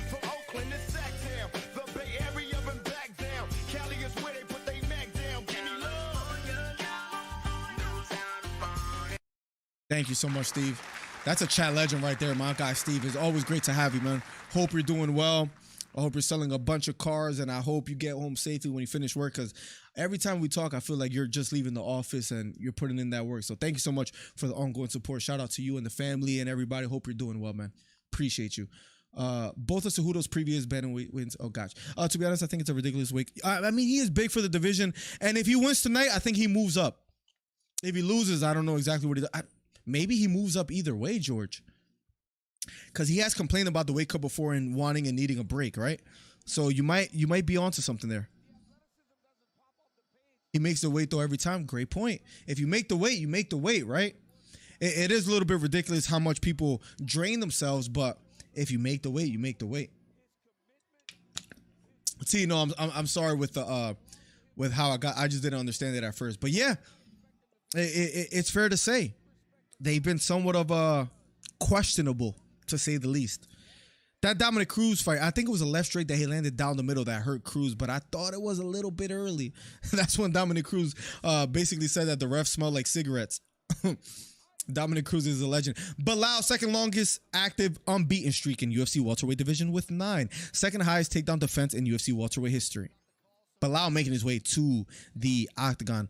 The keys to victory is to establish range, to win the grappling exchanges, and constant pressure, according to Joe Rogan, is his keys to victory for Bilal Muhammad. Up next, guys, co-main. I'm almost excited for this fight more than the main event. Cruz was almost 4 years removed as well, too, at the time. He dealt with a lot of injuries, man. He dealt with a lot of injuries. Speaking of Dominic Cruz, when he lost to Cejudo, yes, he was. He lost to Cody Garbrandt by unanimous decision, and then it was 4 years later that he fought Henry Cejudo. So you do make good points as well, too, T, as much as I hate to admit. Let's get it. Up next, guys, is the co-main event. Bilal Muhammad making his way to the octagon. Once again, thank you for the 26, Steve Williams. Thank you for the 20, Ray Melendez. Thank you for the $8, George. We're getting closer for that chair, George. Let's get it. Thank you for the 5, Giovanni Martinez. Thank you for becoming a member, Wilson Perea. Tail of the tape, 34 years old is Bilal. 36 years old is Gilbert Burns. 1 inch taller is Muhammad. And 1 inch reach advantage goes to Bilal Muhammad. Both have been on incredible runs. A lot at stake here for both fighters. Bruce Buffer announcing them now. We're about to get to the co-main event, guys. #1 commentary channel on YouTube. Guys, we're gonna have the most viewers eventually on a live commentary. I believe it, man. One day, because nobody does it better, guys. And I appreciate you guys because we have the best community. Up next, co-main event. Both these guys have fought pretty much, met everyone in the division besides, guess who? Who's that? Hey, are you speaking of Gilbert? Payday. You want payday? I know We that. want payday.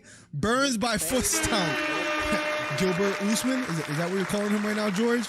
Gilbert Burns, 22-5. Thank you for the $8, George.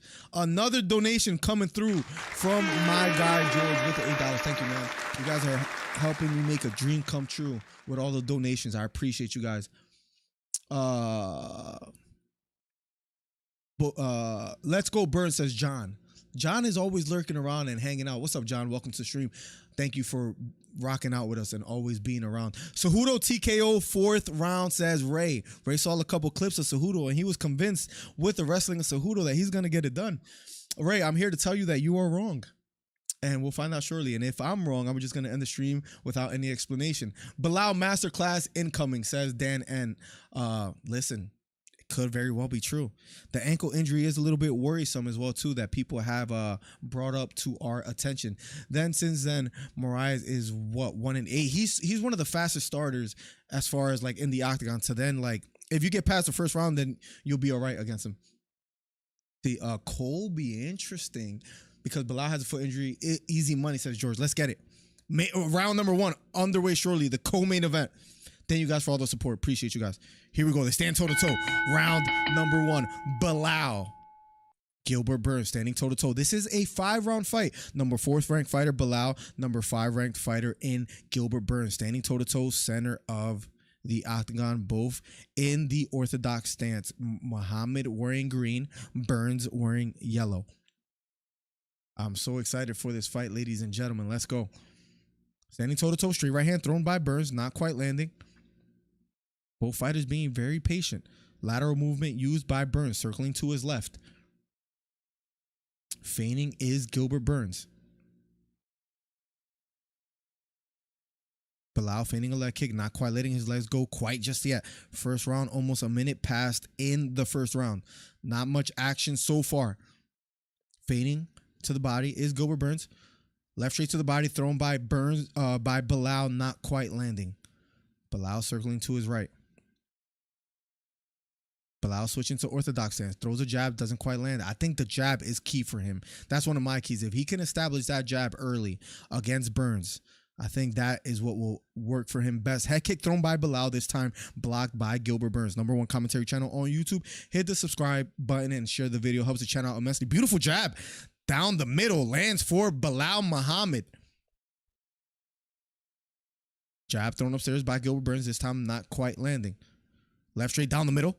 This time, not sneaking in for Bilal Muhammad. Looping right hook thrown by Gilbert Burns. Doesn't land. Burns walking forward, trying to apply some pressure here. This is a 5-round fight, so they are pacing themselves here in the first round. Straight right hand misses for Gilbert Burns. Straight right hand to the body for Bilal. And he keeps switching from orthodox to southpaw, giving different looks to Gilbert Burns.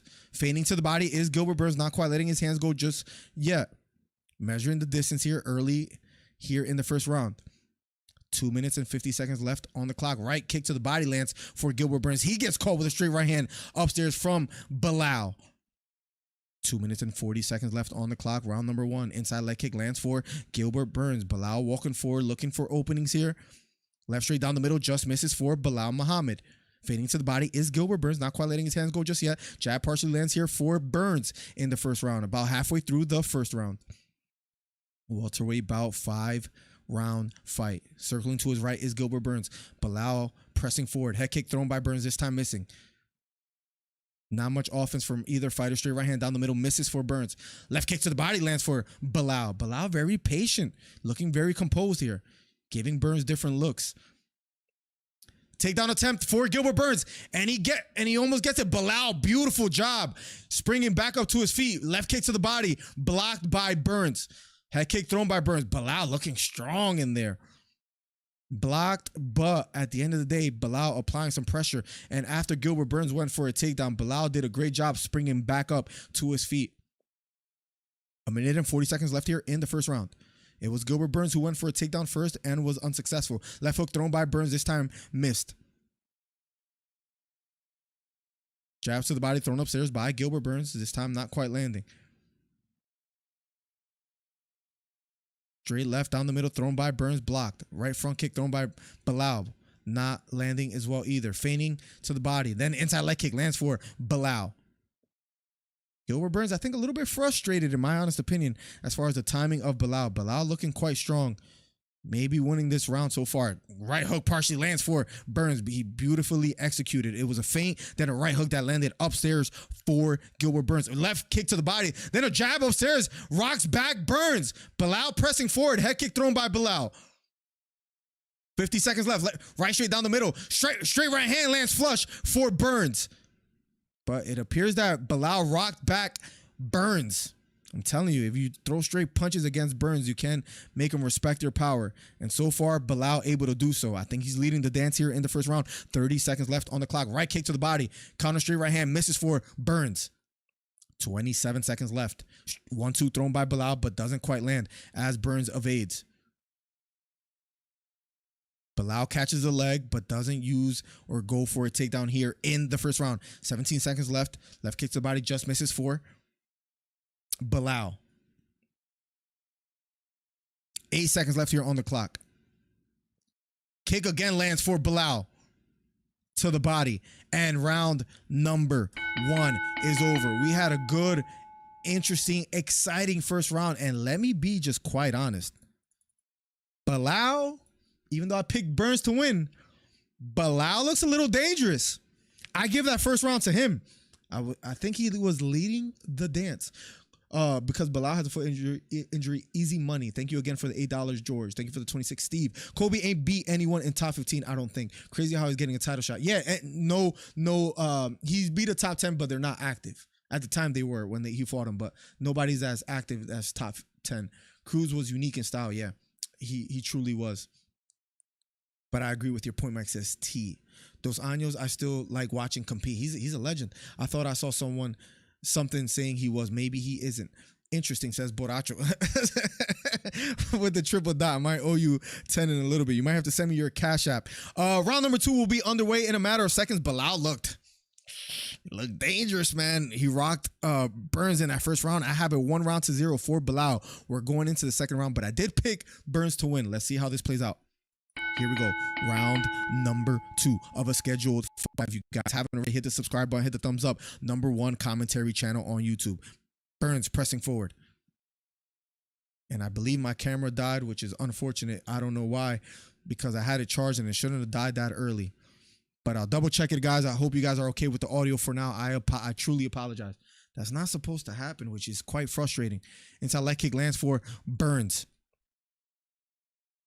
I truly apologize. Jab thrown upstairs by Burns. Doesn't quite land. Outside leg kick does land for Burns. That's not supposed to happen. I went live for longer than today and somehow the camera dies. I don't understand. 4 minutes, 17 seconds left. Right hand down the middle lands for Burns. Burns being patient. Left kick to the body. Blocked by Burns. Video died. I know, George. I'll fix it as soon as I can. 4 minutes and 5 seconds left. Don't want to miss the commentating. I'll make sure to fix it right after that. Right after this. Truly apologize. 80 viewers. Let's go. #1 commentary channel on YouTube. Burns walking forward. We'll get the video back up in a matter of seconds. Head kick thrown by Bilal. This time blocked. Inside leg kick lands for Burns. And he's feigning. Walking forward. Both fighters standing toe-to-toe. Bilal walking forward. Both fighters standing toe-to-toe. Center of the octagon.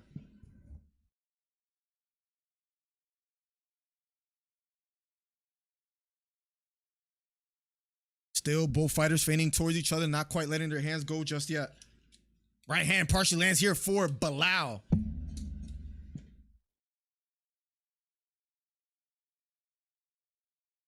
Right hook lands for Gilbert Burns. Looping right hook thrown by Burns, this time missing. Body kick thrown by Bilal, then a jab, but both not finding the mark. Circling to his left is Gilbert Burns, #1 commentary channel on YouTube.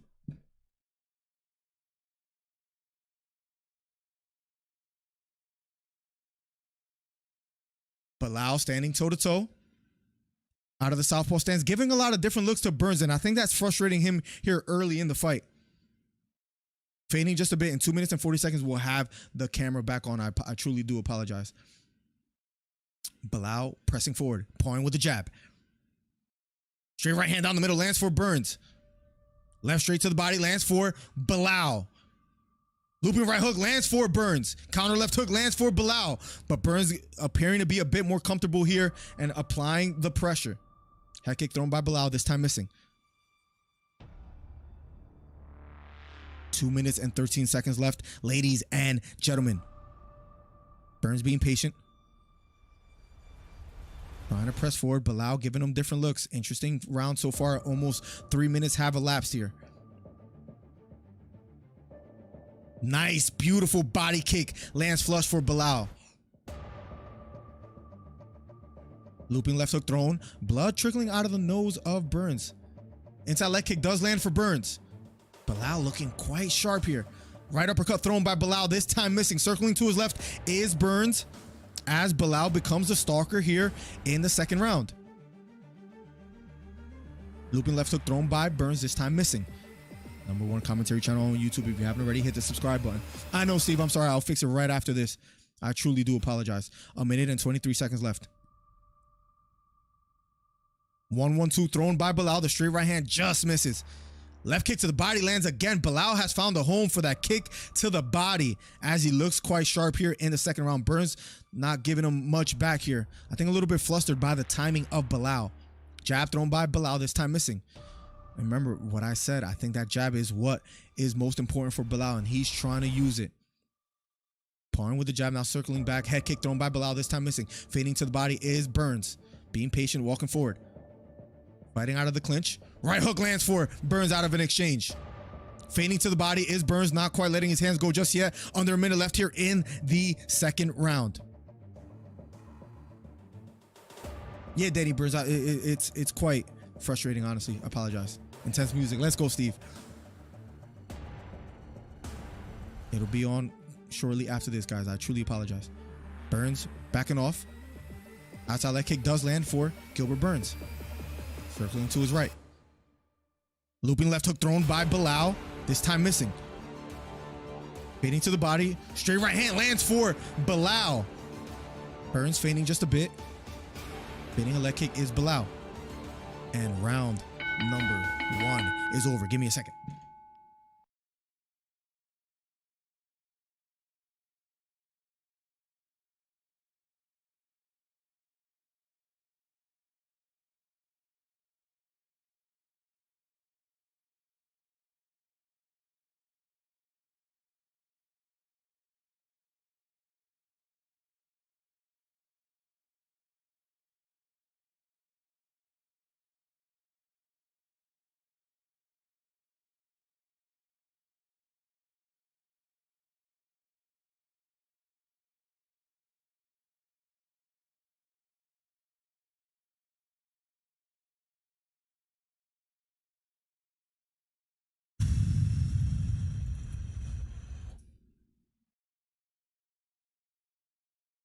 Let's go. Let's go. Let's go. Let's go. We fixed it. All right, cool. Again, truly apologize. That's not supposed to happen, so I apologize, guys. Round number 3 in a matter of seconds. Good round again for Bilal. Maybe 2 rounds to 0. I think Bilal is leading the dance. Here we go. Round number 3. Truly apologize once again. Number 1 commentary channel on YouTube. We're back. And here we go. 1-2 thrown by Bilal, just touching the gloves of Gilbert Burns. Right kick to the body lands for Burns. Maybe a bit low. They touch gloves. They're okay. They want to continue. Here we go. Burns pressing forward. Bilal circling to his right. We'll catch it with chat. Blame Penny. I don't know what's going on, Ray. I apologize. Let's get it. You've been absorbed by a black hole. Decision wins in the UFC, but a win. You blacked out. Yep. Here we go. Round number 3. 4 minutes and 17 seconds left. Number 1 commentary channel on YouTube. Burns. Hands held high. Bilal stalking, feigning. Bilal's doing a great job with the feints and getting a reaction from Burns. Feigning to the body is Gilbert Burns. Trying to close the distance. Bilal doing a good job. Hands held high. Straight left to the body, just misses for Bilal. But he's the one stalking Gilbert Burns. Pinning a leg kick is Burns. Head kick thrown by Bilal, blocked by Burns. You could tell Gilbert Burns wants to unload, but Bilal is just making him hesitant. Circling to his left is Burns. Bilal being the stalker. 3 minutes and 30 seconds left here on the clock in the 3rd round of a scheduled 5. Outside leg kick does land for Burns. Straight right hand just misses for Burns. Circling to his right. Bilal being the stalker. Kick to the head, blocked by Burns. Inside leg kick does land for Burns. Head kick again thrown by Bilal, but blocked. But if that lands, Jesus Christ, Bilal trying to be aggressive. Now he backs off. Switches back to southpaw stance. Burns circling to his left. Bilal feigning. Level changing. Giving him different looks. A jab sneaks down the middle for Bilal. And here we go. Bilal, man. Looking sharp. Pawing with the jab. Not quite landing. Not quite throwing just yet. But just being the aggressor and stealing the round so far. Right hook partially lands for Bilal. Burns looking very hesitant. 1-2 thrown by Bilal. This time blocked by Burns. Head kick thrown by Bilal. This time missing. Head kick again thrown by Bilal. This time missing. 1-2 thrown by Bilal. Burns looks very gunshot. Not throwing anything back here in like the last minute. He's feigning. He's standing in the pocket, but not letting his hands go. Bilal circling to his right. Looping right hook thrown by Gilbert Burns. And then a second one, but both miss. Straight right hand down the middle lands for Bilal. Then a left kick to the body for Bilal. And here we go, ladies and gentlemen. Right knee to the body partially lands for Burns. Under 2 minutes left here in the 3rd round. Hit the subscribe button, hit the thumbs up, share the video. Helps the channel grow. Number 1 commentary channel on YouTube. Feigning is Gilbert Burns. Head kick partially lands here for Bilal. He hasn't been shy to throw some kicks. Switching it up to the body and the head. Missed majority of them, but that one partially lands. Gilbert Burns takes it quite well. Circling to his right is Burns. 1-1-2 thrown by Bilal. And he's applying pressure. Head kick again thrown by Bilal. Blocked by Burns. Left front kick thrown by Bilal. Missed. But he's the one with more output. The one walking forward. Right kick to the body. Partially lands for Burns. Straight right hand. Then a right hook lands for Burns. The straight right hand missing. Having a tough time finding the mark. Head kick thrown by Bilal again. But blocked by Gilbert Burns. About 1 minute and 2 seconds left here, guys, in the third round. This is the third round. Head kick again blocked by Burns. But if this goes past the third round, I would say it's 3-0 for Bilal if Burns doesn't pick up the pace here in the closing seconds of the third round. Under 1 minute left. 1-2 thrown by Bilal. This time it's a beautiful left kick to the body. Lands flush for Bilal Muhammad. Impressive performance thus far. Circling to his right, standing out of the southpaw stance. Head kick thrown by Bilal, blocked again. Left straight down the middle. That time it sneaks in for Bilal. I believe it's the switching from orthodox to southpaw, and Burns doesn't know how to adjust so far, or having a tough time doing so. Blood leaking out of the nose of Burns. Fighting out of the clinch. Right hook thrown by Burns, this time missing. Head kick thrown again by Bilal, this time blocked. Then a jab thrown by Bilal, this time missing as well too. Closing seconds of the third round. About 5 seconds left. Does either capitalize? Head kick thrown by Bilal, and round number 3 is over. Burns he looks annoyed. I don't know what's wrong with him. Why he's bothered. Goes back to his corner. Looks frustrated. I don't know if they're saying anything.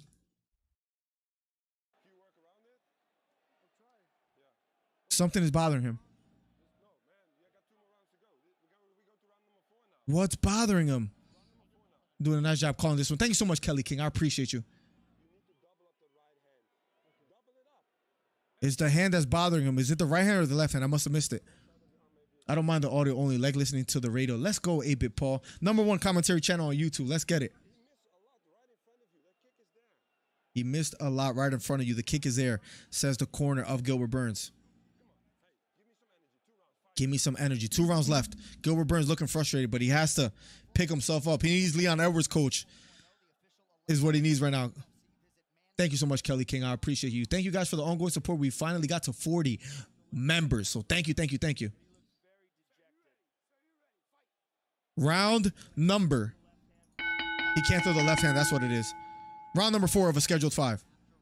Let's see if Bilal capitalizes, if he knows that Burns is hurt. Outside leg kick lands for Burns. And here we go. Round number 4 of a scheduled 5. #1 commentary channel on YouTube. If you haven't already, hit the subscribe button, hit the thumbs up.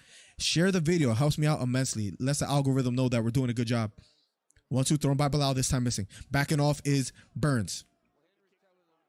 Circling to his right is Burns. Left kick to the body, landed flush for Bilal. You heard the snap behind it. And here we go. Jab, double jab, lands upstairs for Bilal. He switches to southpaw and lands a double jab again. Looping right hook thrown by Burns, this time missing. Straight right hand lands down the middle for Burns.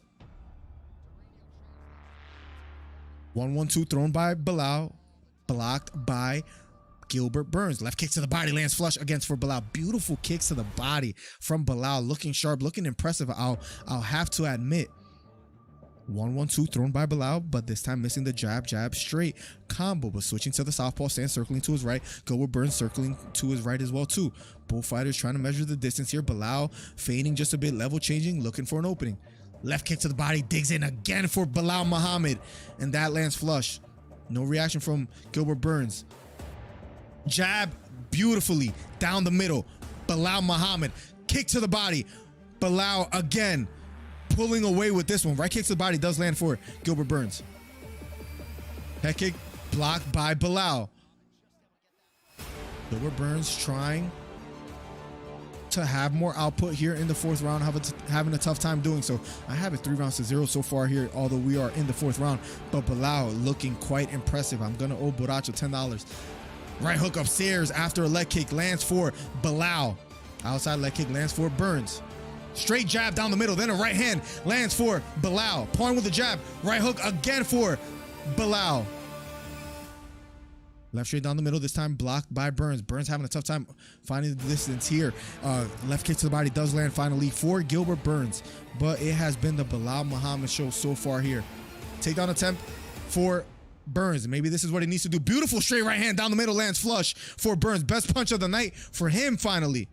Left kick to the body, partially lands for Bilal. 2 minutes and 25 seconds left. Jab thrown upstairs by Bilal, this time missing. Right kick to the body lands for Burns. Painting to the body is Burns. Straight right hand misses for Burns. Outside leg kick lands for Burns finally. Feigning. Bilal circling to his right. This is what Burns needs to do. Apply more pressure because now he's having better moments here in the fourth round. 2 minutes left on the clock of the fourth round of a scheduled 5-round fight. Number 4 ranked fighter Muhammad. Single leg attempt and then Burns lets it go. Right hook thrown by Bilal, this time missing. Right kick to the body, this time landing for Bilal. Head kick blocked by Burns. Fading to the body is Bilal. Head kick thrown by Bilal, this time evaded by Gilbert Burns. Right kick to the body, this time blocked by Bilal as well too. Feigning, straight right hand, partially lands down the middle for Gilbert Burns here. Bilal, head kick, misses. Fading to the body. Right hook to the body lands flush for Bilal Muhammad. Then he throws a jab, but this time blocked by Gilbert Burns. High guard for Gilbert Burns. Trying to walk forward. Fading to the body is Gilbert, but not much output. If you guys are just tuning in, it appears that he has injured his jab hand, his left hand, as he has shaken it quite a few times, not letting that hand quite go. Circling to his right, head kick thrown by Bilal. Again, he's being the aggressor now, walking forward. Straight right hand thrown by Gilbert Burns, this time missing. Circling to his right. About a minute left here, guys, in the fourth round. Head kick thrown again by Bilal, this time missing. Head kick again by Bilal, this time blocked. He hasn't found a home for the head kick, but he has thrown it quite a bunch and has landed some beautiful kicks to the body. Fading to the body is Burns. Straight right hand down the middle, rocks back Bilal. Beautiful punch landed, but then a left kick to the body landed for Bilal Muhammad. It was a straight right hand by Gilbert Burns, excuse me. Right hooked over the top for Bilal, blocked by Gilbert Burns. Closing seconds of the fourth round. 17 seconds left on the clock. Burns feigning. Pawing with the jab is Bilal. Left hook to the body lands for Bilal. A right hook blocked by Burns. 7 seconds left here in the fourth round. Feigning a leg kick is Burns. 3 seconds left. Round number 4 is over. We're about to go to round number 5 in a matter of seconds, ladies and gentlemen. Better round for Gilbert Burns, but if I were to be quite honest, I think it's 4-0 for Bilal. At this point, in my honest opinion, Gilbert Burns needs a knockout to win. That's my honest opinion. You're doing a nice job. Thank you. I'll keep shaking it out. Burns wants out. It appears so, Mike. He can't use that jab hand, so he looks a little bit frustrated. His corner talking to him as we speak. Kobe should have to fight Bilal or Gilbert. Winner gets champ. It appears that Kobe's going to get the shot regardless, Kelly. But right now, very impressive performance so far. And I believe, Gilbert Burns, Boracho, as far as the shaking the hand out.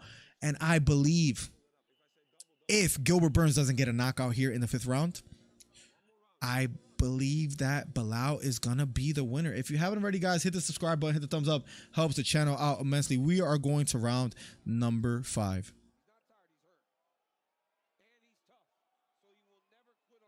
Burns looking a little bit frustrated. I guess that injury, that left hand, is bothering him.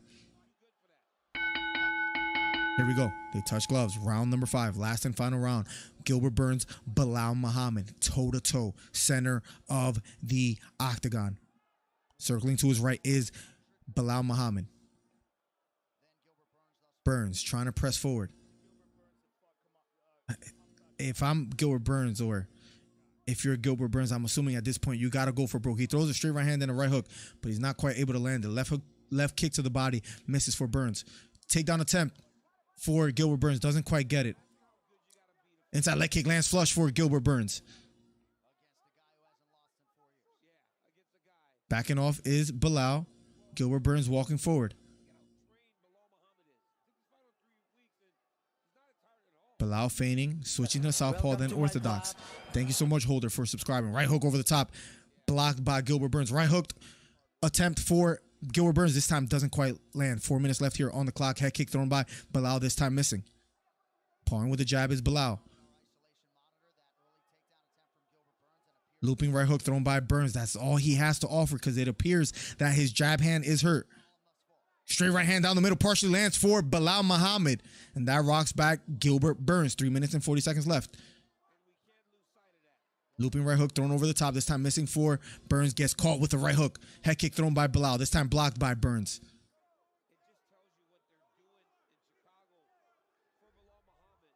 Gilbert Burns having a tough time with that jab hand that he's not able to use much. 3 minutes and 23 seconds left on the clock, ladies and gentlemen. Outside leg kick finally lands for Gilbert Burns. I have him down 4-0. Overhand right partially lands for Gilbert Burns. Nice jab lands down flush for Bilal Muhammad. Straight right hand thrown by Gilbert Burns. This time misses. Gilbert Burns walking forward. Trying to press the action now here. Head kick thrown by Burns, blocked by Muhammad. Straight right hand counter partially lands for Gilbert Burns, but he gets caught with a jab by Bilal. Outside leg kick does land for Gilbert Burns. Fading a straight right hand, doesn't quite let it go just yet, is Gilbert Burns. Getting a reaction out of Bilal. Kick to the body, lands flush for Bilal. Left straight down the middle, blocked by Burns this time. Head kick thrown by Bilal, misses. Deep to the knee, lands for Gilbert Burns. 2 minutes and 23 seconds left on the clock, ladies and gentlemen, of the 5th and final round between Burns and Bilal Muhammad. And up next will be the main event between Sterling and Cejudo. Head kick thrown by Burns, this time missing. Straight right hand misses for Gilbert Burns. Right hook partially lands for Bilal. Right hook over the top by Bilal, this time missing. Straight right hand lands for Gilbert Burns finally. Right hook misses for Gilbert Burns. Jab to the body did land for Bilal. Head kick blocked by Burns. 1 minute and 53 seconds left. Looping right hook thrown by Burns, this time missing. Bilal pressing forward, pawing with the jab. Bilal does a beautiful job of not putting everything behind his punches, waiting for an opening. Lands a straight right hand down the middle for Bilal. Responds Burns with a straight right hand of his own that just grazes the chin of Bilal. 1-2 lands for Bilal Muhammad. 1 minute and 23 seconds left. #1 commentary channel on YouTube. Up next, Sterling versus Cejudo. It is now Bilal versus Gilbert Burns. 5th and final round. 1 minute and 15 seconds left. I believe that Burns needs a knockout to win this fight. Straight right hand lands for Burns finally. Head kick thrown by Bilal, this time missing. Head kick thrown by Bilal, missing yet again. But he is throwing it. Straight right hand thrown by Burns, missed. Looping right hook thrown by Burns, this time missing as well. Beautiful jab lands down the middle for Bilal Muhammad. 50 seconds left. Straight right hand down the middle, just sneaks in just a bit for Muhammad. Right front kick thrown by Bilal, this time blocked. Right hook thrown by Bilal, blocked again by Burns. 40 seconds left on the clock.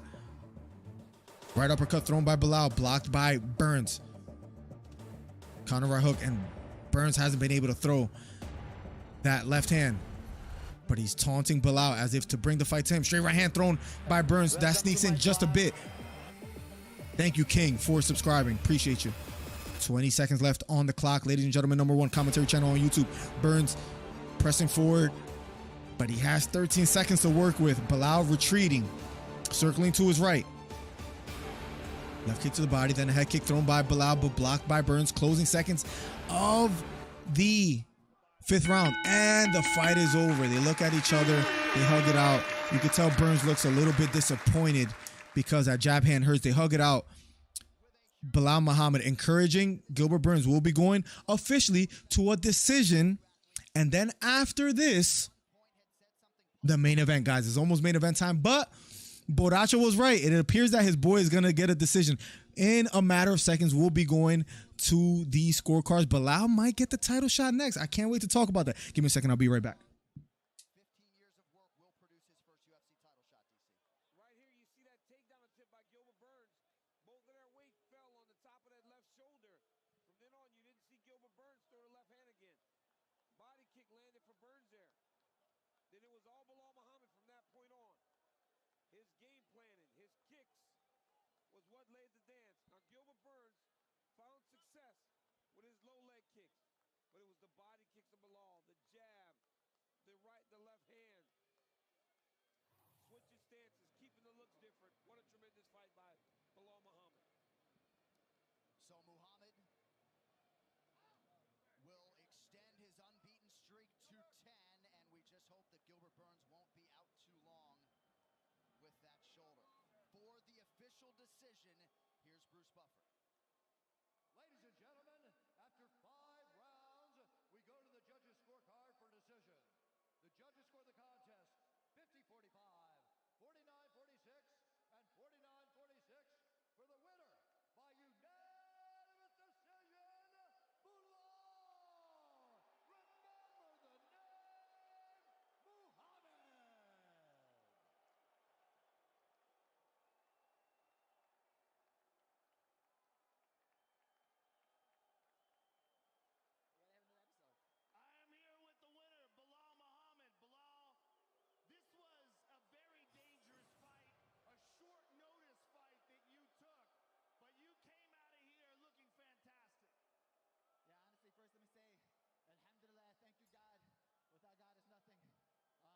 I said, man, you give me 8 weeks, I'm going to beat John Jones. You give me 3 weeks, I could beat any welterweight in the world.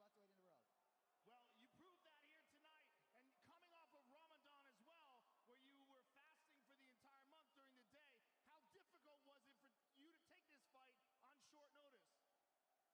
For me, tawakkul, it's God's plan. God put me in that type of shape at that right time for that right call to make this choice. With God, I just put my trust in Him, and I just do everything else. Tie your camel, and then do work. Those punishing left kicks to the body were a huge part of your victory here tonight, but it also seemed like something happened somewhere around the fight where Gilbert stopped using his left arm. Up next, guys, ladies and gentlemen, will be the main event. Wow. Gilbert Burns, Bilal Muhammad. Plug says Bilal sucks.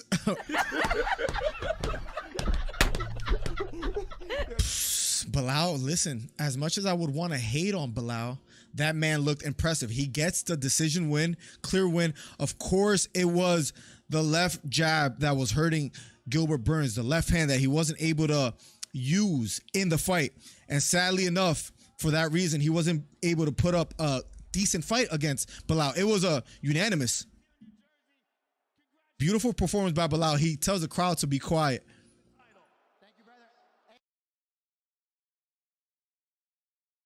Bilal says, hey, Frankie Edgar, I was joking around. I love New Jersey. Bilal gets the job done, and it appears there's a lot to talk about on Monday morning's podcast, but it appears that Bilal Muhammad will be getting the title shot next. What an impressive performance by Bilal Muhammad. Guys, it's main event time.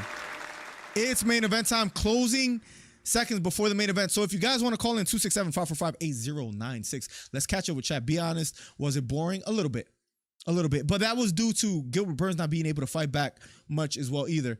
My boy Bilal won. Boracho, let me know your cash app so I can send you your bread. I owe you $10. Dana going to backflip on next title shot, says George. This Bilal dude sucks. Couldn't even stop a one-arm Burns. Plugs hates Bilal. Plug hates him. Listen, I understand. Leon Shafkat and Kobe eat him. Leon was headed to a decision until the no contest because of the eye poke. So I agree. I think Gilbert wins, but I really hope Bilal does. No, the problem is he got dominated. It was a unanimous decision win. Bilal sucks. Please feed this lucky bum to Shafkat. Oh, hey, cool. Google just updated. Let's go, John. Need a telescope to fix that eye. Muhammad says HL. People hate Muhammad in the chat, guys. But what has happened real quick, ladies and gentlemen, hit the subscribe button if you haven't already. #1 commentary channel on YouTube. Nobody does it better. That's fair to say. Let's end this poll. And now we do have to go and ask another question in the poll. UFC 288. And the question is, will the winner of this title fight at bantamweight at 135 pounds, will it be Henry Cejudo or Aljamain Sterling? Just made the poll. We'll love to see your votes. Most people had Gilbert Burns winning tonight, including myself. But who gets the job done? none other than Bilal Muhammad.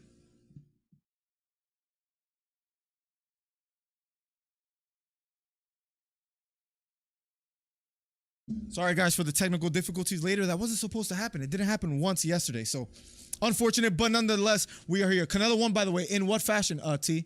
Somebody else, I think Gio was supposed to keep me updated and he didn't. William Hung in the building. Cejudo Rule says William Hung.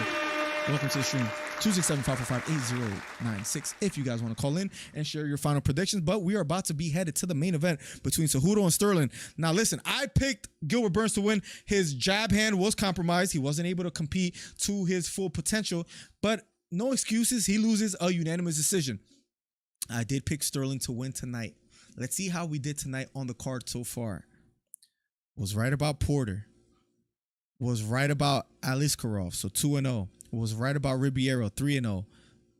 Was right about, no, I think I picked Jandiroba, so 3-1, 4-1, 5-1, 5-2, 6-2, 7-2, 7-3. I picked Andrade to win, 7-3, 7-4.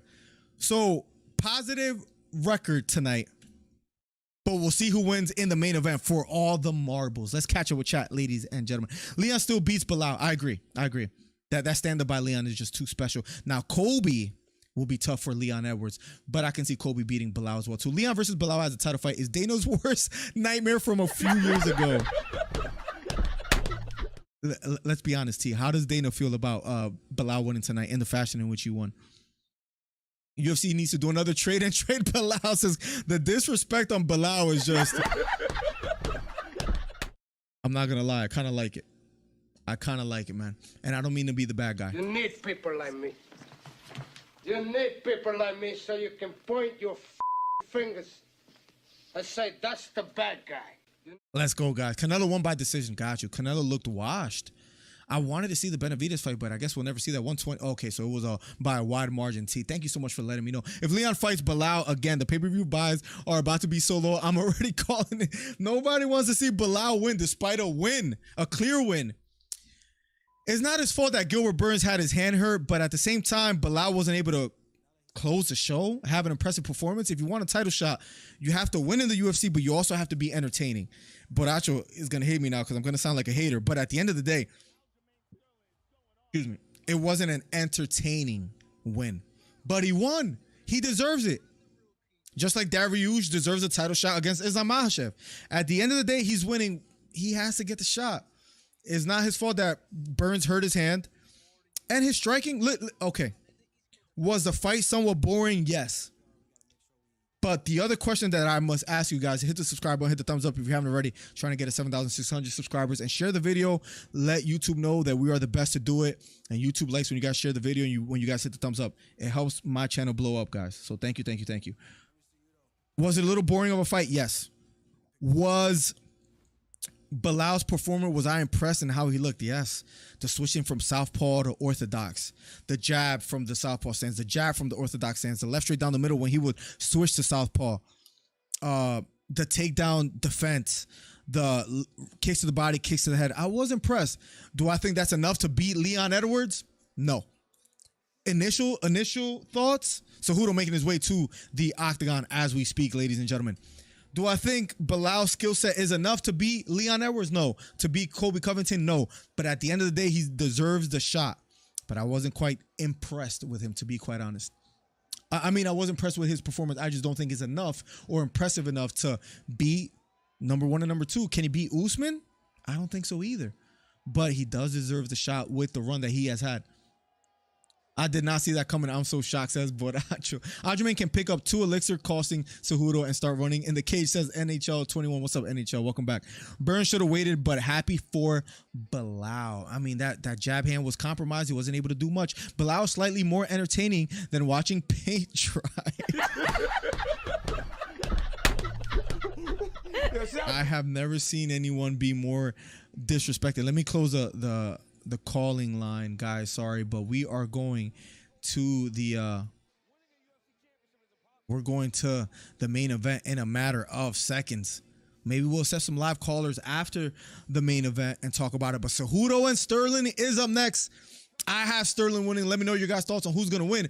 As far as the polls, 27 votes. You have 52% for Sterling, 48% for Cejudo. And let me one last time say, I haven't promoted this enough. You could become a member today. We hit 40 members today. Maybe we can hit close to 50. So if you guys don't mind, if you guys want to show support, hit that link and become a member today. Tail of the tape or impressive accolades for Cejudo. He's a former UFC bantamweight and flyweight champion, 6-fight win streak, and 2008 Olympic gold medalist, but he hasn't fought in 3 years. Bilal not beating Usman, says Joe De Jesus. I agree. Who do you have for Cejudo and Aljamain, Joe De Jesus? But the difference between Bilal and Dariush is actually fun to watch and has the power in his hands and amazing jiu-jitsu. Agreed. And we say this with meaning. I don't mean no disrespect on Henry, but no disrespect. And just because you said something that most people might not like, you need people like me. You need people like me so you can point your fingers and say, that's the bad guy. You need. We're not the bad guy just because we're telling the truth. And at the end of the day, Dariush is a little bit more entertaining than Bilal. It was a boring performance, but Bilal is dangerous against anyone. How can you be impressed with that? I'm impressed with the skill set as far as anybody that tries to close a range against Bilal is going to have a tough time, in my opinion. The reason I say that is because Bilal switches stance. He has great takedown defense. I can see him being trouble, and he's kind of big for the division. I can see him being a tough fight for anybody he fights, whether it's Colby Covington, Leon Edwards. Granted, I have those two fighters just aforementioned beating him. So it's tough. Bilal, let me ask you guys this.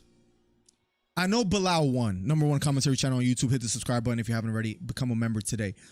Trying to get to 50, trying to quit my job. You guys help me by becoming a member or by subscribing. That's fine. And being a viewer and hanging out in chat. Bilal won, but did he need to win in more impressive fashion to get a title shot? Or do you guys think because of the winning streak, you got to give it to him? I would love to hear your guys' thoughts. Aljamain Sterling making his way to the octagon. Firstly, I would like to say real quick, too, thank you for the $20. Ray, thank you for the $8 twice.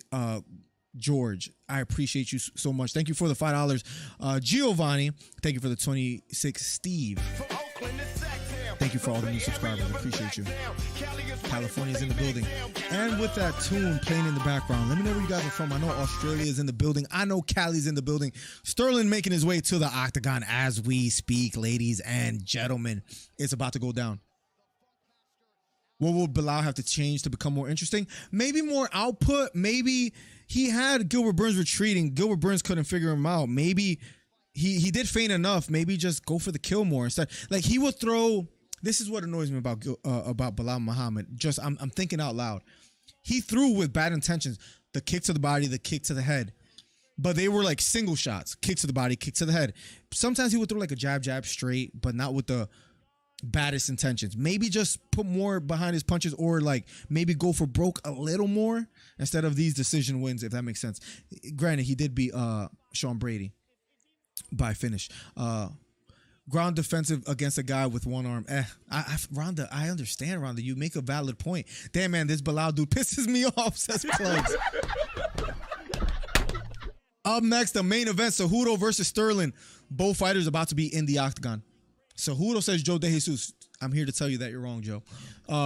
Hate to say it, but my GOAT had weird body language and verbal. Afraid my GOAT loses. Dude is too big. Hard to overcome. And two skilled guys, says Danny Burns. UFC bantamweight champion, former CFFC bantamweight champion, tied for longest win streak in UFC bantamweight history with 8 wins, and tied for most wins in UFC bantamweight history with 13 wins. The $20 from LP.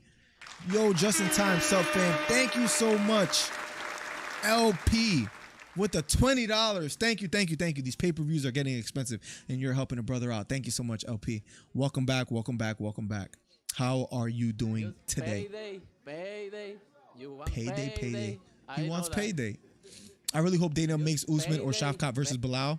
I wouldn't be mad at it. Give me an impressive win. Pro Calls Miller DC. Thank you so much, 8-Bit Paul, for joining the stream Monday morning, 10:30 a.m. Eastern Time podcast every Monday morning. We got Mondays off now because you guys have been supporting, so I could work 4 days a week, and I plan to do podcasts on Mondays and making shorts and videos, and a lot of content should be coming out in the near future. I like Bilal a lot. Whenever I'm having trouble sleeping, I go to YouTube and look up his fight. Joe, you should be a freaking comedian because you always hit me with some good lines, man. Joe De Jesus in the building. Man, that guy is a little bit boring, right? I guess I'm trying to be nice to him. If Bilal becomes champ and headlines of pay-per-view, UFC needs to make the... I wouldn't be surprised if he gets like a Shavkat next. Because Dana can't be happy. Tell of the tape.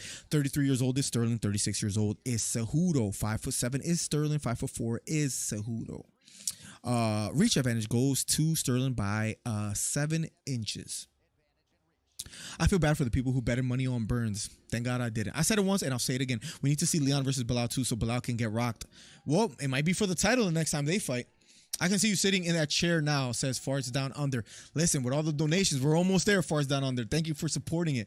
It's a $500 chair, so you're wild for recommending that chair, but it would be nice to have. Cejudo punching his chin, looking focused, doing the Oscar De La Hoya. Remember Oscar De La Hoya used to do that all the time before a fight, kind of trying to strengthen his jaw. I might be aging myself here. Herb Dean being the referee for whatever that's worth. Might be stopped by a left straight down the middle that just stunned Sterling. We'll see. Has been known to stop fights a little bit premeditated. But anyways, Cejudo looking focused, looking ready. Wiping the sweat off his forehead. Sterling looking focused, looking ready. They got to be nervous, man. Because this is for... Listen, guys, this is for a lot. This fight might mean more for Sterling than Cejudo. My weird argument that I've been dying to say before the main event starts. If Cejudo loses, I'm not saying this is good, but what can people say in the argument? Cejudo didn't look like himself. Cejudo is not the same fighter as he was before. He's been 3 years removed. He hasn't fought in 3 years. He's not the same fighter, so that's why he lost. His legacy is still somewhat stapled. If he wins, it's great for his career. Don't get me wrong. But at the end of the day, that could be what people say. Sterling loses, even though I have Sterling to win. Sterling loses. Oh, his only good win was against Petr Yan, and who did Petr Yan really beat? And Petr Yan was going to beat him for the title, but Sterling got kneed with his hands down on the canvas, and he was on his way to lose that fight. So it was a simple hiccup, mistake. So he should have lost that fight, so he got gifted a championship belt. He fights Petr Yan again, pretty close fight. People were not too impressed with that fight. Then he beats TJ Dillashaw, but Dillashaw had a bump shoulder. So people can say, listen, Sterling hasn't really beat anybody. Cejudo smoked him.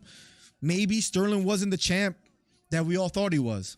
But if he beats Cejudo, what I think will happen is he will finally get the respect that he deserves. Let's see if he's able to pull it off. We're about to find out in a matter of seconds. Cejudo clapping his hands. Crowd cheering. It's about to be main event time. It's about to be main event time. I feel bad for the people. Yep. I said it once. I can see you sitting in that chair now. Cejudo drives Hot Wheels. Bro said, thank God I didn't with relief, says Carson. Doesn't matter shot he could not. Finished a one arm. It was a 20 pay-per-view at all entourage. I think he was a little bit bored of the division, wasn't too happy, maybe tired of making the weight cuts. A lot of people feel he's coming back because he needs the money. LP says, Cejudo got this. He has a lot of tools and is explosive. Besides, he has been training with other fighters and received insights into their skill as well. Although he hasn't been active in the octagon, he has been active helping the likes of John Jones, Zhang Wei Li, Davison Figueiredo. He has been an active, you can say, fighter outside the cage, outside the octagon. Both fighters looking and staring at each other.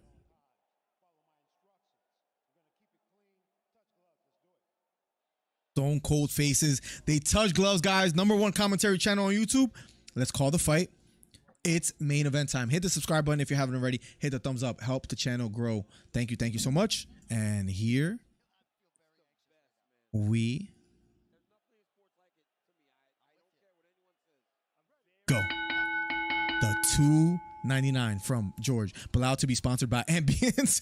Oh my God. Here we go. Round #1 of a scheduled 5. Head kick thrown already by Sterling. Cejudo wearing blue. Aljo wearing black. Both go for outside leg kicks. Kick to the body thrown by Aljamain Sterling. Backing off is Cejudo. Both fighters standing toe to toe. A lot of lateral movement from both fighters. Standing out of the southpaw stance now is Sterling. Outside leg kick thrown by Sterling, this time missing. And here we go, guys. Hit the subscribe button, hit the thumbs up. Flying knee thrown by Sterling, this time blocked by Cejudo. Kick to the body, partially lands for Sterling. Thank you so much for the $2.99. George. Sterling being somewhat the aggressor and walking forward.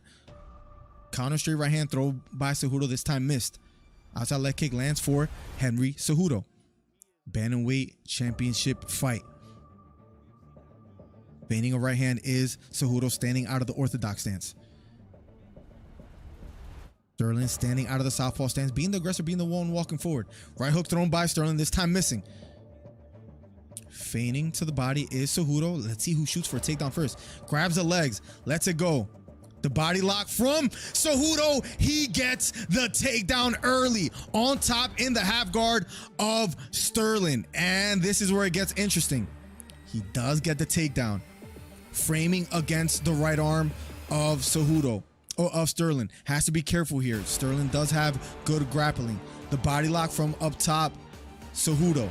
Butterfly hooks from the bottom for Sterling. Has an overhook on the right side, trying to control the posture of Cejudo.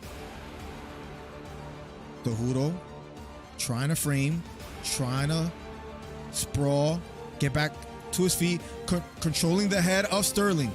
Sterling on all fours in turtle position. Here we go. Cejudo controlling Sterling and the head of his. Let's see if Sterling gets back up to his feet. Cejudo sprawled on the head of Sterling. Sterling trying to fight his way back up, fighting the hands of Cejudo. 2 minutes and 45 seconds left on the clock. #1 commentary channel on YouTube. Hit the subscribe button if you haven't already. Cejudo still sprawling on the head of Sterling. Sterling trying to pop back up. A lot of top pressure. Still sprawled on the head. Underhook for Sterling. They break away. Sterling back up to his feet. Outside leg kick lands for Cejudo. Overhand right thrown by Cejudo, this time missing. Counter straight right hand lands for Cejudo. And he catches the leg again. Looping right hook thrown by Cejudo, this time missing. Fading to the body is Cejudo, this time not quite landing. Straight right hand to the body lands for Cejudo. Circling to his right is Cejudo. Short right, left elbow thrown by Sterling, this time missing. Right underhook for Cejudo. Has Sterling against the cage. Can he work from here? Marab, you see in the background, aiding Sterling with some advice. Under 2 minutes left here, guys, in the first round. Wrestling, sprawling on the head of Sterling. As Sterling maybe goes for a takedown here. Has an underhook on the right side. Cejudo doing a good job of sprawling on the head. Beautiful switch by Sterling. Gets back up to his feet. And maybe now he goes for a takedown. 1 minute and 30 left. Sterling maybe going for a single leg here. Trying to wrap his arms around the legs of Cejudo. Sterling has Cejudo against the cage.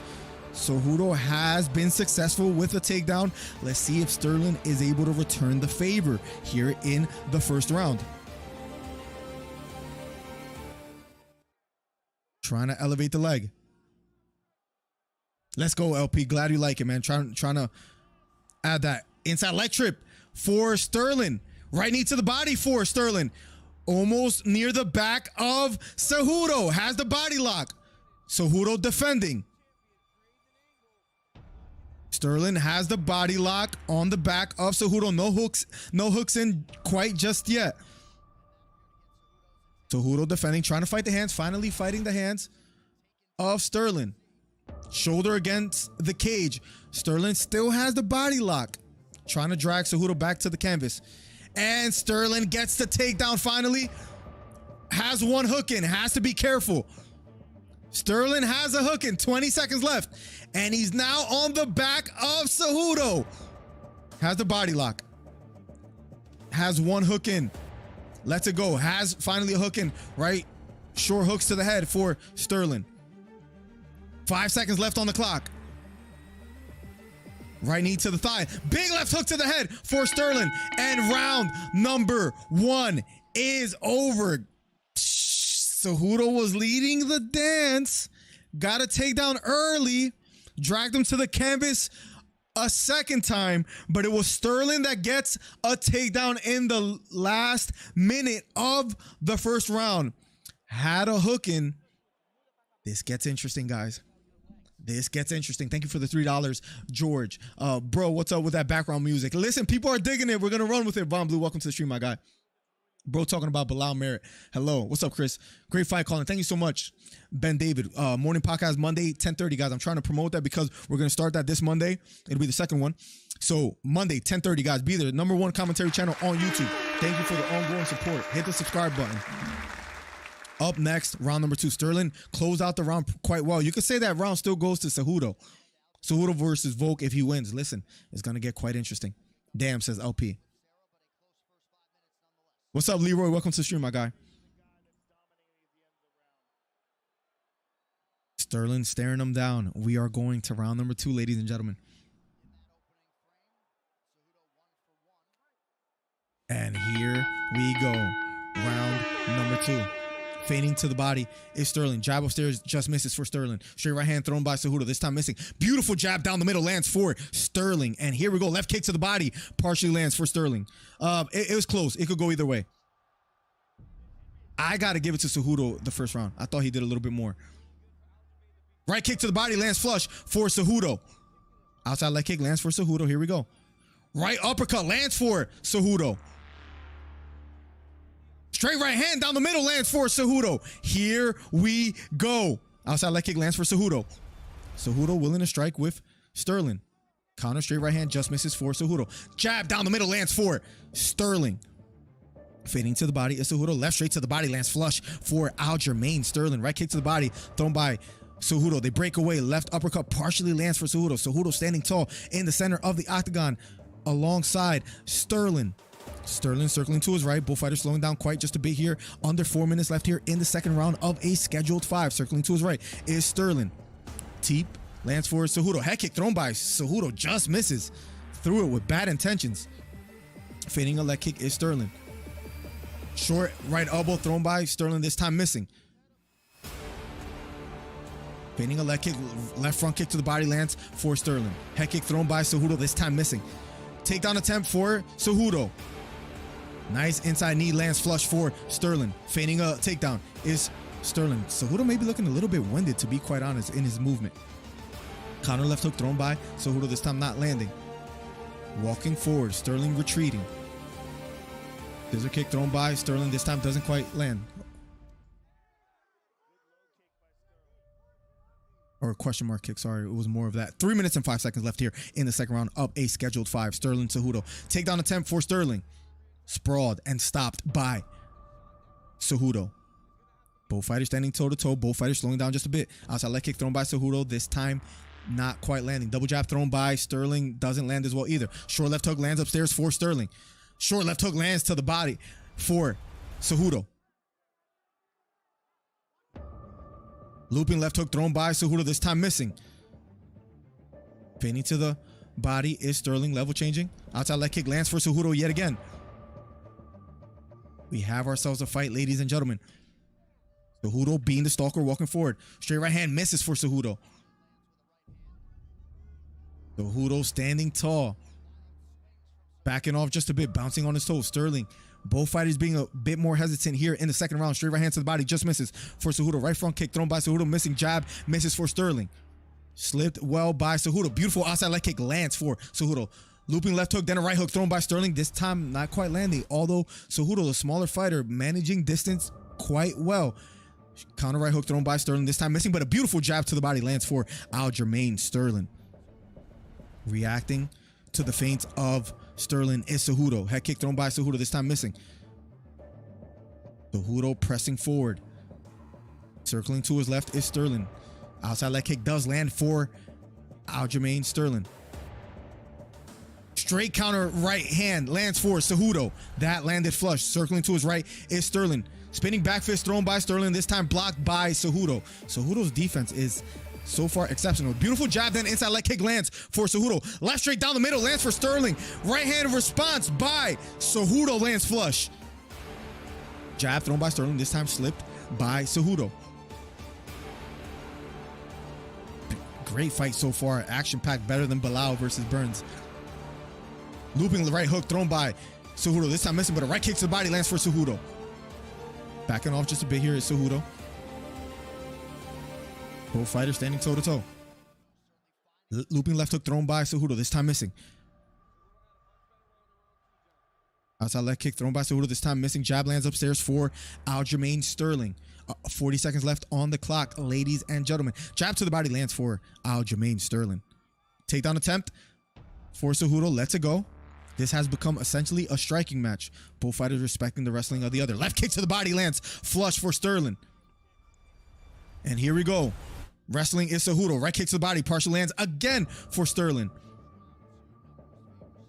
Outside leg kick lands, flush for straight right hand down the middle, lands flush for Henry Cejudo. 10 seconds left on the clock. Close second round. Jab to the body for Sterling. Outside leg kick for Cejudo. Takedown attempt for Sterling. Cejudo sprawls on the head of Sterling, and round number 1 is over. It's either 2 rounds to 0 for Cejudo or 1-1. I'm gonna say it's 1-1. Let me take out that cinematic music. Yeah, buddy. What's up, Gorilla? Welcome to the stream. Aljo looks like a giant compared to Cejudo. He does, but Cejudo's looking great so far. The cinematic music is a nice touch. It feels like an epic scene from a movie. Let's go, Ray. Let's make it. We're trying to improve the stream. Let's go. Any ideas, feel free to share. Cage rush for Cejudo. Maybe he just looked a little winded with his breathing out of his mouth, but good round for Cejudo. Bob Horowitz with the silver glove, the DC Fight Club member. Thank you so much. You could become a member today. We're trying to get to 50 members. We got to 40 today. You could become a member today by clicking that link. Competitive, good competition. 2-0 Cejudo says LP. I'm going to say 1-1 is a fair assessment, I think. Cejudo breathing kind of heavy in his corner. Maybe it's a little bit of ring rust, but at the end of the day, I have it. 1-1 leading into the third. Good fight, though. Entertaining fight. This is what I wanted to see for Sterling. A back and forth fight. And so far, we're getting it. And here we go. Herb Dean counts him off. Round number 3. Outside leg kick already lands for Cejudo. Cejudo applying the pressure. Cejudo walking forward. Pawing with the jab of Cejudo. Head kick thrown by Sterling, blocked. Then a body kick blocked by Cejudo. Cejudo taunting him just a bit. Tell them to come forward. Right kick to the body for Cejudo. Left straight to the body lands for Sterling. Cejudo looks sharp, though, for all the ring rust. Left knee pressure. Right hook to the head lands for Cejudo. And he's sprawling on the head of Sterling. Has the headlock. Trying to grab a leg here is Cejudo. Sprawling on the head of Sterling. Making Sterling carry his weight. He's in turtle position here in the third round. If you haven't already, guys, hit the subscribe button, hit the thumbs up. #1 commentary channel on YouTube. He does the thing where Petr Yan got DQ'd. Straight right hand misses for Cejudo. Right hook over the top lands for Sterling. Right kick to the body, partially lands for Sterling. Sterling evades, circles to his left, using some lateral movement. Takedown attempt for Sterling. Cejudo, just exceptional takedown defense. It's just not there for Sterling, which makes it quite interesting because it has essentially become a striking match. And who could win? They're pretty even in that department, in my opinion. Takedown attempt for Sterling. Pushing Cejudo towards the cage. Framing against the face is Cejudo. Cejudo with his Olympic wrestling circling towards Sterling.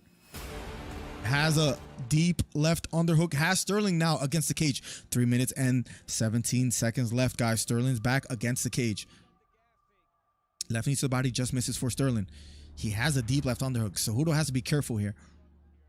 Biting the hands is Sterling. Or is Cejudo, I apologize. The body lock. Cejudo has to be careful here. Sterling almost on the back of Cejudo. Trying to fight the hands is Cejudo.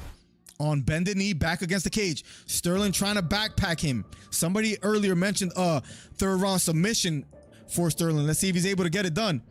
Cejudo, beautiful job circling towards Sterling. Left knee to the head for Sterling. Cejudo fighting the hands. Body lock still for Sterling. Framing against the shoulder of Sterling is Cejudo, but his back still against the cage. Sterling still has that deep left underhook. Almost ties it up with a body lock, but Cejudo defending. 2 minutes and 10 seconds left, ladies and gentlemen. Maybe going for a Kimura lock here. No, lets it go. Sterling holding Cejudo against the cage. Better round so far here for Sterling. Framing against the bicep of Sterling is Cejudo, but his back near the cage. A lot of control time against the cage for Sterling here in the third round. Trying to go for an outside leg trip is Sterling. They break away. Here we go. Cejudo standing tall. So is Sterling. Overhand right thrown by Sterling. This time missing. Left hook misses for Cejudo. Straight right hand misses for Sterling. And he goes for a single leg takedown. Cejudo sprawls on the head. That's that Olympic wrestling, man. Just does such a great job. Sprawling on the head. Maybe circling towards the back of Cejudo now. Or towards the back of Sterling. I apologize. Still sprawling on the head. Sprawling on the head. Still framing against the neck is Cejudo. Sterling has that right hand extended, trying to grab the leg of Cejudo and use that as leverage. But Cejudo sprawled tight on the head of Sterling. Still sprawled on the head. Sterling trying to get back up to his feet. Right hook to the head for Cejudo. Makes him stand up. Here we go. Sterling uses the rules quite well and knows he can't get kneed. Cejudo stands him up. Here we go. Standing toe-to-toe is Cejudo and Sterling. Right kick to the body thrown by Sterling. This time missing. Left front kick missed for Sterling as well. Two counter straight right hand down the middle lands for Sterling. Overhand right by Sterling. Now he goes for a takedown yet again. Cejudo throws a knee out of the clinch. This time doesn't quite land. Left knee to the head lands for Sterling out of the clinch. 17 seconds left on the clock. Takedown attempt for Cejudo. He gets it. And that might win him the round, because it has been a pretty close round thus far. Cejudo on top. Right hook to the head. Round number 3 is over, ladies and gentlemen. We'll be going to round 4. I have it 2 rounds to 1 for Cejudo. I have it 2 rounds to 1. Let me know how you guys are calling it so far. Up next will be round number 4. #1 commentary channel on YouTube. If you haven't already, hit the subscribe button. Helps the channel out immensely. Become a member today if you like, and be here Monday for 10:30 a.m. for a morning podcast. 1-1. I have it 2-1 now. 1 round apiece, says Mike Dornan. How do you have it after that third round? Awesome commentary. Thank you so much for Reflecting Trees Rock Band. Thank you, thank you, thank you.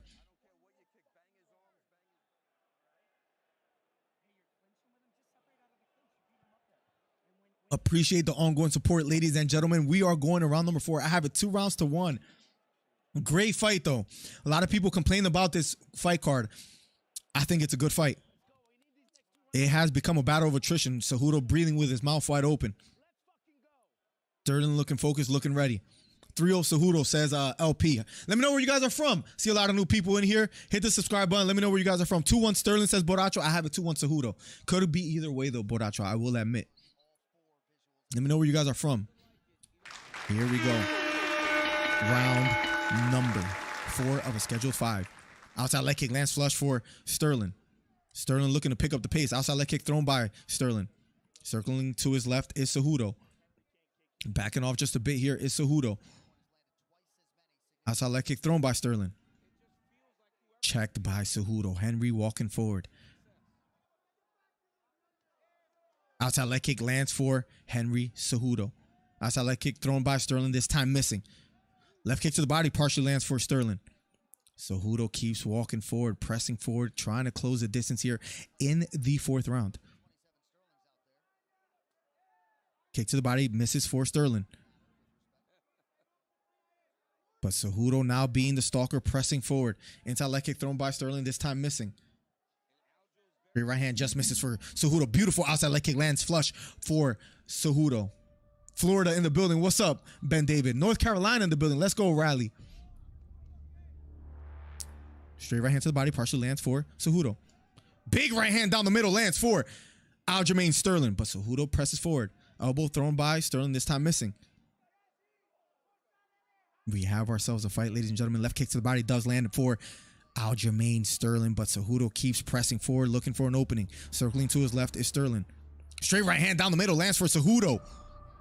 Best punch of the round for him here.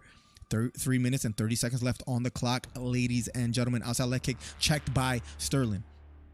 Sterling moving laterally to his left. Straight right hand. Then a jab lands for Cejudo. Gets caught with a straight right hand. Right knee to the head. Lands flush for Cejudo. Inside leg kick lands for Cejudo yet again. Cejudo being the more active fighter here in the 4th round. Remember, I had Sterling winning, so it's not being a biased call. #1 commentary channel on YouTube. Let's get it, guys. Hit the subscribe button if you haven't already. Outside leg kick lands flush for Sterling. Straight right hand, then another right hand for Cejudo. And he has the body lock, maybe going for a takedown here. Dragging Sterling away from the cage. Has double unders. Sterling against the cage.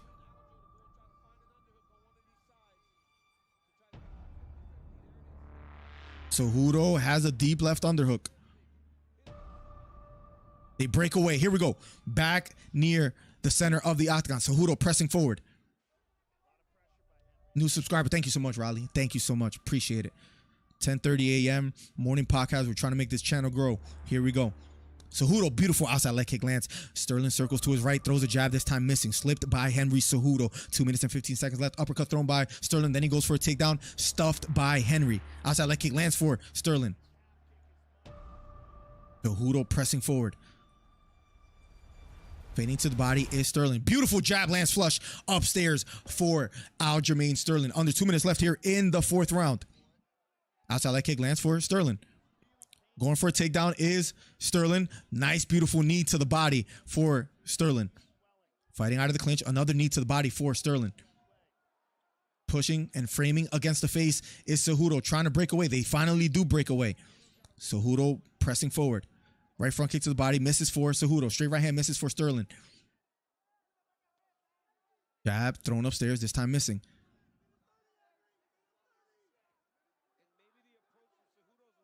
Going for a takedown. Lets it go. Cejudo pressing forward. Thank you so much. Reflecting for subscribing. Nice short right hook lands for Cejudo. Short right elbow misses for Sterling. Welcome to my club. Thank you, Raleigh, for subscribing as well, too. Cejudo has the leg elevated. Lets it go. Nice short left elbow from Sterling as his leg was compromised in the air. Trying to frame against the thighs of Sterling. Or of Cejudo, I apologize. Deep left underhook for Sterling. Has Cejudo against the cage. 52 seconds left. Drags Sterling to the canvas. Sprawling on the head here yet again is Cejudo. Can he get a takedown here? Close 4th round, in my opinion. Maybe Sterling leading this round. Trying to go for a switch here is Sterling. Sterling going for a double leg takedown. Cejudo defending. Cejudo almost in the splits, ladies and gentlemen. Sterling with a takedown. Sterling completes it. 15 seconds left. That might win him the round there. Sterling on top, closing seconds of the 4th round. Short right hook to the head for Sterling. Cejudo gets back up to his feet. Left hook lands for Sterling. We'll be going to round number 4, ladies and gentlemen. I have it. Guys, by the way. Oh, did I forget to put the time? I apologize if so. We'll be going to round number 5. I have a 2-2 going to the 5th. I think it's a very, very close fight. It's going to the 5th round. We might go to a decision. Might be a split. South Carolina in the building. Another person from South Carolina. Texas, Damien. Jersey boy in Florida says John. Australia. Bro, we got so many people from Australia. It's crazy. Thank you so much, John Jacob Peck. You always support, man. You're always there lurking and throwing little messages here and there. I appreciate you so much. Guys, I'm trying to, real quick, just let me make one quick promotion saying 2 things. If you become a member, it helps me quit my day job. So consider becoming a member. It's about $5 a month. If you can't, no problem. You being a viewer is enough for me. One more thing. I'm trying to promote a morning podcast because I'm trying to blow up and trying to add more than just live commentary. So try to be here Monday morning, 10:30 a.m. Round number 5. That's the last thing I'll say as far as self-promoting. Round number 5. Last and final round between Sterling and Cejudo.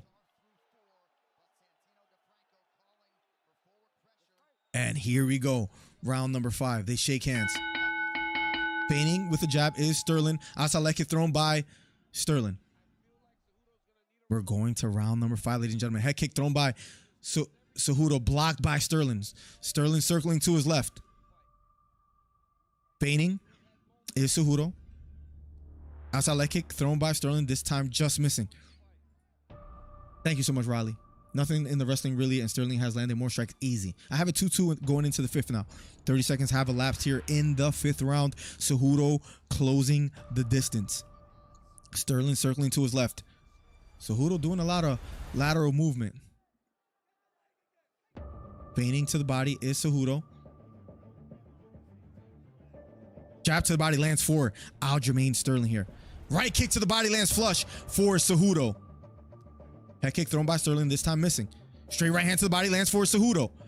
Left kick to the body partially lands for Aljamain Sterling. We have ourselves a fight, ladies and gentlemen. Under 4 minutes left in the 5th and final round. Looping right hook thrown by Sterling, this time missing. Right hook upstairs partially lands for Cejudo. Jab lands for Cejudo out of a 2-punch combination. Straight right hand to the body. Cejudo's being the aggressor here.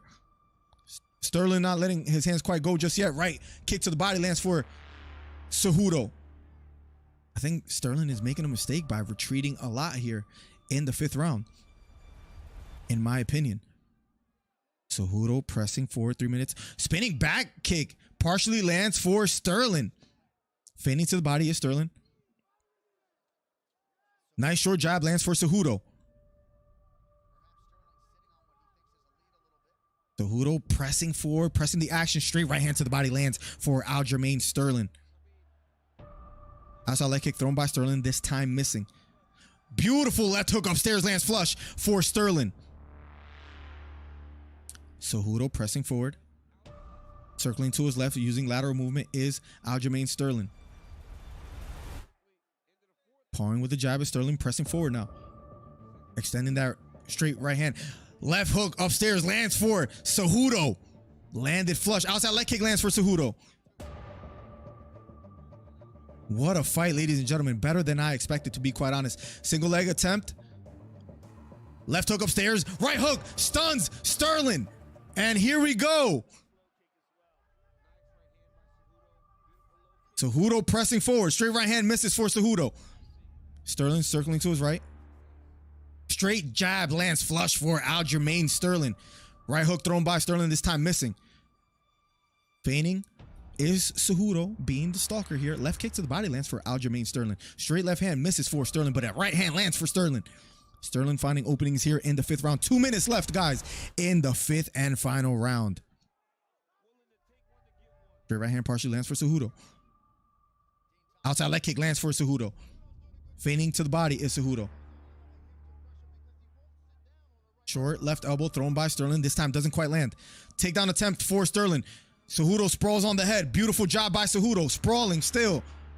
And he breaks away. That Olympic wrestling of Cejudo is paying dividends for him. 3-1 Sterling says Borracho. Right knee to the body. Left knee to the body lands for Henry Cejudo. Counter straight right hand thrown by Cejudo. This time just missing. Jab to the body thrown by Sterling. This time missing as well too. Fighting out of the clinch. Cejudo has an underhook. Sterling has him against the cage yet again. Has the body lock as well too. Right knee to the body just misses. Cejudo circles away and gets away. Here we go. Back near the center of the octagon. Straight right hand misses for Cejudo.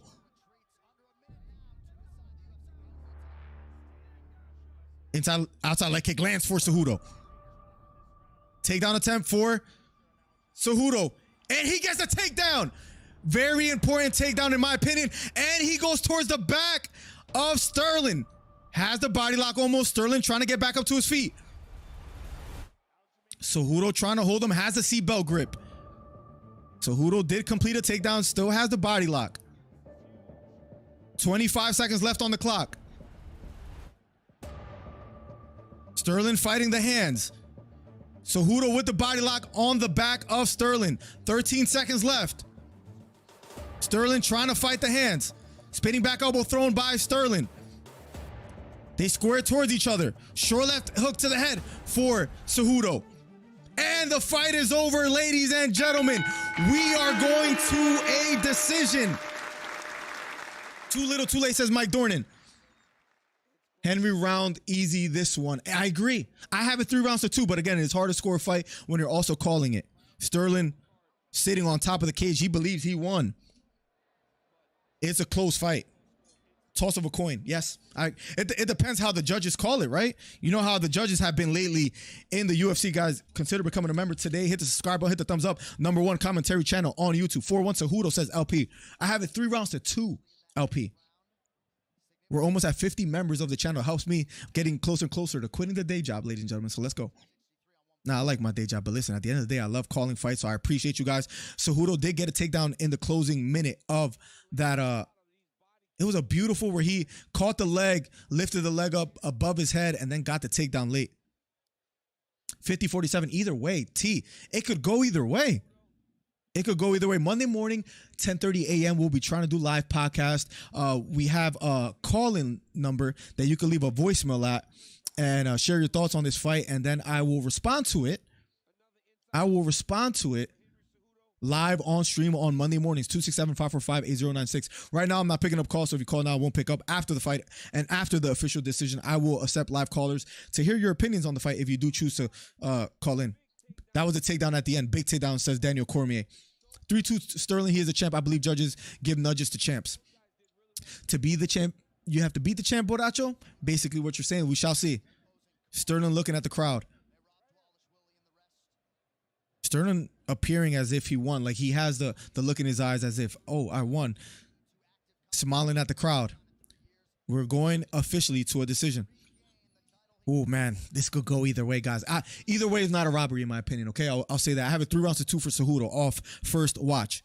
After 5 rounds. Hit the subscribe button before you leave, guys. Costs you nothing, means the world to me. Michael Bell scores the contest. 48-47 Cejudo. Derek Cleary scores it. 48-47. Sterling. Split decision.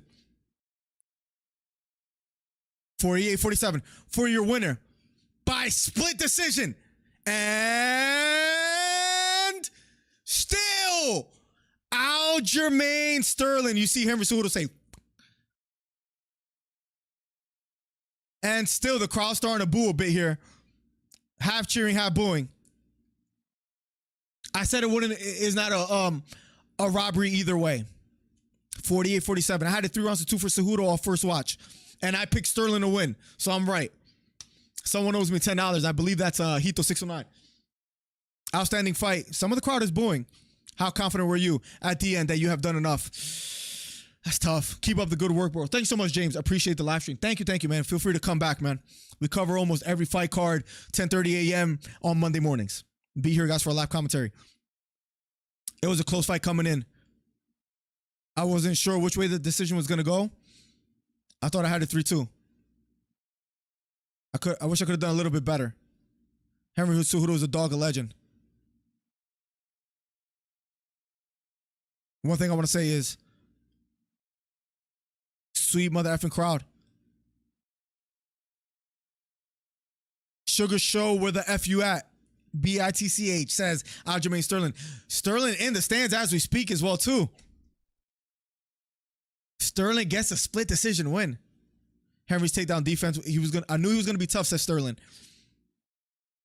But Olympic medals doesn't count for in the octagon. Stay persistent. Keep gunning for that takedown. I think that's where I won the fight, but you didn't really get more takedowns than Cejudo, so I don't know. Tough. I had it 3 rounds to 2. How did you guys call it? We will be accepting live callers in a little bit. Thank you so much, Michael Mack, for your ongoing support and for sticking around till the end of the stream through the whole commentating. Thank you. Sterling is a cornball. Hope he lost. Ray Melendez, he won by split decision. Keep up the good work. Thank you. Acting like he won. Sean O'Malley making his way to the octagon. Thanks, mate. Anytime reflecting. Thank you so much for being a part of the stream. Well done, Sterling, says Asan. I have it 3 rounds to 2. Sean O'Malley takes the jacket off. You better be ready to cut weight, says Sean O'Malley. Sean O'Malley looks massive in there. Get ready to cut weight real soon. They're talking trash to each other in the middle of the octagon. You better look better than that, says Sean O'Malley. You better be able to cut weight real soon.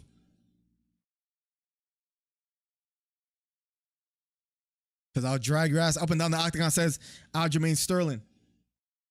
Get the F out my cage, says Sterling. What? 3-2 Sterling called that finish. You did say 3-2. I said 3-2. I said 3-2 Cejudo, I thought it was, but it wasn't a robbery either way. I could see how it could go either way. I stated earlier. Damn, when you said Cejudo first, I thought it was and new. No, I extended the and. A little commotion in the cage.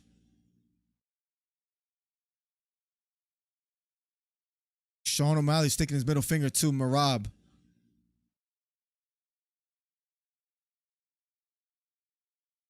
Sean O'Malley talking a lot of trash to Sterling. A little bit of commotion in the octagon. What? Let me ask you guys this honest question. Would it have sold more if Cejudo won and fought Sean O'Malley, or do you think Sterling versus O'Malley sells more?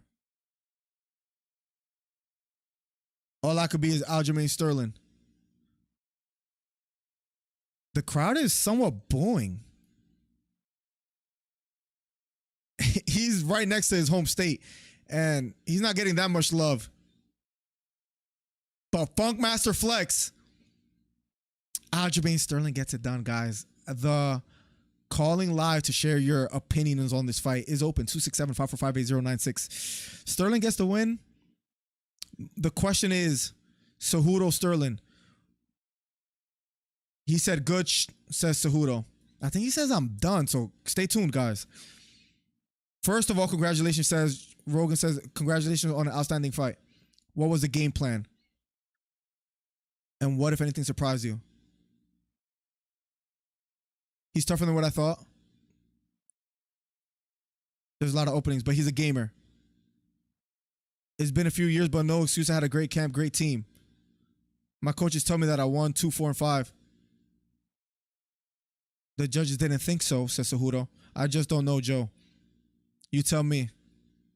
Well, it was a very close fight. We were wondering at the end. It was close. Aljamain did his job. He got the victory. Cejudo says, it sucks. I hate losing. I don't know where to take it from here. I'm a little confused right now. Cejudo being vulnerable. It's like Ricky Bobby. If I'm not first, I'm last. My biggest goal was to go up to 145 against Volk. And I don't know where this puts me. Cejudo being a little bit unclear or indecisive on what he wants to do next. I may be sure, but look at the guns. I'm a pretty bulky human, says Cejudo.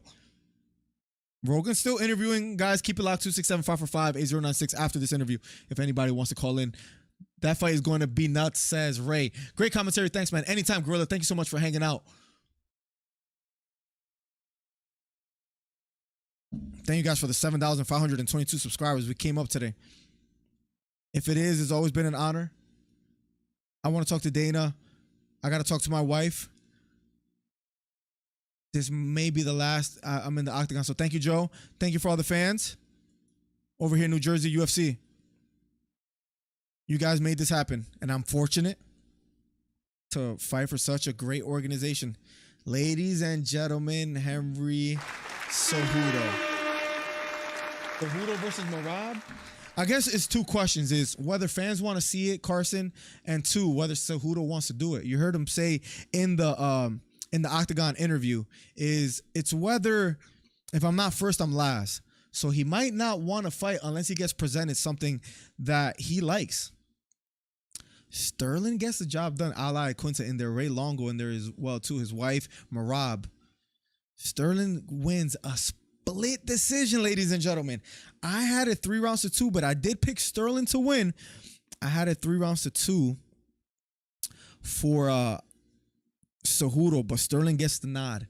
And maybe the old phrase applies: to be the champ, you have to beat the champ. And maybe Cejudo wasn't successful at doing so. Sterling is in on 9-fight win streak, the longest in UFC bantamweight history. I can sit on people. Give me the belt, says Aiden. Henry versus O'Malley for sure sells way more. I agree, George. Merab put the jacket on, says T. Great commentary. Thanks, man. Anytime. Cejudo said he'd bury Aljo. He wasn't very impressive, says Cole. Cejudo looked ordinary. I thought that fight could have went either way, Cole. I thought he looked decent. I thought he looked quite well. He gave Sterling some trouble, but it was a close fight. The question to you guys, and we'll talk about this on Monday as well too, is are you impressed with Sterling's performance tonight? Is the question I want to ask you guys. Let's quickly talk about this. I'm thinking out loud. Am I impressed with Sterling's performance? I honestly thought might sound a little bit like I'm hating, right? I don't mean no disrespect on Henry, but here, guys, we give our honest takes. We don't hold any punches. We try to keep it honest. So you need people like me. You need people like me so you can point your fingers and say, that's the bad. Listen, guys, listen. Am I impressed with Sterling's performance is what I will talk about. You guys let me know in the chat. Am I impressed with Sterling's performance? Let's think about this, guys. He wins a split decision against Henry Cejudo. I don't mean to sound like a heel, but listen to what I'm about to say. He wins a split decision against a fighter that's 36 years old and hasn't fought in 3 years. I picked Sterling to win, but I'll be quite honest. I thought he would have done it in more impressive fashion. I picked Sterling to win, but I thought he would do it more impressively. It was a split decision, 48-47 on 2 scorecards for Sterling. Cejudo landed more takedowns. I scored it 3-2 for Cejudo. Judges give nudges to champions. If you want to take the belt, you can't let it go the distance, says Boracho. Great, to be the champ, you got to beat the champ. HL says it was a boring fight. With all this said, it wasn't an impressive fight for me, but it's a win nonetheless for Sterling. I guess we have to quickly think about the future. And am I excited when I think about Sean O'Malley and Sterling? Yes, I am. Will Cejudo versus Sean O'Malley sold more? I think so. But what's going to happen now is Merab is going to be on the sidelines. Sterling is going to fight Sean O'Malley. I do like the fight. And on paper, maybe Sean O'Malley gives more trouble to Sterling. And Sean O'Malley, at the end of the day, whether you love him or not, his striking is impressive. His striking is elite. You saw how he made Piotr Jan become a wrestler, one of the best strikers in the bantamweight division. Sean O'Malley is a live dog in a championship fight against Sterling, and that's what we're going to get next. Let me quickly catch up with chat before talking a bit more. You're great at conveying the interview, Miller DC. Thank you so much, 8-Bit Paul. Listen, we got a few new subscribers today, so let me just quickly say thank you guys for the new people here. You guys will make the show come alive. So new guys like 8-Bit Paul, thank you for being here. Low Key B's in the building as well too. Boracho with the $10. Thank you so much for the $10, Boracho. You didn't have to do that. We are getting, I believe, a live caller. No, I don't know who this is because it's not going to my Google. So that's just somebody calling me directly, and I don't know who that is. Maybe they leave me a voicemail, and I'll check it. With all that said, Aljamain Sterling gets the nod. To be the champ, you got to beat the champ, right? Maybe that's what's the fair. Oh, it is on Google. Hold on. Let me see who we have here. Call it. I'm sorry. I missed a call. Let me call back. For some reason, it didn't show up on my Google. Can you, I'll call back. We did have a live caller. Give me 1 second, ladies and gentlemen. Let's see what they have to say on the thoughts of Sterling versus Cejudo. Hello. Hello. Hey, what's up? What's up, Roosevelt? Talk to me, man. Talk to me. 3 minutes are on the clock, but take your time, my guy. No rush. Roosevelt Velez on the line. Yes. Of all the champions that are least convincing that won more than one fight as champion, I always thought it was Bisping, the worst one. But after today, I think it's Sterling. Really? Why so? I mean, he beats a legend. Granted, the legend was out for 3 years. Who did he score the fight to, by the way, too? I gave it to Cejudo, the same as you. Okay. Three rounds to two. I can't remember. Gotcha. Yeah, but I mean, also I got a little bit of bias because I don't like Sterling. So at least you're honest. I really respect that. Mm-hmm. Yeah. So I could be a little biased, but Bisping never convinced me as a champion because it just wasn't. It didn't seem like he beat enough people. Right. And then also now Sterling, like his first win was sus. The second win, yeah, he beat him, but barely. and then this one he barely beat Cejudo, so it's like they're just annoying, I guess. Listen, you're being honest in how you feel, so I respect it. It is. Listen, I picked Sterling to win tonight. Thank you for the 10 again, Borracho, on the bet. I did pick Sterling to win. You were supposed to only owe me $1, by the way, Borracho. Anyways, I picked Sterling to win, but I thought if he would win more impressively. I'll be quite honest. I came in the assumption Cejudo has been out for a while. Sterling, this is his chance to prove himself as a champion. And that performance, just as bad as it sounds, it wasn't enough for me. Yeah, same here. I mean, I never thought that the ring rust would bother Cejudo because he's just so cringy that he doesn't realize that he's been out of the ring for that long. Right. So I don't think he would even know what ring rust is. But from the outside, it looked like he was a little bit winded in the second round. He was breathing a little heavily from what I was watching. Maybe I have it wrong, but I think he just fought through it, and I think Sterling started to get a little bit tired in the 4th and 5th round too. I thought Cejudo with the takedown got the win. Who, Cejudo? Yeah, so Cejudo always, I mean, aggression, I know it doesn't play a big part, but it always just, to me, I feel like they're bringing the fight. So when you're trying to fight, I think I should score a little bit more. Yeah, it's one thing if Cejudo is the one being the aggressor walking forward and Sterling is counterpunching him and kind of giving him some kind of masterclass in that field. But it wasn't like Sterling was counterpunching super clean shots and making Cejudo miss as he countered. He was getting caught as well, too. To me, the striking numbers, I guess we would have to look at it. They were pretty even to me. Yeah. So that's why, I'm sorry, that's why I agree with you. Like, when it's that close, I think you do have to take into account the aggressiveness. I think that's what you're saying, right? Like, yeah, of course, man. It's like if you're backing up and you're landing, that's another thing. But if you're not really landing, I think aggression should play a part. But again, man, I'm bummed about this fight. I would have rather see Cejudo, but I mean, you don't always get what you want, right? No, absolutely, man. No, you're absolutely right. I picked Sterling to win, but it would have been nice to see Cejudo get the nod because who knows where he goes from here too, right? He wanted to win badly. Sterling gets it done. I thought Cejudo versus Sean O'Malley, at the end of the day, that sells more than Sterling versus O'Malley. I'm not hating. I'm just, I believe I'm stating a fact that Cejudo versus Sean O'Malley will be a massive fight. So it's a little bit underwhelming that Sterling wins, yes.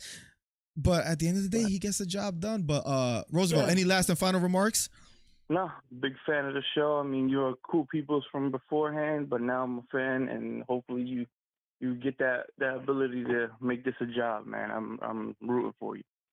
No, listen, I appreciate the kind words, man. Thank you so much, Roosevelt, for calling. Feel free. I'm gonna try to leave a voicemail line open. Feel free to do that. Don't worry if not. But a Monday morning show at 10:30. We're trying to make it grow. So thank you so much, Roosevelt, for the kind words, man. One day it'll come true.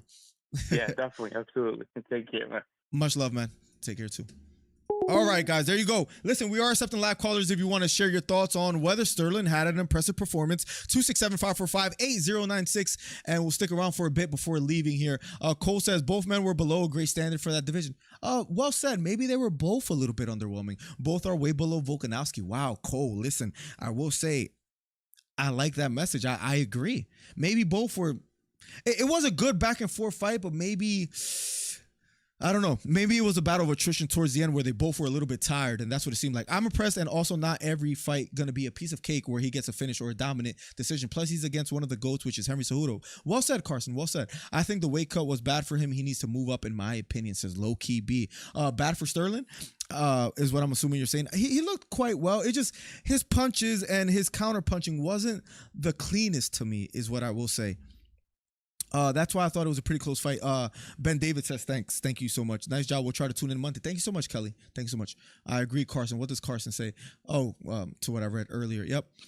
Carson says, Sean O'Malley strikes like he's a world-class kickboxer and he's only 28. Am I gassing him up too much? No. Styles make fights, and I think that fight is contingent on it's pretty clear in my opinion. Cejudo was able to stuff the takedowns of Sterling for the most part. Just wasn't able to land significant strikes to have a clear win. We think about Sean O'Malley. And the number one question is, if he's able to stop takedowns, speaking of Sean O'Malley, if he's able to stop takedowns, Sean O'Malley will land the significant strikes and will outstrike Sterling. And that makes me interested for the fight, right? For the next title fight, which will be Sterling versus Sean O'Malley is what it appears it'll be. But it's all contingent on whether Sean O'Malley is able to stuff the takedowns. That's a number one question. If he's able to do so, I think he outstrikes Sterling to oblivion. But if Sean O'Malley gets taken down, he did a good job stuffing takedowns against Petr Yan. Sterling is a different animal. If Sterling gets him to the canvas and gets the body triangle on the back, then it could be an early night for Sean O'Malley. It could be similar to what Sterling did against Corey Sandhagen. That's what makes it interesting. You saw them both in the octagon having a back and forth. It looked somewhat genuine. Maybe it was a little bit WWE-like, right? But it gets quite interesting. Sean O'Malley versus Sterling on who wins that fight. Close, but came up short. Cejudo. Boracho says, I was supposed to owe you nothing. Remember, Bilal won. Oh, that you're right, man. I'm messing that up all the way. So I owe you 10, right? Because you won the Bilal Burns bet. Wasn't it what we had? That I owe you 10 or you owe me 1? So I don't know why you sent me 10. You don't owe me nothing, Boracho. I feel I got to send you your money back. You let me know. Boracho, I feel bad now. I believe it was your $1 to my 10. Sterling and Bilal for most. I'm the worst memory in the world, Boracho. George says Sterling and Bilal for most disappointing performances of. They both won though, so I would say it was who had the more underwhelming win. I think that's a better way to categorize it, and I would say that goes to Bilal because Burns not having the jab hand and only being able to throw that straight right hand. Bilal not really being able to hurt Burns at any moment or really push the pace on him. I think you got to go with a more underwhelming win. It has to go to Bilal, in my opinion, especially if he wants a title fight next. Bilal fight of the night and next UFC champion. Let's go Chicago. I gotta have like the Love Sosa anthem for whenever you donate or send a message, Boracho. You got to question Cejudo, says Cole. All talk, no bite. Father Time is undefeated. I don't think that's a fair assessment because as far as all talk, no bite, he pushed the pace against Sterling. It was a close fight. Cejudo isn't the GOAT, just a pretentious old big mouth, says Cole. O'Malley would probably KO Cejudo. The funny thing about that is that you might be right. At the end of the day, styles make fights, and maybe Sean O'Malley from the outside does hurt Cejudo and wins. I agree, man. Great caller, and I hope you can do this full time, bro. Thank you so much, George. Yeah, Roosevelt Velez, I appreciate his analysis and his thoughts and his feelings towards Sterling versus Cejudo. 267-545-8096 if anybody else wants to share their thoughts. But very well said by Roosevelt and how he felt about the performance tonight of Sterling and Cejudo. If O'Malley is getting taken down by Yan, imagine what Sterling will do to him. And also, Sean O'Malley somewhat cheated in that fight. If you guys never caught that, plenty of people have covered it. Sean O'Malley grabbed the cage, pushed off the cage, and he got away with it. If he's not able to do that, maybe Petr Yan holds him down a bit more. I had a 2-1 for Petr Yan. And if he's not able to stuff the takedowns of Petr Yan, granted now he has more time to work on his defense. We'll see how he does. But listen, Sean O'Malley being interviewed. Let's see what he has to say. 1-3 to 2, maybe. I was pretty surprised they gave it to Aljo. Sean O'Malley had it 3 rounds to 2 or 4 rounds to 1 for Sterling. I mean for Henry Cejudo. So Sean O'Malley scored it like us, 3 rounds to 2 for Cejudo, or like me. As far as Aljamain's performance, Sterling is still the champ. Let's see what Cejudo has to say in response to this. Aljo's very dangerous opponent, very strong grappler. Oh. Let's see how he finishes this soliloquy. Pretty effective. This is Sean O'Malley's words. He better be ready to cut weight. I feel the UFC is looking to book something sooner than later. Hopefully he doesn't get too big. And I don't want to really think about the rest. I want to talk to you guys as far as the rest of the fight and how we felt about it. Mike Dornan says, don't matter how you beat them. Give the dude some credit. Munoz, Sandhagen, Yan, Dillashaw, and now Henry. At the end of the day, I said it at the end of the fight before they announced the winner. I said 3 rounds to 2 for Cejudo, but could go either way, and it's not a robbery. So I will say again, it wasn't a robbery. It was a little bit underwhelming of a win, but a win nonetheless. And he's a champion, and he doesn't get credit for the DQ winner, and he shouldn't, right? Against Petr Yan. He doesn't get credit for the rematch against Petr Yan, which he somewhat should. He doesn't get credit for the Dillashaw win because Dillashaw was hurt. So you're right, Mike Dornan. If there's any time to give him credit, maybe not the most eye-pleasing performance, but he should get credit for beating an Olympian and a former champion. Sterling is a dangerous fighter. And what if he beats Sean O'Malley decisively? I could see it going a multitude of ways. I could see Sterling taking him down early, like Sterling did against Sanhagen, taking him down, body lock, choke. I could see Sean O'Malley stuffing takedowns and landing a beautiful left straight down the middle. You know, he starts out of that southpaw stance and he switches out quite a bit. So that fight intrigues me. Sean O'Malley, Sterling, I'm for it. I like that fight. It don't matter. I love this channel so much. Let's go, Boracho. Let's go, man. Listen, I will say, Boracho, I appreciate you guys. 10:30 a.m. on Monday mornings. Boracho, let me quickly say, you have been supporting this channel so much, and I appreciate you, and I thank you. I know that sounds a little bit soft for those new people coming in, but listen, you see the moderators in the chat. You see the members in the chat with the red gloves, the gold gloves, the blue gloves.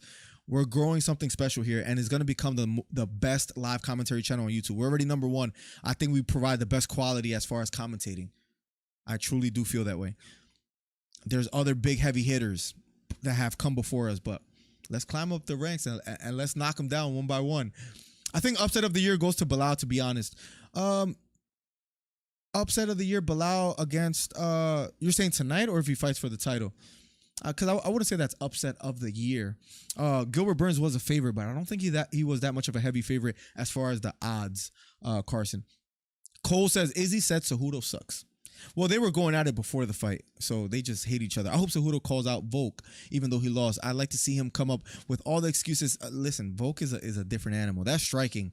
He hurts maybe Cejudo. Maybe Cejudo hangs it up. This I will say, I don't like that fight so much for Henry Cejudo in Volkanovski. Volkanovski is pound for pound the best fighter in the world to me. I hold him in that much high of a standard. Carson says they should do Sterling versus O'Malley in Madison Square Garden, which will probably be in November. As a main event, as a co-main event, maybe 2 title fights that night and they're the co-main, or do you think it automatically has to be a main event? Because you do someone like Sean O'Malley and Sterling, and what other champions that you could throw maybe above that? John Jones versus Stipe. I don't think they're gonna wait that long. Leon versus Colby in a quick turnaround in London. Maybe not. I don't think that happens. Who could join him? Maybe a Jamal Hill being in the undercard, and maybe 2 title fights. Maybe one of those. I think they might have to headline. I don't see anybody that screams out to me that should be above Sterling and Sean O'Malley, because Sean O'Malley is that big of a star. Man, it's 1:40 a.m. and we have 40 viewers. So thank you guys. We started with 2 viewers, so thank you guys. 267-545-8096. I do have an Instagram. I do have a Twitter. I do have a TikTok and all that. Remember the number 267-545-8096. I'm going to try to open a voicemail hotline, and I would love to hear some thoughts on who people had winning. So if you guys have a Discord, join Discord. But anyways, I would love to have some voicemails that I play live on stream on Mondays, and then I respond to people's opinions on Aljo versus Cejudo. Cejudo is one Izzy's biggest haters. There you go. Yeah, they don't like each other. Exactly, Mike, on point. Aljo even below his best, still best Cejudo, says Cole. Cause Mike giving credit earlier. I gotta hit the hate. Listen. I'm just appreciative that you have stayed here long enough, guys. It's 1:41 in the morning. Thank you. The 1050 for Sterling was the better man. I did bet Albert Bailey. I did bet Beta Quest, and he sends me the money. Borracho, you didn't owe me the money, so maybe send me your Discord Cash App through Discord, your Cash App. You didn't owe me 10. I appreciate you being nice and genuine, but I owe you, don't I? So I feel bad. That's not the way bets should go. I feel like I owe you 10, right? I'm pretty sure I do. Borracho, have a great night. Thank you for being here. Guys, I'm going to hit the hay myself.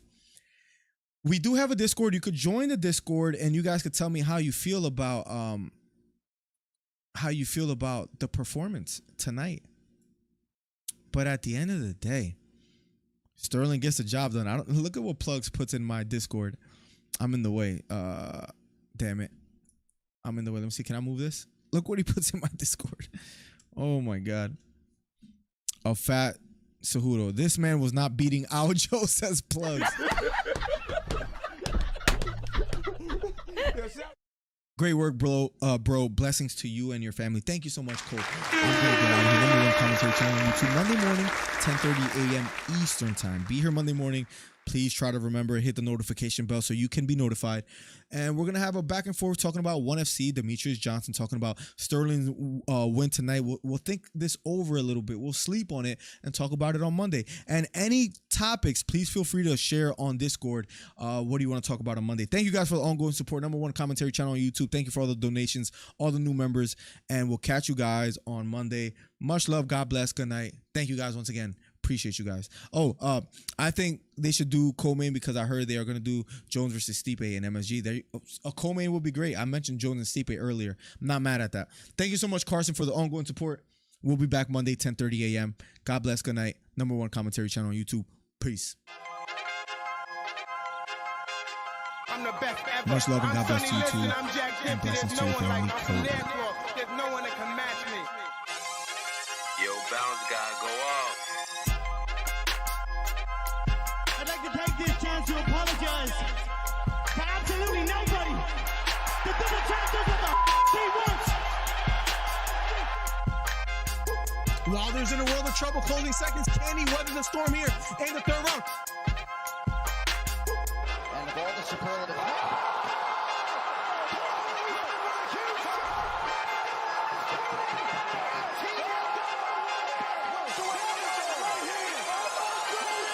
Big right hook, lands flush for Cambosos, and that knocks down Teofimo Lopez. We have ourselves a fight.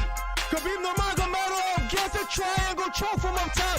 Gaethje's out, and the fight is over. The triangle choke for Khabib Nurmagomedov. And Porter gets knocked down. He gets knocked down again. 10th round TKO win. Left uppercut, and then knocks out Leo. It appears he's out cold. The fight is over. It was a counter left uppercut, and just like that, what a left uppercut. I did not see that coming, ladies and gentlemen. I will have to admit, what a fight. Nice celebration or a 3K video. I don't know, man. To hit 3,000 subscribers in like Right hook to the body for Campbell. Left hook to the body for Garcia. And that knocked down Campbell. It was a left hook to the body. Campbell on the ground. The count is Thank you so much, Herman. I had it the same way, but they give a nod to Sterling. Campbell on the ground. Trying to stand up. And the fight is over. Ryan Garcia. Much love. Be here Monday morning, 10:30 a.m. Herman. Live stream Monday morning, 10:30. Guys, if you haven't, hit the subscribe button. We're trying to get to 3,000 subscribers. Do me a favor. Hit the subscribe button. Hit the thumbs up. We're trying to do record numbers today. Ryan Garcia tearing up and crying. What a performance for Ryan Garcia.